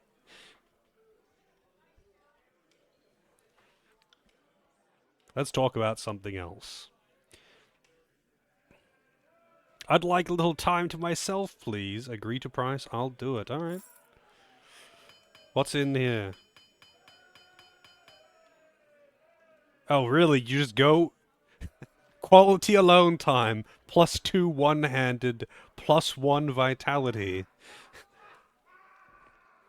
I like the laugh track in the background. So you can choose to jacket instead if you want. Alright, so I gotta go talk to Thalys. I want to see if you get different buffs for different, Right. different characters. Alright, Thalys. A giant man with mutton chops and well-defined muscles dances before you. As you watch, his hands drop to his belt line, and he slowly caresses the front of his pants as he moves. When he finally speaks, he moves his hands, revealing an enormous bulge beneath the fabric. You need something? He smiles broadly. Name's Thalys, and if you like what you see, I'm ready to give you a closer look. Jesus. This is an establishment that we have found here. This is an establishment. And this is the kind of shit that you get in CRPGs that you don't get in other RPGs, you know? This is the kind of content that we're looking for. I want to know what he says. What did he say? Tell me about yourself there. I'm big, I'm strong, I'm insatiable. Is there any more you need to know? I was a lumberjack, if that's not too unbelievable. But I got tired of the work, too much swinging, sweating, and pain, and not nearly enough pleasure, so I offered my services to Bay. And when Bay had enough, he gave me a job. Yeah, this man delivers sausage pizza for a living. How much do you charge? Actually, hang on. What can you offer that others can't? If you want to spend some time with me, I'll unleash the purple scourge for you. Bay and I came up with the move, and I believe you'll find it well worth your... The purple scourge? That sounds like a disease, but... Alright. How much do you charge? 50 rings. Alright. I'm feeling brave. I'm in. Don't worry, I'll go slow the first time.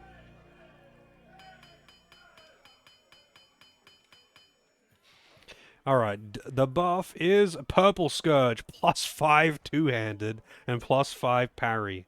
So it seems that each of them gives you a different buff, depending on who it is, I guess.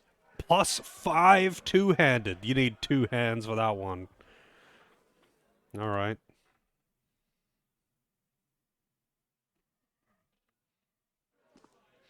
Sheila. Does she have an Australian accent? A beautiful dark-skinned woman dances slowly by herself, her hands moving over the curves of her body. Her shirt is barely held closed over her breasts by a single button, which she is playing with while she dances. What can I do for you on this beautiful day? If you want a good time, then you've come to the right place. Sheila is here to take care of you.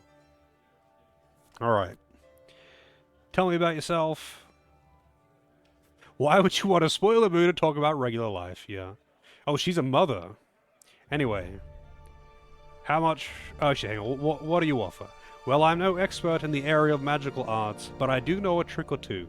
Mix that with my true skills, and you have something that will curl your toes and have you singing my praises to the whole town. Let me give you the Tidecaster's flow. Everyone will ask you how you sing so loudly. How much? 30 rings! She's pretty cheap.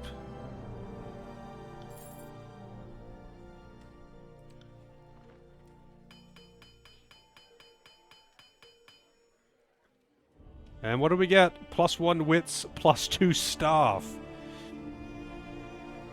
What does this say about her? Apparently she's got the gigantic honkers. And it gave my female character +2 staff.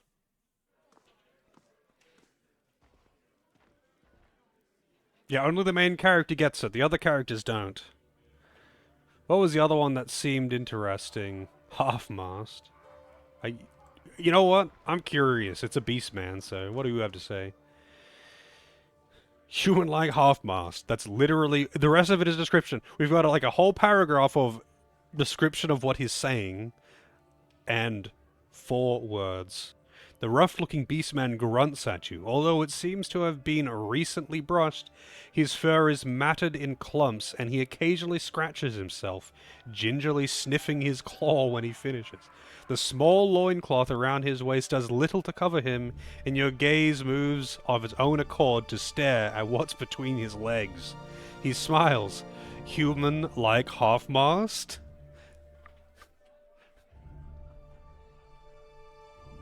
Is this even safe? Human no worry, half-mast not use claws. Half-mast give human the brood hole. Human very happy with half-mast brood hole.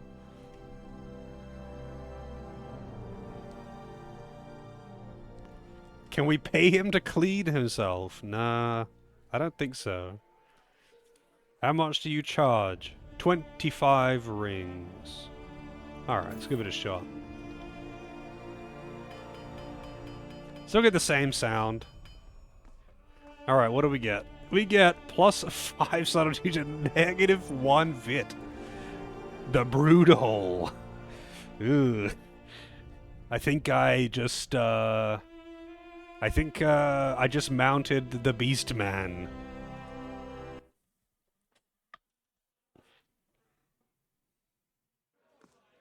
Yes. Yeah, I don't think I want anything to do with any of this.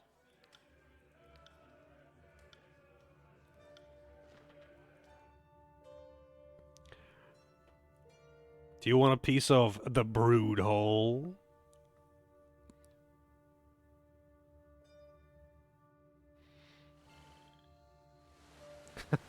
Yeah, I like that it says that he gingerly scratches himself and then sniffs his claws.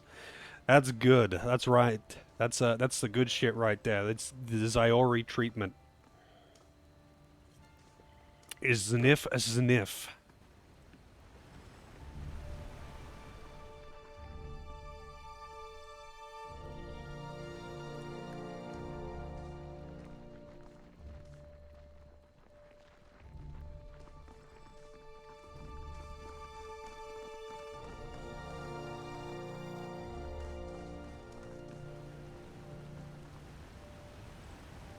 But did I go into this one? I walked past one or two of these buildings.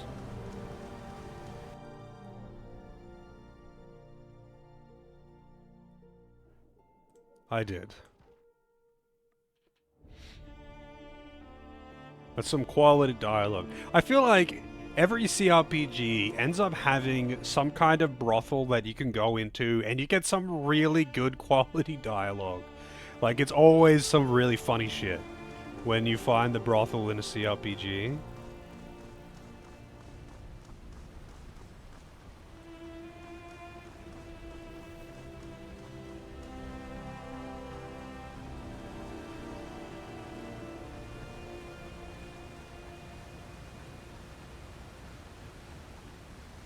What have we here? Sundered bronze sword? That's actually not bad, but whatever. Can't do that.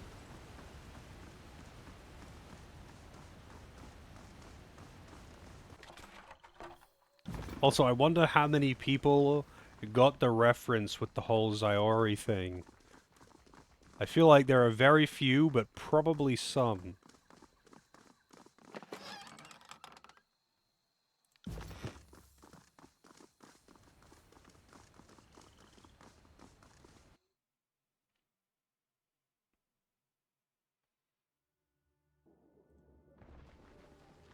Sorry.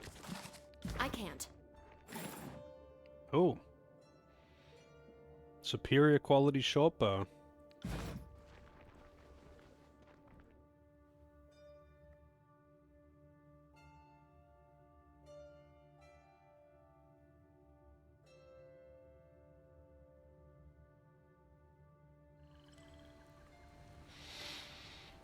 It's sad that SMT seem to not do it.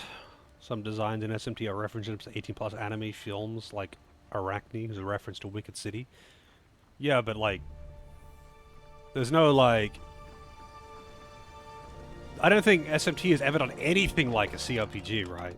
Like, this kind of Can't do that. this kind of freedom, you know?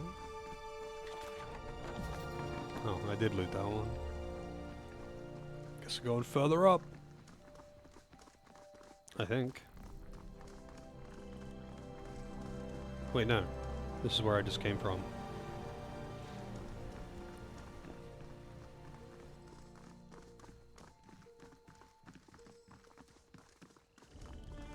Jeez, I have not seen that movie. That does not sound very appealing, though, not gonna lie. That sounds like a nightmare.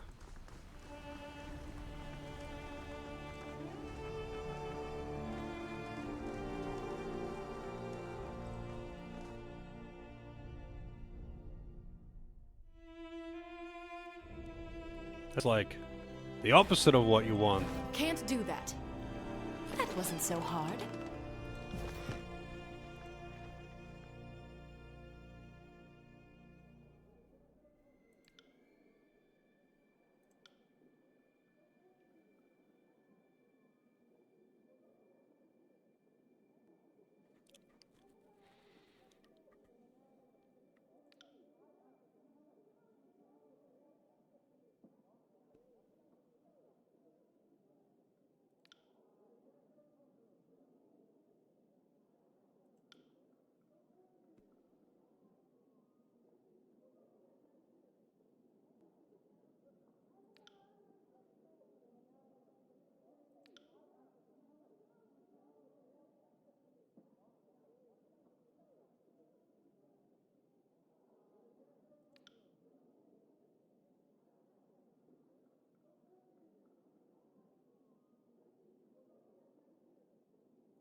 Hmm. So the locals don't seem to like the Brotherhood.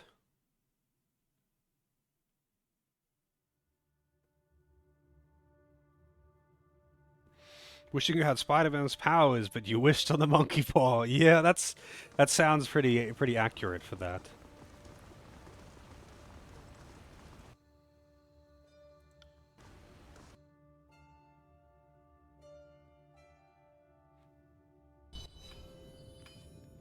Ah, this is what I was looking for.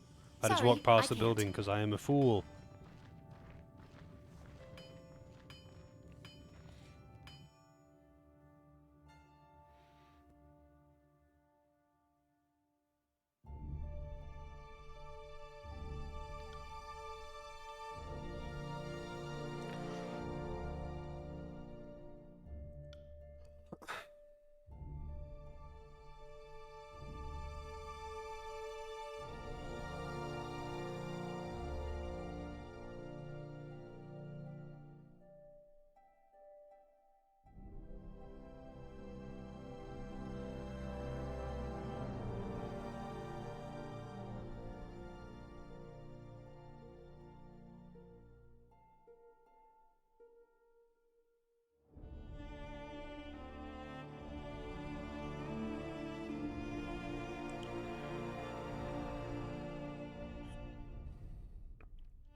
I'm not sure what the Bane is.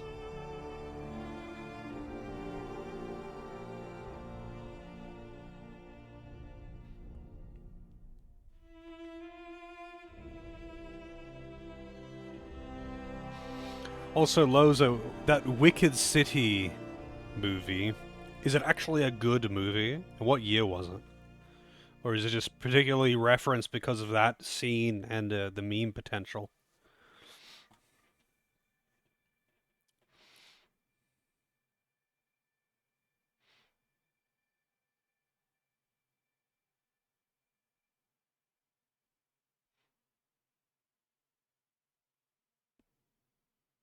Not great as plenty of memeing. I see.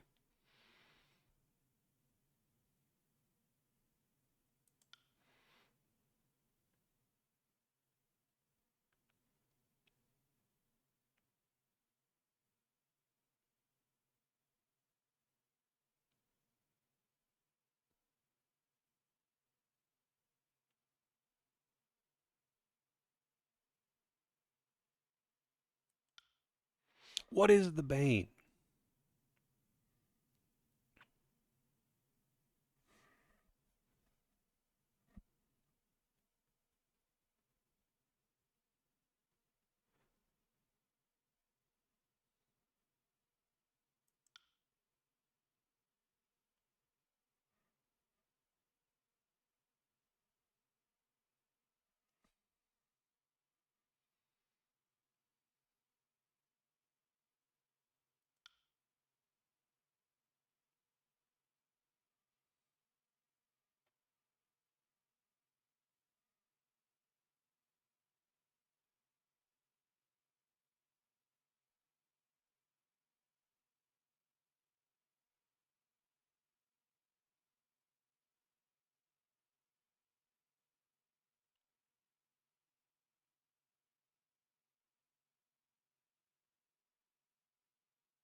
I see. Maybe you guys should suggest them for Phoenix's movie night.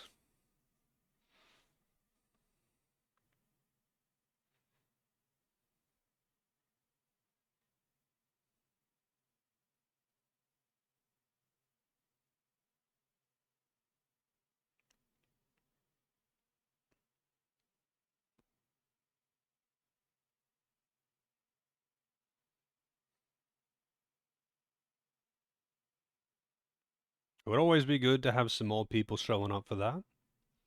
It's usually just a handful of us, but more would be better.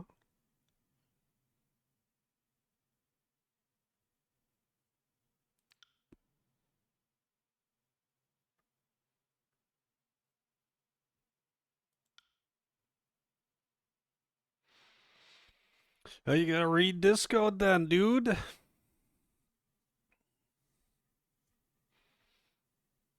It's on, well, it's Thursday morning for me, but Wednesday evening for him.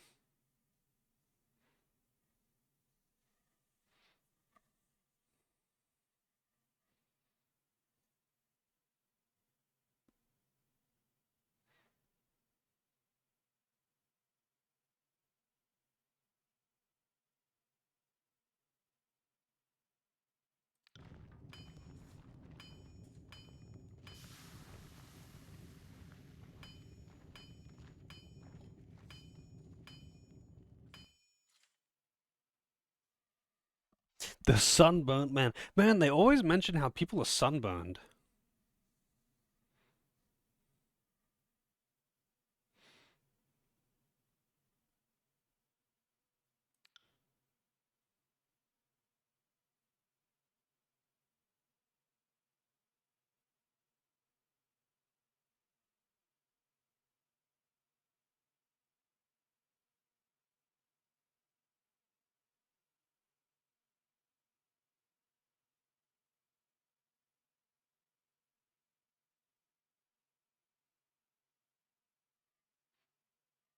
Hey, Pop.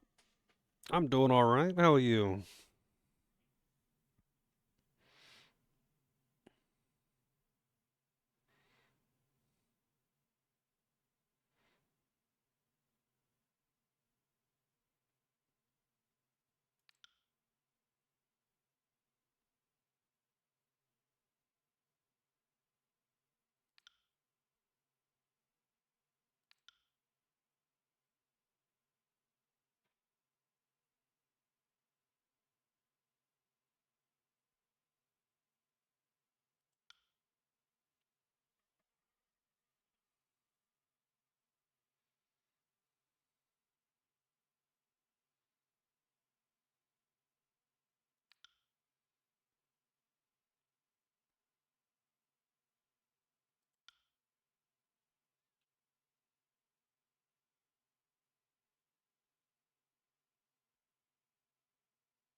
They keep referencing the Bane, but I don't know what the fuck the Bane is.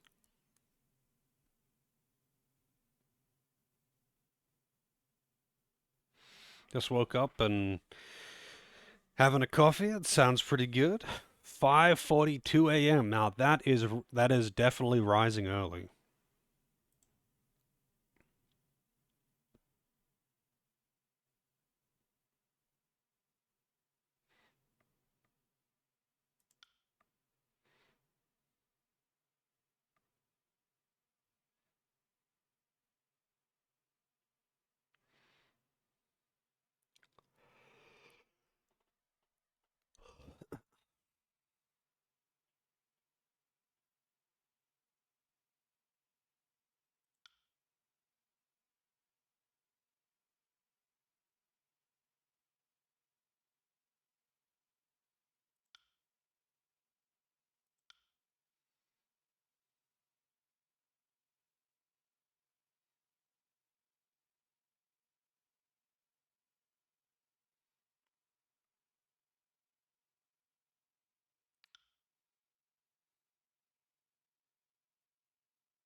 Hmm. Okay. Well, it's 10:46 here.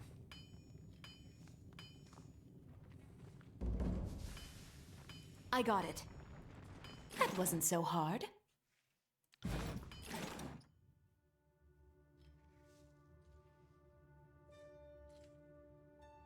Hmm.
Gain major favor. Nice.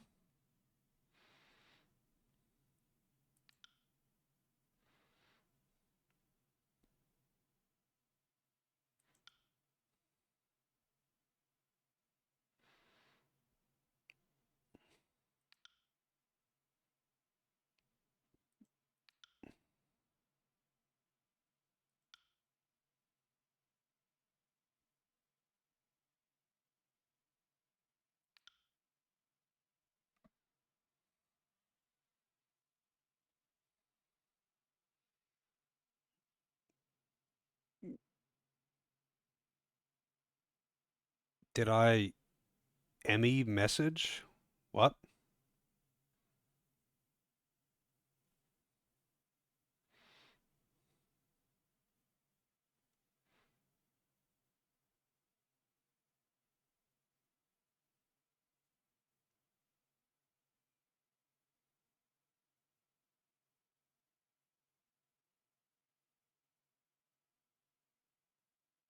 See your message about what? Being from Chicago? Was there something else that I missed? Oh, let's see. Scrolling up. According to Reddit, the ban is an open mystery. You're not supposed to know what it is. Wow, that's silly. But interesting, I guess, to know.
Oops.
Hmm.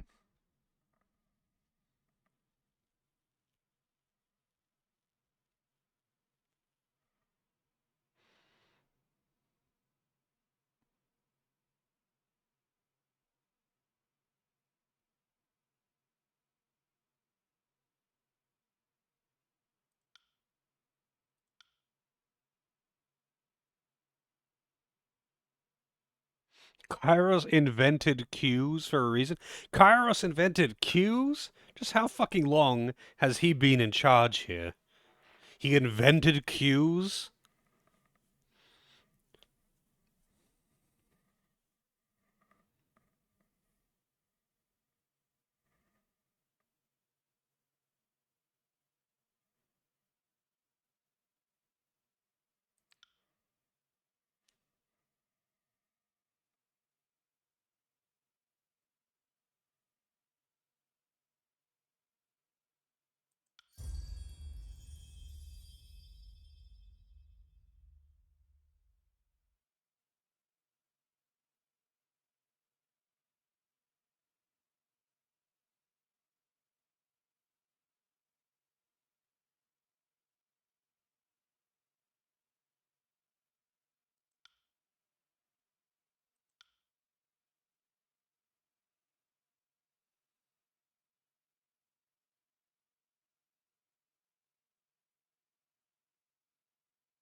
These forge bound seem like an interesting lot, though.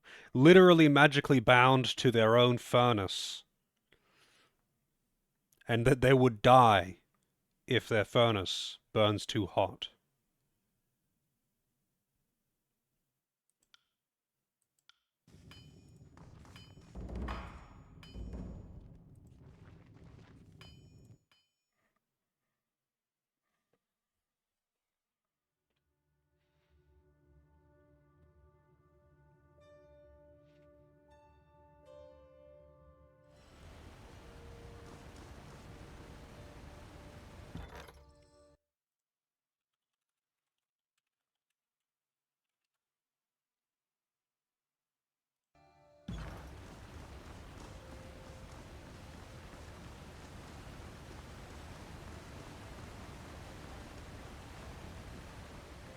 Piss off, he says.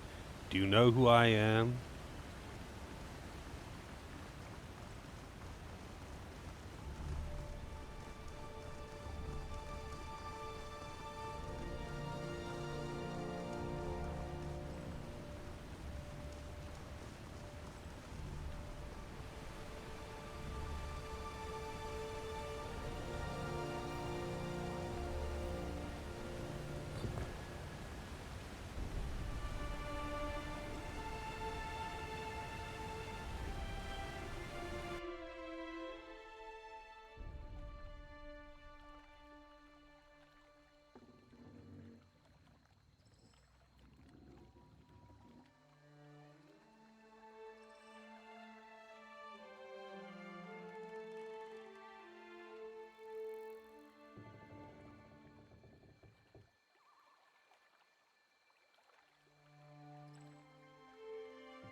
Yes.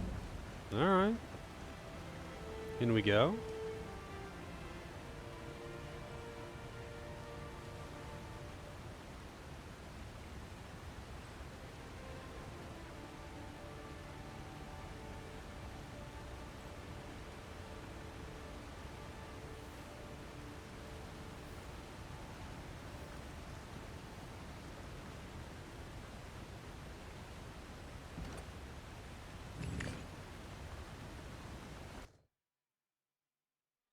dungeon time.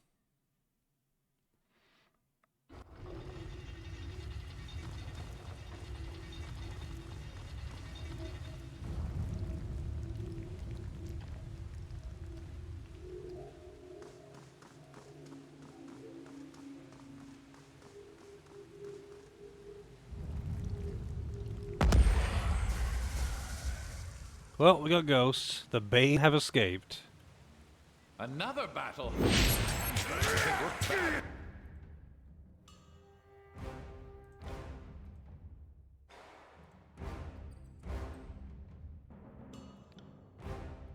Making friends.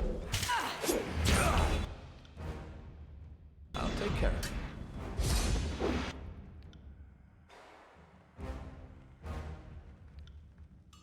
I got it. Oh, that one fucking hurt. Keep your filthy hands off me! Will do. Now that was satisfying. Let them think they can hit me.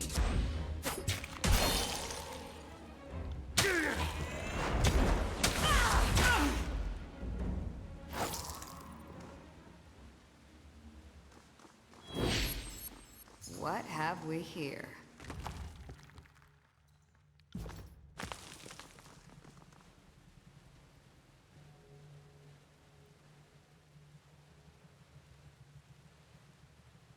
Notice a small receptacle carved into this one of the panels, huh?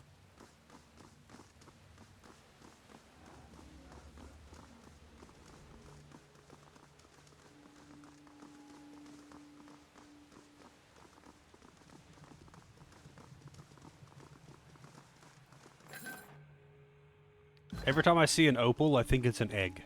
Ah, got it.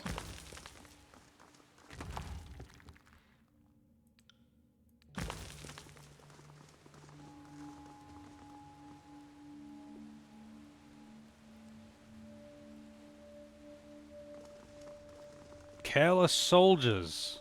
So that means there has been people in here recently, even. Can't do that.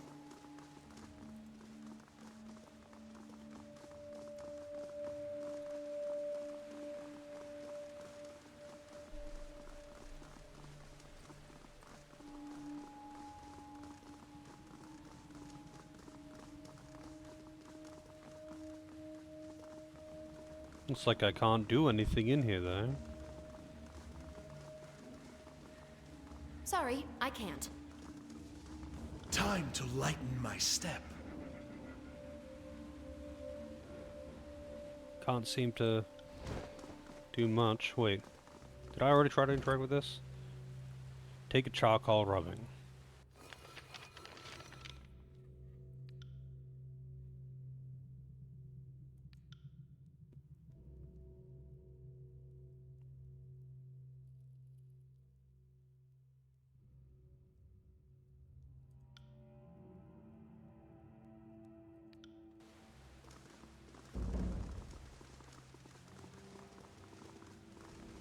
Another etching.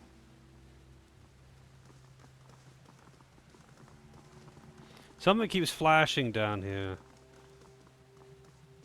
And you can't, like, rotate the camera or something.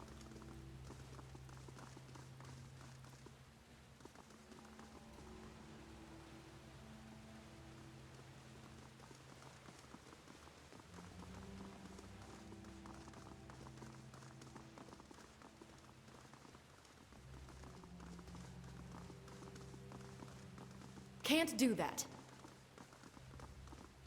Quiet down!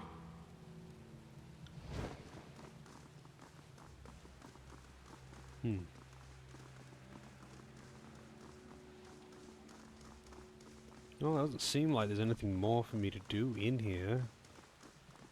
What happens if I go outside and ask about it or something?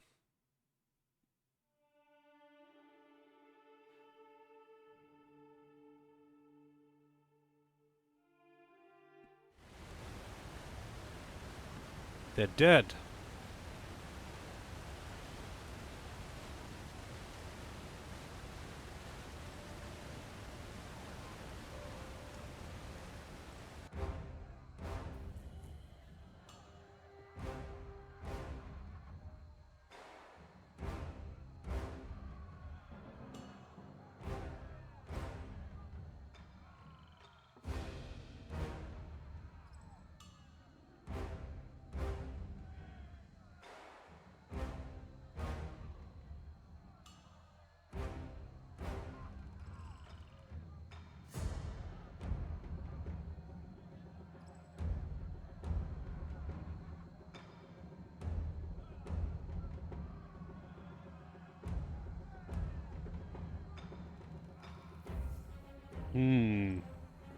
I kind of don't I kind of want to betray the Scarlet Chorus because they're becoming a bit of a nuisance. But at the same time, I wouldn't want to betray them just yet.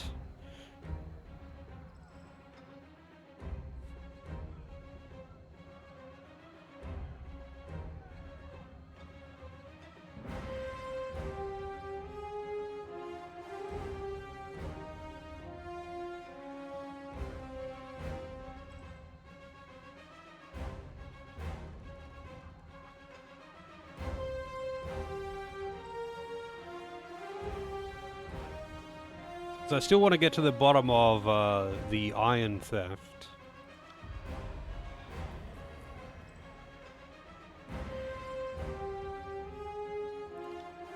Right.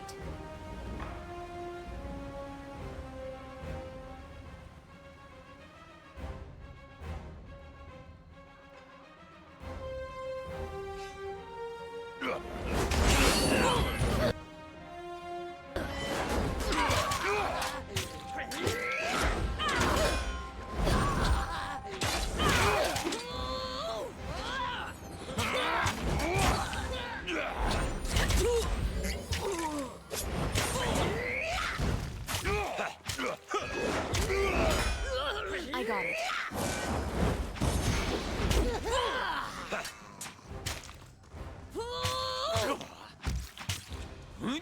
Will do.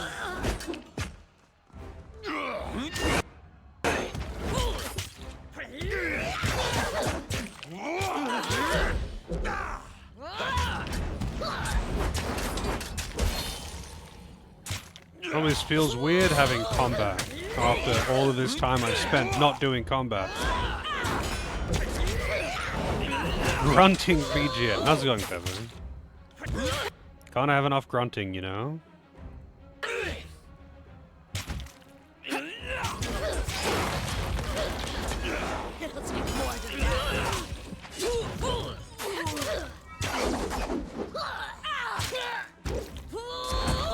Sorry, I can't.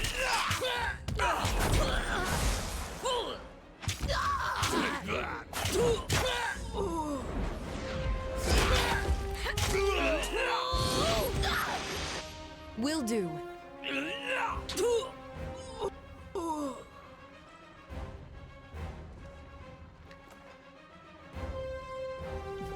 Not bad. I can't do that.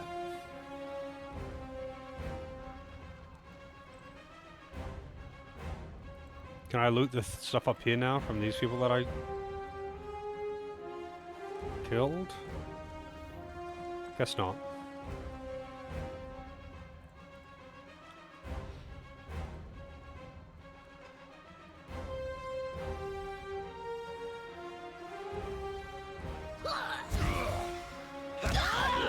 Look at that, future corpse.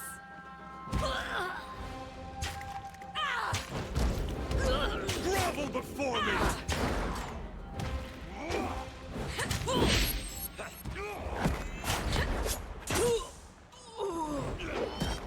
Will do.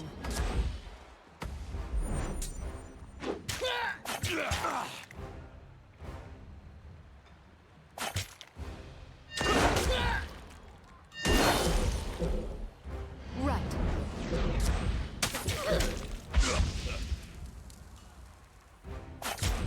My armor is dented. Let me repair At it. once. On my command! Still got it! Take that!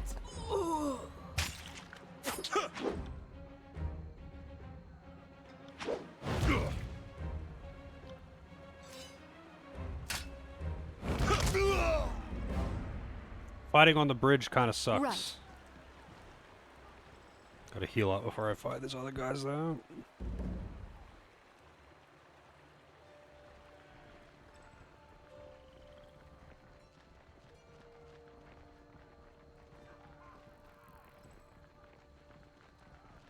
Another battle! I'm starting to think we're bad. Friends.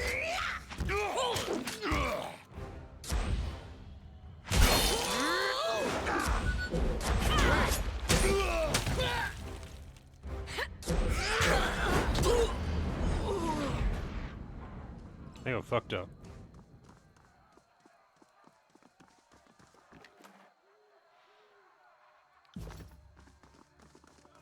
I guess that's all of the enemies. Sorry, I can't. I guess the helmet's gone.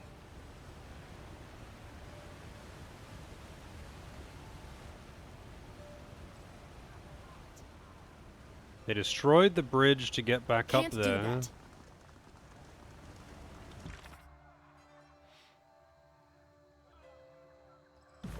I guess I have to talk to him.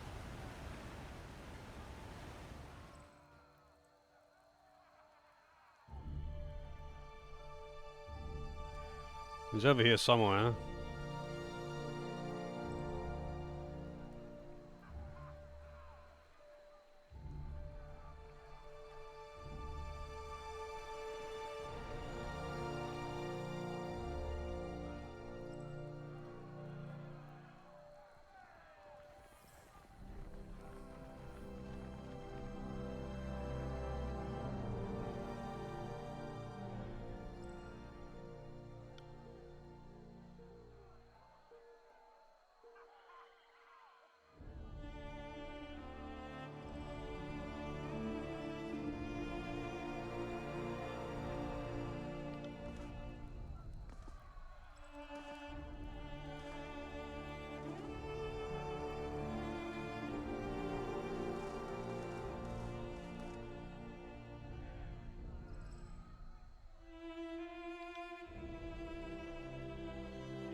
Kind of annoying that you don't even get the chance to kill him earlier on. You can only kill some no-name guys because the named NPCs run away.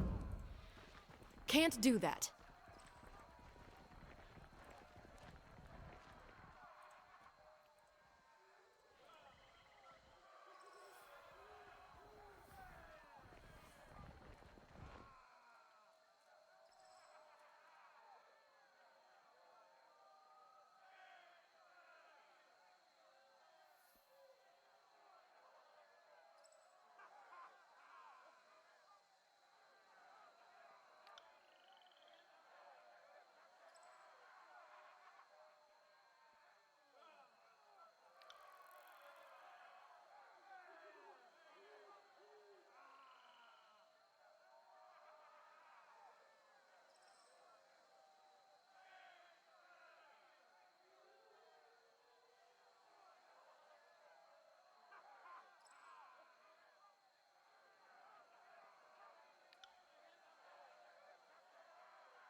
And he runs away. Come at me, Grace.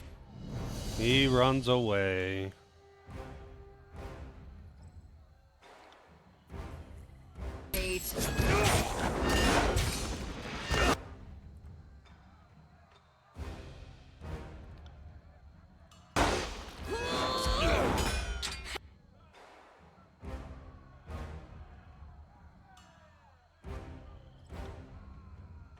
Oh wait.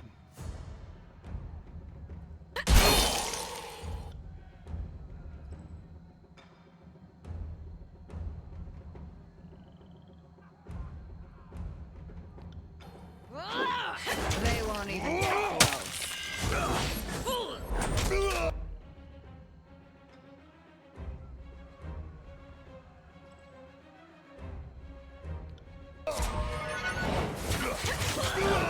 Damn, that actually did pretty good damage. Right.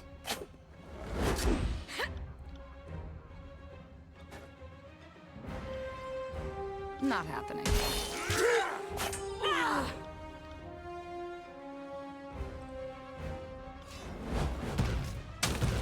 I'll tear your skeleton out by your ass!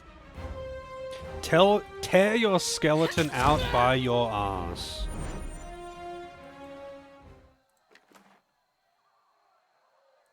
Yes.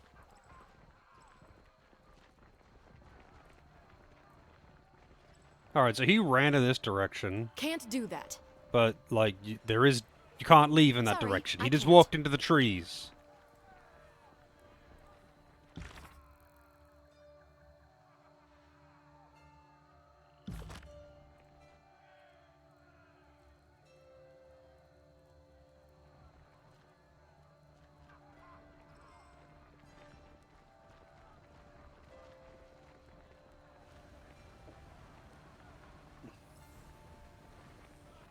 Where did Tear Smasher go? Oh, there he is. I was like, I guess never went in here.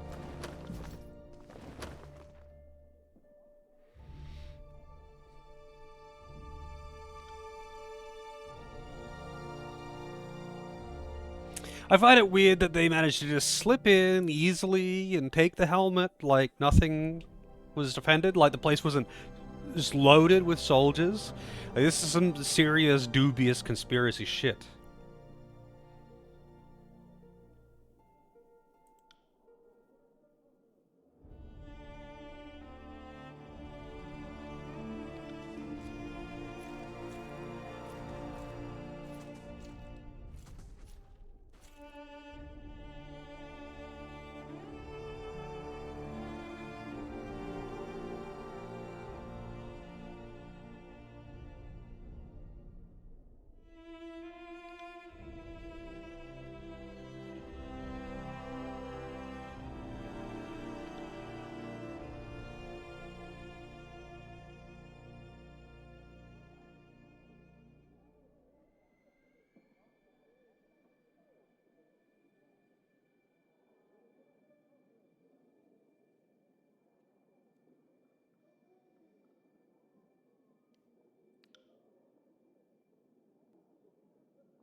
Cheese! Can't do that.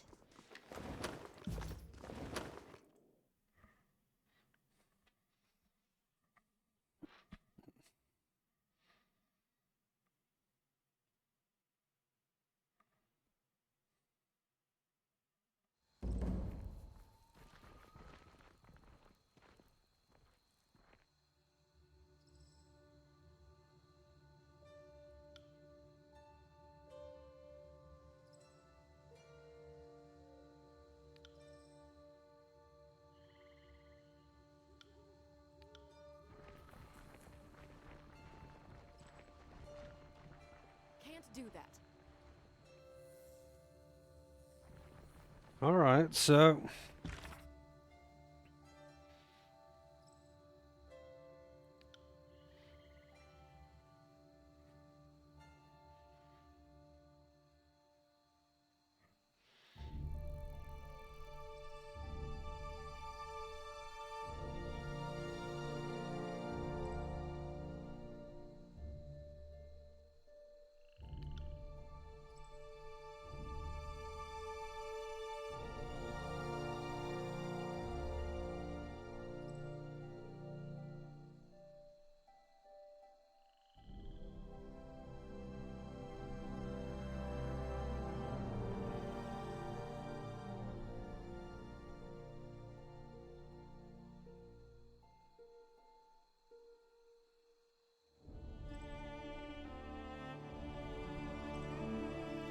That's a lot of evidence against the voices, and only a little bit against Graven Ash.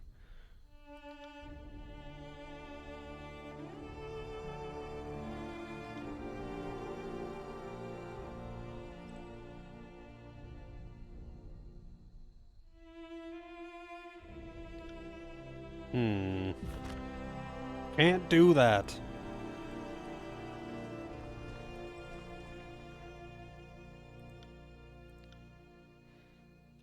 Exquisite heavy leather.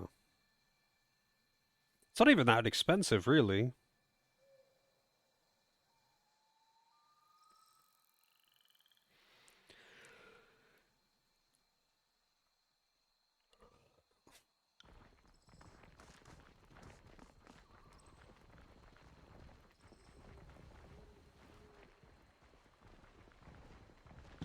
But, hang on a second.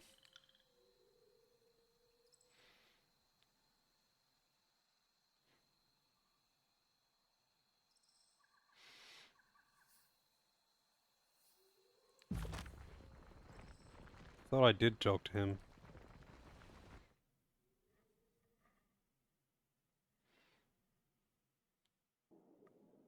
He's not in here. Right, I think he was in there.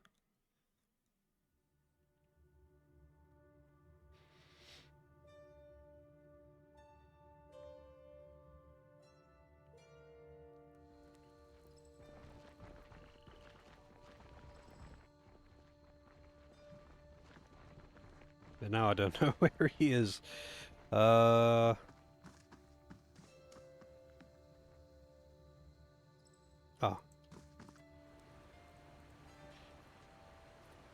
I can't do that. Can't do that.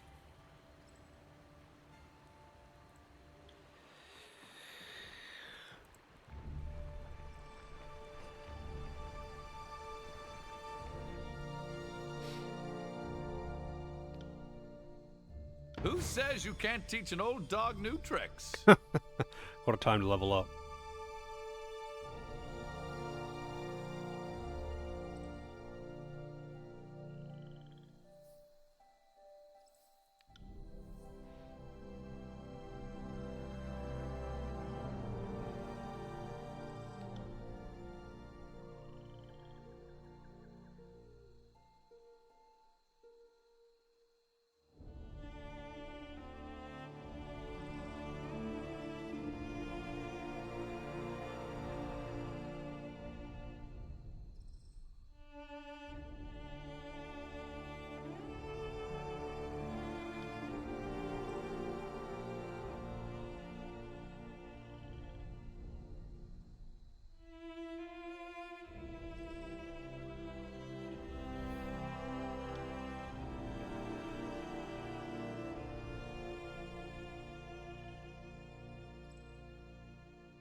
Sorry, I can't.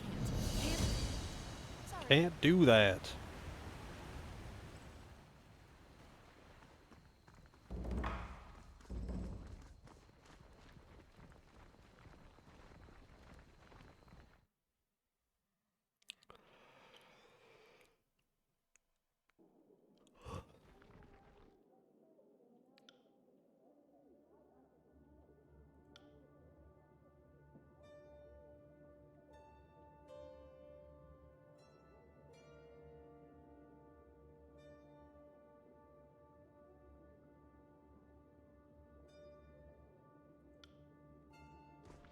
Alright.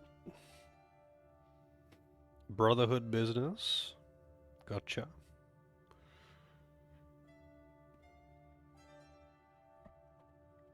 Well, I'm glad I did. You know, it took a long time to start doing anything today, because it's a lot of talking for the first, like, 3 hours of today's session. But, you know, we made some progress. We saw some action. Some shit went down. I learned a bit, met some new factions.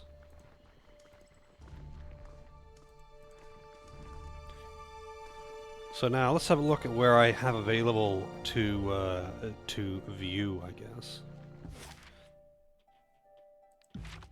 So there is Deserter's March, Broken Plains Wilderness, Forge Bound Supply Cache.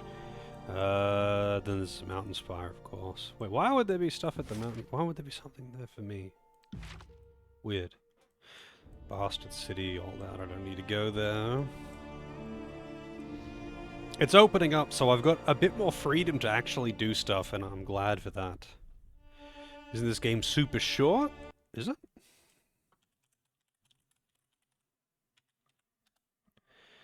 Tyranny. How long is Tyranny? It says 20 hours or 36 if you're doing everything. That is actually quite short for a CRPG, yeah. That is pretty short for a CRPG. But, like, if you're saying that's a lot of yap, I mean, how many CRPGs have you played? Let's be real. A CRPG that isn't at least like 60-70% yap isn't really a CRPG, is it?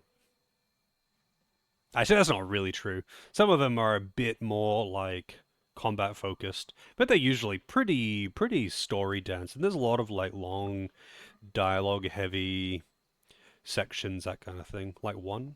Which one would that be? I mean, I'm not saying it's a bad thing that there's a lot of yap. That's just how it is. These are games that if you don't like novels, you're probably not going to enjoy it. That's kind of the thing. For me, it's not a matter of thinking there is too much talking. It's more that, like, I feel like, you know, I want to read everything and I want to talk to everyone and I want to look at all the stuff, but that can't be entertaining for the viewers, surely, because I'm not narrating it all. Vampire Masquerade? I have not played that. Let's see.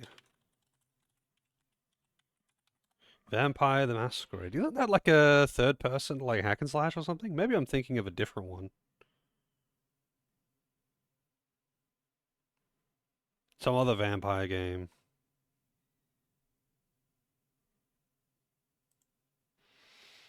Tabletop role-playing game. No, okay. I'm thinking of a different game then.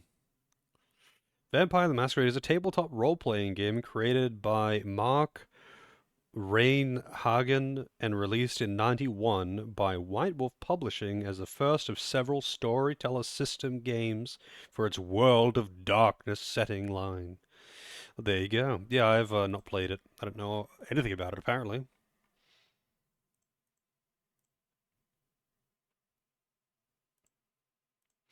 Cool. Ever played Dreamfall? I have not. Might be a spin-off of that, yeah. I mean, it's funny. I really do like to sink my teeth into these CRPG worlds and talk to the people and do all the quests and all that. It's just that I find on stream it's difficult to toe the line of fucking around and playing the game. Because I could easily spend an hour customizing spells and doing this and that and managing my items and seeing who gets what gear and talking to people about their flavor text and being like, man, who's shit in this guy's cereal? But you know, that obviously doesn't push the story along and it makes it take a long time to get through anything. And while I do enjoy that, I imagine most people don't want to watch that. That's why I kind of like am ever unsure of how to proceed. Do I want to just not talk to this peasant? Maybe I'll miss something. Wow, also, fucking, what's his face? Lantry is, I was going to call him Lethian, but that's the name of this location. Lantry is 2 levels ahead of the main character. 2 levels. Either way, made some decent progress today, I would like to think. The plot thickens. I'm not really sure when I want to betray the Scarlet Chorus, because it seems that they are very uh eager to portray Kairos, like they are not the good guys. And not that I'm the good guy either, but I want to get as much use out of them as I can. But I get the feeling that if I wait too long, it will railroad me into just siding with them permanently or something, you know? That's what I'm always unsure of. But I guess we'll see. I guess at the end of the day, it doesn't really matter if I don't get to do exactly what I want to do. But, we'll see, I guess. We'll see. Either way, it's been pretty neat so far. The accuracy memes have definitely tapered off a little bit. Especially with, 2 offensive mages. The accuracy memes are still there, but it's nowhere near as bad as it was at first. They are definitely tapering off, especially as I invest more points into it and all that good stuff. What I'll probably do is, because obviously I'm not streaming tomorrow, I'll probably try and find some time to uh, fuck around, sell some stuff, maybe get some new gear, make some spells, all that kind of good stuff. Um, and make life a little easier. But I suppose for today I am indeed done. And I am curious about this Dreamfall game though, so let's Google this. Dreamfall. Dreamfall: The Longest Journey. Adventure video game developed by Funcom for Microsoft Windows and Xbox in 2006. And it was released on Windows 360 and original Xbox. I don't know shit about it, but apparently it's on Steam. Wow, it's got a picture of a girl who appears to be naked in bed. Look at those PS2 butt cheeks. Adventure, female protagonist, story-rich sci-fi.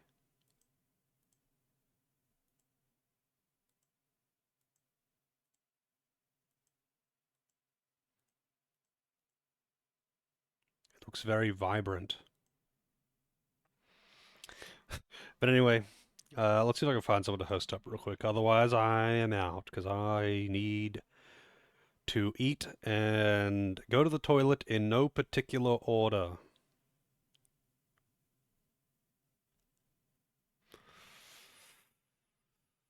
Is anyone playing Tyranny? Nope. Only me.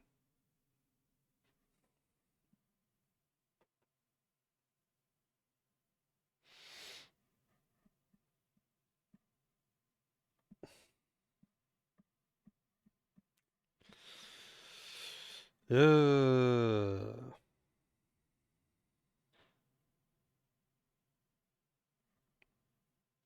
right. I'm out. I'm gonna go eat. Um, I'll be back on Wednesday because, as we know, Tuesdays are verboten. Let's see if I can muster the keyboard